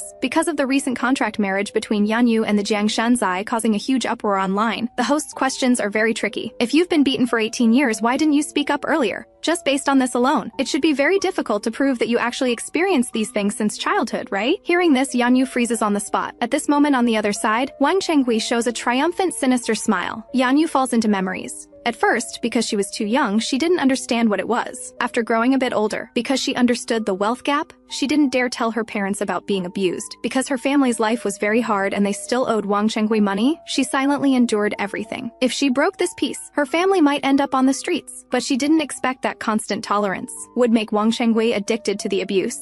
Even after she got married, Wang Chengui still threatened her life. Today, she's going to expose Wang Chengui's crimes. The interview is drawing to a close. The host brings up the question most people are curious about, their contract marriage. Yanyu freezes for a moment. Then, blushing, she faces the camera with determination. My husband and I love each other. Whether people believe it or not, time will prove everything. Jiang Shanzai, who rushed to the TV station, happens to hear his wife's heartfelt confession on the big screen. He murmurs to himself, what's going on? Does she not need me at all? After the show airs, the response is great. Many people cheer Yanyu on. Looking at the encouraging comments, Yanyu's eyes well up with tears. Suddenly, she sees a message. She nervously opens the article. It turns out the cleaning lady who worked at Wang Chengui's house witnessed the entire beating and even recorded it on her phone. With trembling fingers, Yanyu clicks on the attached video. It shows her younger self in a school uniform, hair grabbed by Wang Chengui in the courtyard. Young Yanyu tries to break free, but Wang Chengui chases after her, grabs her braid, and slaps her viciously. The video was secretly filmed but shot up close. Despite the background noise, little Yanyu in the footage makes no sound at all, unlike watching the department store beating video. This time Yanyu sheds tears. She wants to apologize to her younger self. Why didn't she cherish herself? Crying and laughing at the same time, Yanyu happily asks the producer if the interview worked. The producer nods with a smile. He knew that as long as she dared to step forward, at least one person would be willing to help. Honey! Yanyu turns around in shock. Come here. I've been waiting for you forever. Jiang Shanzai opens his arms, looking at her with adoration. Yanyu stands up and rushes over. She happily throws herself into her husband's arms, wrapping her arms tightly around his waist, calling out sweetly, Honey! Suddenly realizing they're in public, she immediately pulls back her hands and stands up straight. When did you get here? I told you. I've been waiting for a long time. Jiang Shanzai pulls his wife back into his embrace. You did great. The best. Receiving her husband's praise, Yanyu's tense body relaxes. Thank goodness he's not angry, but her joy lasts only seconds before he pushes her away. But how could you tell me just 15 minutes before the show aired? Yanyu stammers, trying to explain. But her husband interrupts. You're so bad. I'm going to devour you. Jiang Shanzai flashes a meaningful smile. Suddenly Yanyu's phone rings. Seeing the number from America, Yanyu's eyes widen in shock. It's the housekeeper bribed by Wang Chengui, and she's willing to testify for Yanyu. Jiang Shanzai quietly watches his wife talk on the phone. She's completely different from her usual timid self. She firmly demands the housekeeper post everything about Wang Chengui online. Jiang Shanzai sighs softly. His wife has grown up. She can handle problems on her own now. In the parking lot, Jiang Shanzai affectionately pats his wife's head. Li Yanyu, you've grown up. He gently leans on her shoulder. It makes me a bit sad that I couldn't help seeing him hang his head with a slightly aggrieved tone. Yanyu quickly protests. You'll always be my greatest strength. It's because of his existence that she's been driven to act. Yanyu sincerely thanks him. Thank you for always making me feel loved. She confesses her feelings to him once again. Really? Jiang Shanzai falls silent for a moment, asking uncertainly. From that glimpse 7 years ago, to the contract marriage 2 years ago, no one knows how terrified he's been these 2 years. Yes, I really am grateful, looking at his wife's teary eyes. What could be more real than his wife crying in his arms? Then you can't just say it with words. Suddenly forced into intimacy, Yanyu can't keep up with her husband's pace. Thinking of that night in the school parking lot, this man is too bold. They're in public. She quickly raises her hand to block his face. Wait, I have something to say. Tell me later. Nothing else matters right now. This is the priority. No, I need to go to my mom's today. Today? It hits him like a bucket of cold water. He asks uncertainly several times. Today? Yes. If I go tomorrow, I won't be able to sleep tonight. Understanding what she means, Jiang Shanzai sighs. What a shame. He runs his fingers through his hair in frustration. I really want to go with you, but there's so much to do at year-end. He already misses her and they haven't even parted yet. Yanyu smiles and says it's fine, she can go alone. Jiang Shanzai feels upset. His wife just said he's her greatest strength, and now she's leaving him behind. He wanted to love her well tonight. Jiang Shanzai wraps his arms around his wife and mutters softly, did you hear I was going to devour you tonight, so now you're running away? Of course not. I'm worried about Mom.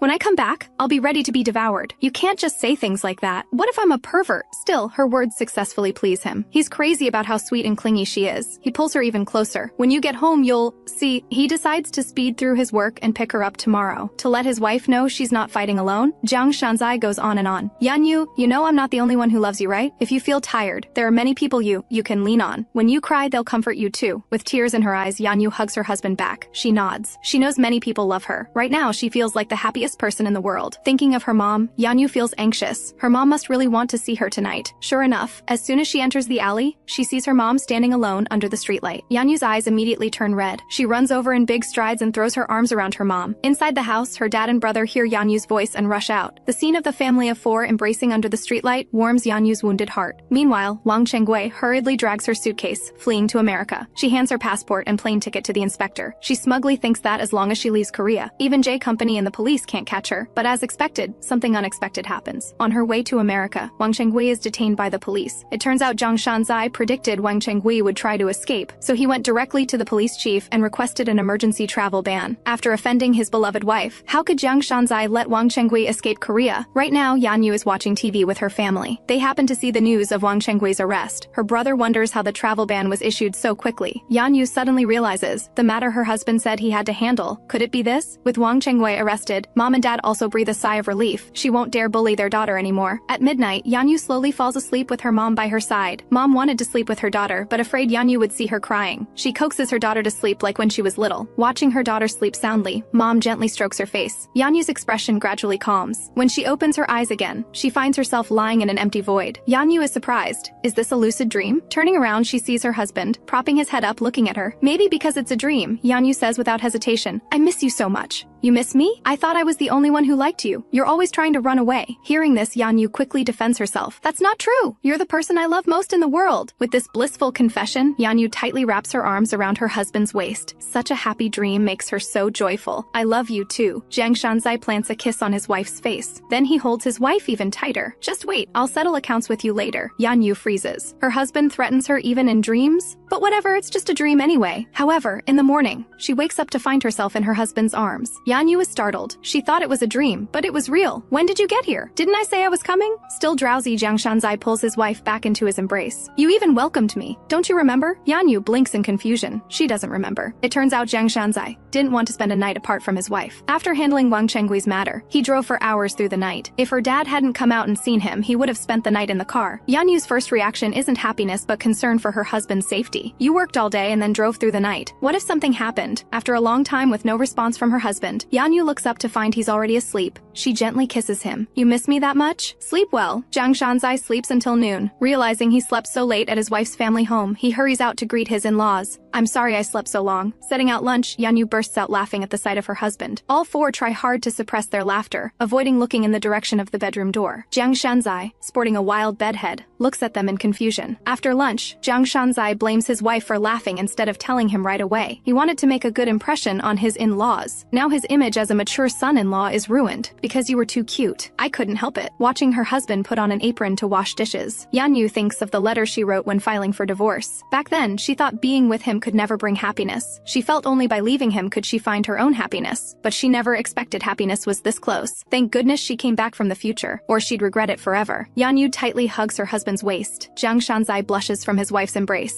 Not now. Can't you see I'm washing dishes? Yanyu peeks out her little head, giggling while hugging him. Because washing dishes doesn't use your arms. So I can tease you. Suddenly I don't feel so happy anymore. But I feel very happy. As Yanyu speaks, her hand moves to his chest. Jiang Shanzai's soul nearly leaves his body. He doesn't want to lose control and do unspeakable things at his in-laws' house. Hey, Yanyu, stop it and back off. With a beauty in his arms before he had a taste, he could convince himself it wasn't that interesting. But after having tasted it, there's no reason to refuse her soft warmth. He stops what he's doing. He tilts his head back and sighs deeply. I was planning to stay until tomorrow, but looks like that's not happening. Through countless battles over the years, none have been this difficult. He turns around, touches his wife's forehead, full of warning. When we get home, I'll settle accounts with you. You just got here and you're leaving already? Yanyu asks slyly how he'll explain it to her mom. Should I say my husband wants to go home to settle accounts with me? Can I say that? No, you can't. His wife is clearly playing with him. Jiang Shanzai gives up struggling, thinking to himself, play all you want. We'll see who plays whom when we get home. Just then, Mom comes back. She tells Yanyu the snow outside is beautiful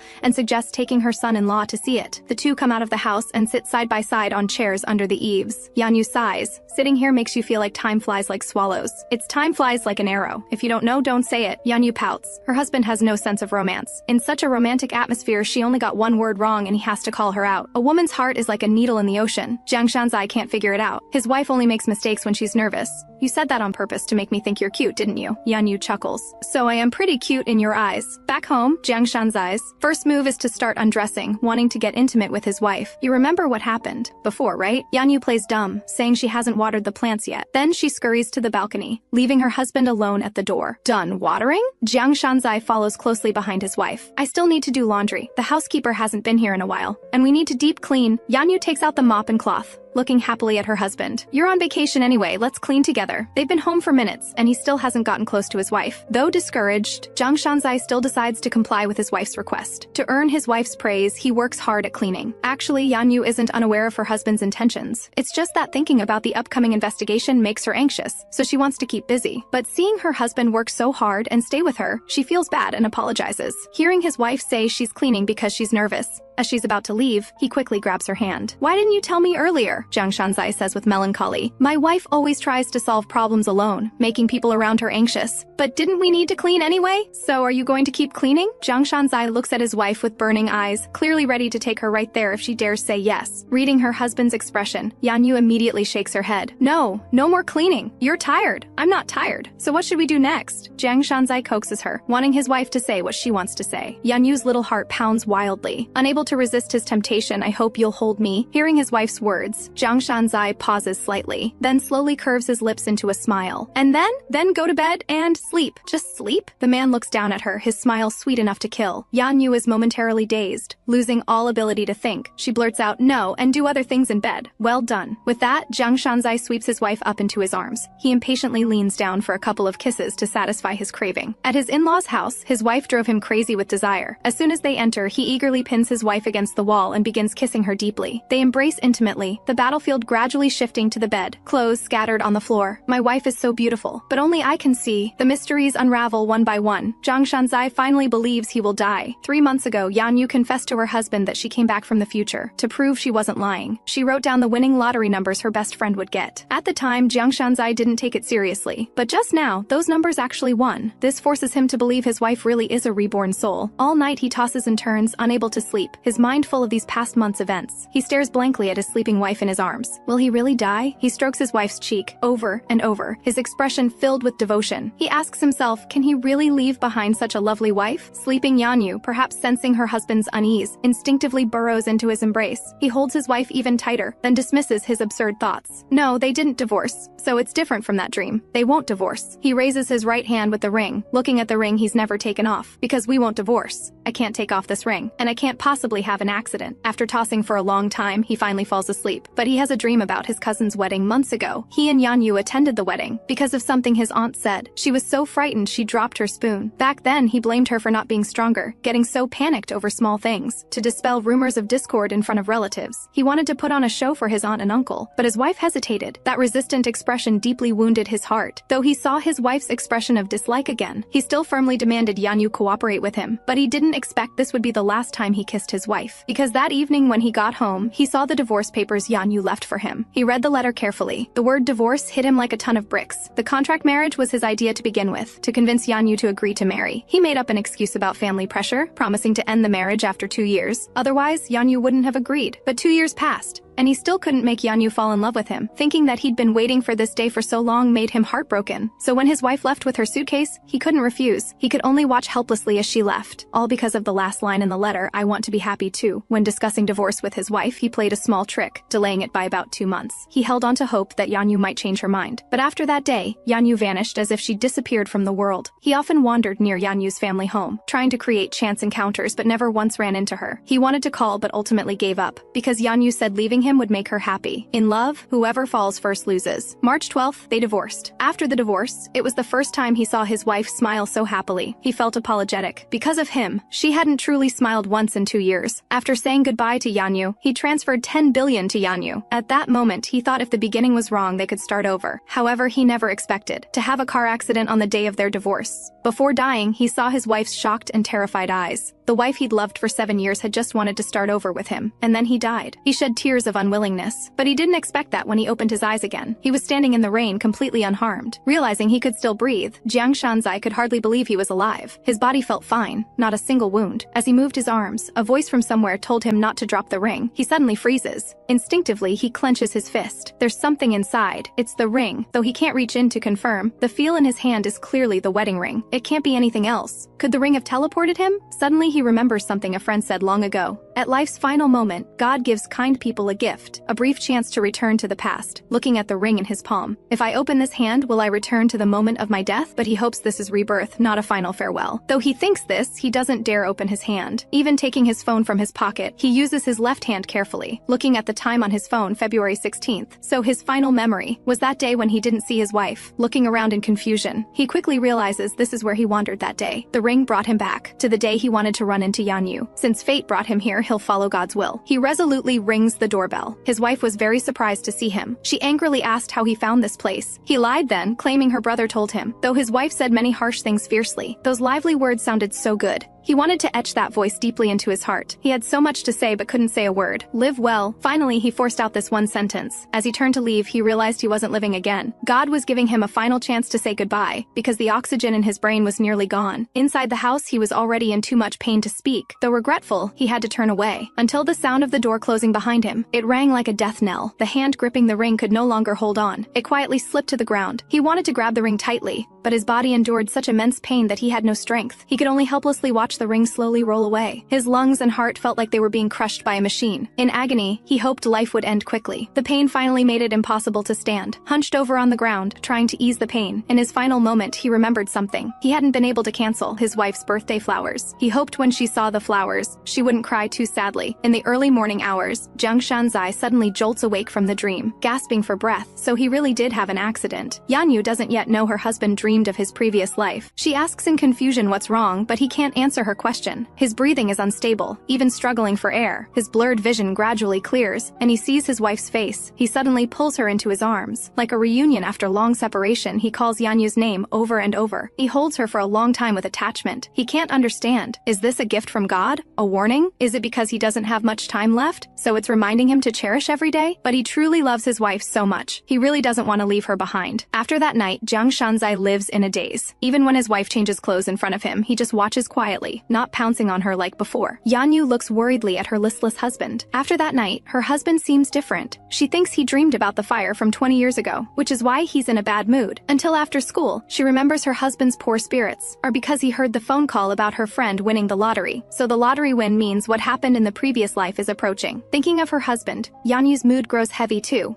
She blames herself for telling him those numbers. Dad wants to hold a grandchild, but he doesn't dare pressure his daughter-in-law. He actually suspects his son has physical problems. Married for 2 years and still hasn't gotten his wife pregnant. Seeing his son's pale complexion, Dad thinks he guessed right. Your head's steaming. Go Go rest. So young, yet your health is so poor. How can you get your wife pregnant like this? As soon as the words leave his mouth, Dad quickly covers it. Thinking of grandchildren, he blurted out what was on his mind. So Dad wants grandchildren. Jiang Shanzai looks at his father with amusement as he warns him like a child. You absolutely must not tell your wife I said this. If you dare tell her, I'll disown you. After warning his son, he tells him to go rest. A lot has happened at home recently. You must be exhausted. If you go before me, you'd be an unfilial son. Hearing Dad's careless joke, he falls silent. If he left this world, how heartbroken would his parents be? Meanwhile at school, the shameless Wang Shenghui just got released from detention and comes to school to verify something with Yanyu. It turns out, while in detention, she deduced what was in the notebook because she thinks someone as stupid as Yanyu couldn't possibly predict the future. So these past few days, she calmly thought about what happened in the diary. Someone must have experienced the future, and that person is Li Yanyu. Wang Shenghui slowly approaches Yanyu. You can travel through time, right? At Wang Shenghui's deduction, Yanyu is startled. She doesn't know how Wang Shenghui figured it out. Wang Shenghui observes Yanyu's expression and speaks mockingly. I don't know why such illogical talk makes you so nervous. Hearing this, Yanyu immediately adjusts her expression. Your nonsense is hilarious.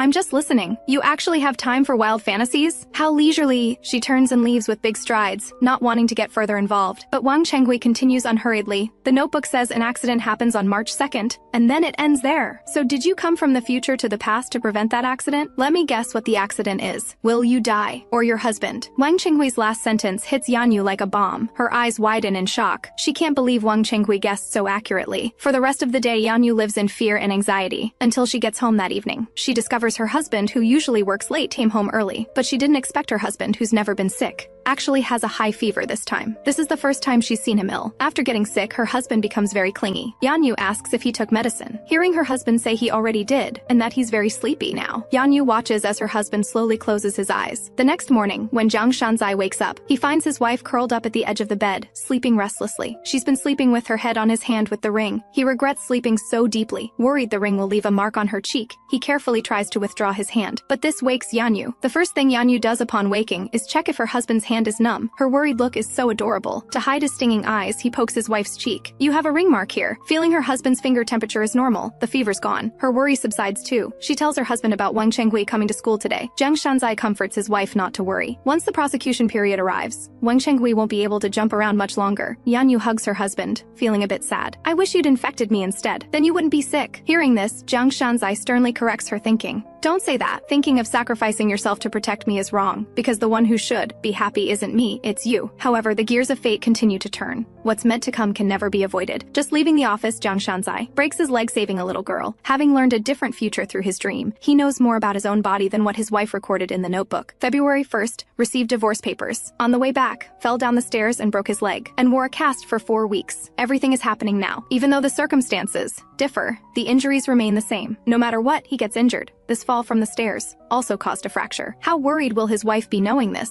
Will she be scared? Remembering when he was burned and his wife cried uncontrollably, he feels deeply guilty. To keep his wife from knowing about his fracture, he has the doctor use a removable cast. After going home, he hides the cast under the bed. This way his wife won't discover it. He thinks sadly, the fracture came 2 days earlier than in the dream. Will his death date also come earlier? Jiang Shanzai goes home with complicated feelings. Ever since learning he will die, Jiang Shanzai has been distancing himself from his wife. They've been sleeping in separate beds for several days now. Yanyu begins to wonder if their marriage has reached a stagnant period. A few days ago, they were burning like fire. Now they're alarmingly cold. Tonight, while her husband isn't paying attention, she suddenly climbs onto the bed and burrows into the covers. No matter how her husband pleads, Yanyu pouts and refuses to leave. It turns out he's worried. His wife will discover his broken leg, so he makes excuses to sleep separately. However, Yanyu is very clingy now, eager to climb into his bed every night. Seeing his wife looking like she's about to cry, Jiang Shanzai finally softens. I have a cold these days and might infect you. We can't sleep together. When the cold is better, okay? Yanyu happily agrees. Thinking that his wife will be heartbroken after he's gone, his mood grows heavy. Determination shows in Jiang Shanzai's eyes. He absolutely won't die. If that day really comes, he hopes to spend all remaining time with his wife. Honey, do you want to go on a honeymoon trip? Yanyu is surprised. Why is her husband suddenly bringing this up? As soon as the cold is better, we'll go right away. Yanyu happily nods repeatedly. All previous unhappiness swept away. Just as she's slowly falling asleep, she suddenly hears her husband softly calling her. Honey, what was my funeral like in the previous life? Hearing that calm voice, Yanyu's heart aches. She doesn't want to answer this question, but her husband seems very curious. He keeps asking. After her husband's repeated requests, Yanyu finally speaks. Her pillowcase is soaked by now. There were many people, many reporters. Dad was silent the whole time. Mom cried terribly. Yusola cried the whole time too. Did you cry too? Not much. Because we were already divorced then. She didn't cry at the funeral, but after receiving the flowers, she cried heartbrokenly. But she doesn't tell her husband this. I see, Jiang Shanzai murmurs. He sounds somewhat relieved. This was exactly his final wish in the previous life. He didn't want his wife to blame herself for his death. Was there no one cursing? Me? No, not a single person.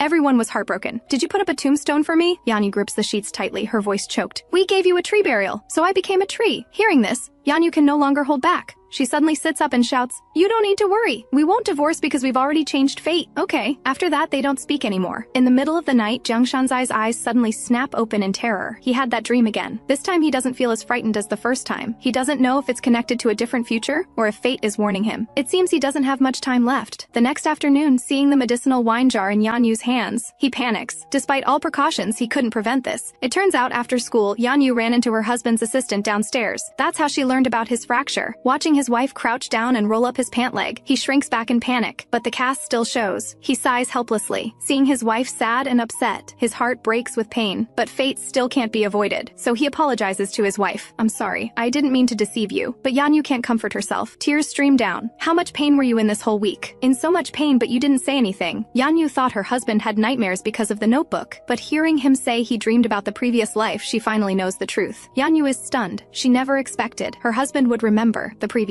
life. Yanyu frantically grabs her husband's arm, telling him not to worry. She absolutely won't let anything happen to him. This is her only goal for coming back. Besides her husband, she wants nothing else. He calmly calls out, "Yanyu." He wants her to calm down. He understands his wife's character well. If anyone died in front of her, if she came back, she would definitely save that person. But he's already very lucky. In this parallel world, his wife came back and fell in love with him. This was something the previous life him wouldn't dare dream of. Even if he can't escape fate and dies, he has no regrets. Compared to the desolation at the end of his previous life, this is truly God's grace. But Yanyu doesn't want to hear this. Her husband truly is her everything. In the previous life, she didn't understand love and missed him. Now she finally fell in love with him. Why be so cruel and make her experience separation by death again? She can't do it this time. Watching his wife cry inconsolably, he can't help but shed tears too. "Yanyu, not many people know their own death anniversary. I didn't tell you because I didn't want you to worry." Yanyu swats away her husband's hand in distress. She shouts hysterically, "Why do you always say such unsettling things? I told you I'll save you. Please don't give up." When she shouts, he raises his voice too. "I believe you. I'll do what you say. I'll do whatever you tell me. I'll fight desperately to stay alive. But I want you to promise me one thing. If by chance we really can't avoid it, promise me you'll live well." He begs his wife not to live in pain because of him. He didn't want it in the previous life, and he doesn't want it now. "No, I can't do it. Without you, I won't try to live either." Yanyu ultimately refuses her husband's tearful request. He goes on a date with his childhood friend. However, his wife, who's giving him the cold shoulder, catches him. He suddenly feels inexplicably panicked. The two of them are already in a cold war, and his wife sees him getting out of Yusola's car. Jiang Shanzai asks guiltily where she's going. "Don't you see the wristband on my hand?" "Going to a nightclub, of course," before getting in the car. Yanyu fiercely warns him not to follow. Jiang Shanzai is instantly confused. "What? No, don't!" Watching his wife's angry appearance, there's no time to be dazed. He hurriedly gets into his car behind her, anxious as anything, pointing at the car ahead and telling the driver to follow. The driver understands. Woohoo! Time for a long-awaited wife-chasing battle? Then tells him to hold tight, floors the gas pedal and shoots out like flying. But by the time he catches up, Yanyu has already entered the club. Jiang Shanzai gets out of the car and rushes straight in, but the staff stops him, thinking they're checking age. He pulls out his ID card, telling them he's already in his early 30s. However, the staff tells him it's because his clothes are wrong. They don't fit the club's style. Jiang Shanzai sneaks a glance around. Taking this look, he seems to understand, so he snaps off his tie. "Can I go in now?" The security guard laughs awkwardly. "Well, even with the tie off, it's still a bit, fine, then I'll take off my jacket. That should work, right?" But the security guard still thinks he's dressed too formally. "It's our opening day. Not this time, but next time for sure." Jiang Shanzai's anger rises level by level. He really wants to buy this club. No sense at all. He can't help but shout at the staff. "What matters now isn't that, but my wife who ran away from home is in there." At this moment inside the venue, Yanyu nervously stands in a corner. It turns out earlier today after school, Yanyu ran into Little Yellow, who'd been missing for a long time. She wanted to thank Little Yellow for looking after her all this time, but she didn't expect him to give her a shocking secret. It turns out the main villain is Little Yellow himself, because he's the little boy who was burned to death in the fire. He resents that Jiang Shanzai didn't save him as a child, so he's pursued him for 2 lifetimes to take him away. However, he gave Yanyu a challenge. If she can find him in this newly opened club, he'll tell her the answer. Just as she's lost in memories, someone suddenly pins her against the wall. A red-haired guy lewdly invites her to play together. Yanyu politely tells him she's not here to play, but the man is relentless, grabbing her hand and not letting her leave. His other hand even touches her stockings. Yanyu's eyes widen in shock. She immediately turns and shouts angrily, "Get lost, you jerk! Let go!" The more she resists, the more excited the red-haired guy gets. He teases that he can't hear what Yanyu is saying. Suddenly, someone grabs the back of his neck, forcing his head down. Jiang Shanzai asks darkly, "Can you hear clearly now?" His powerful aura hits like a wave. The red-haired guy is scared stiff, not daring to move. "Get lost, you lunatic!"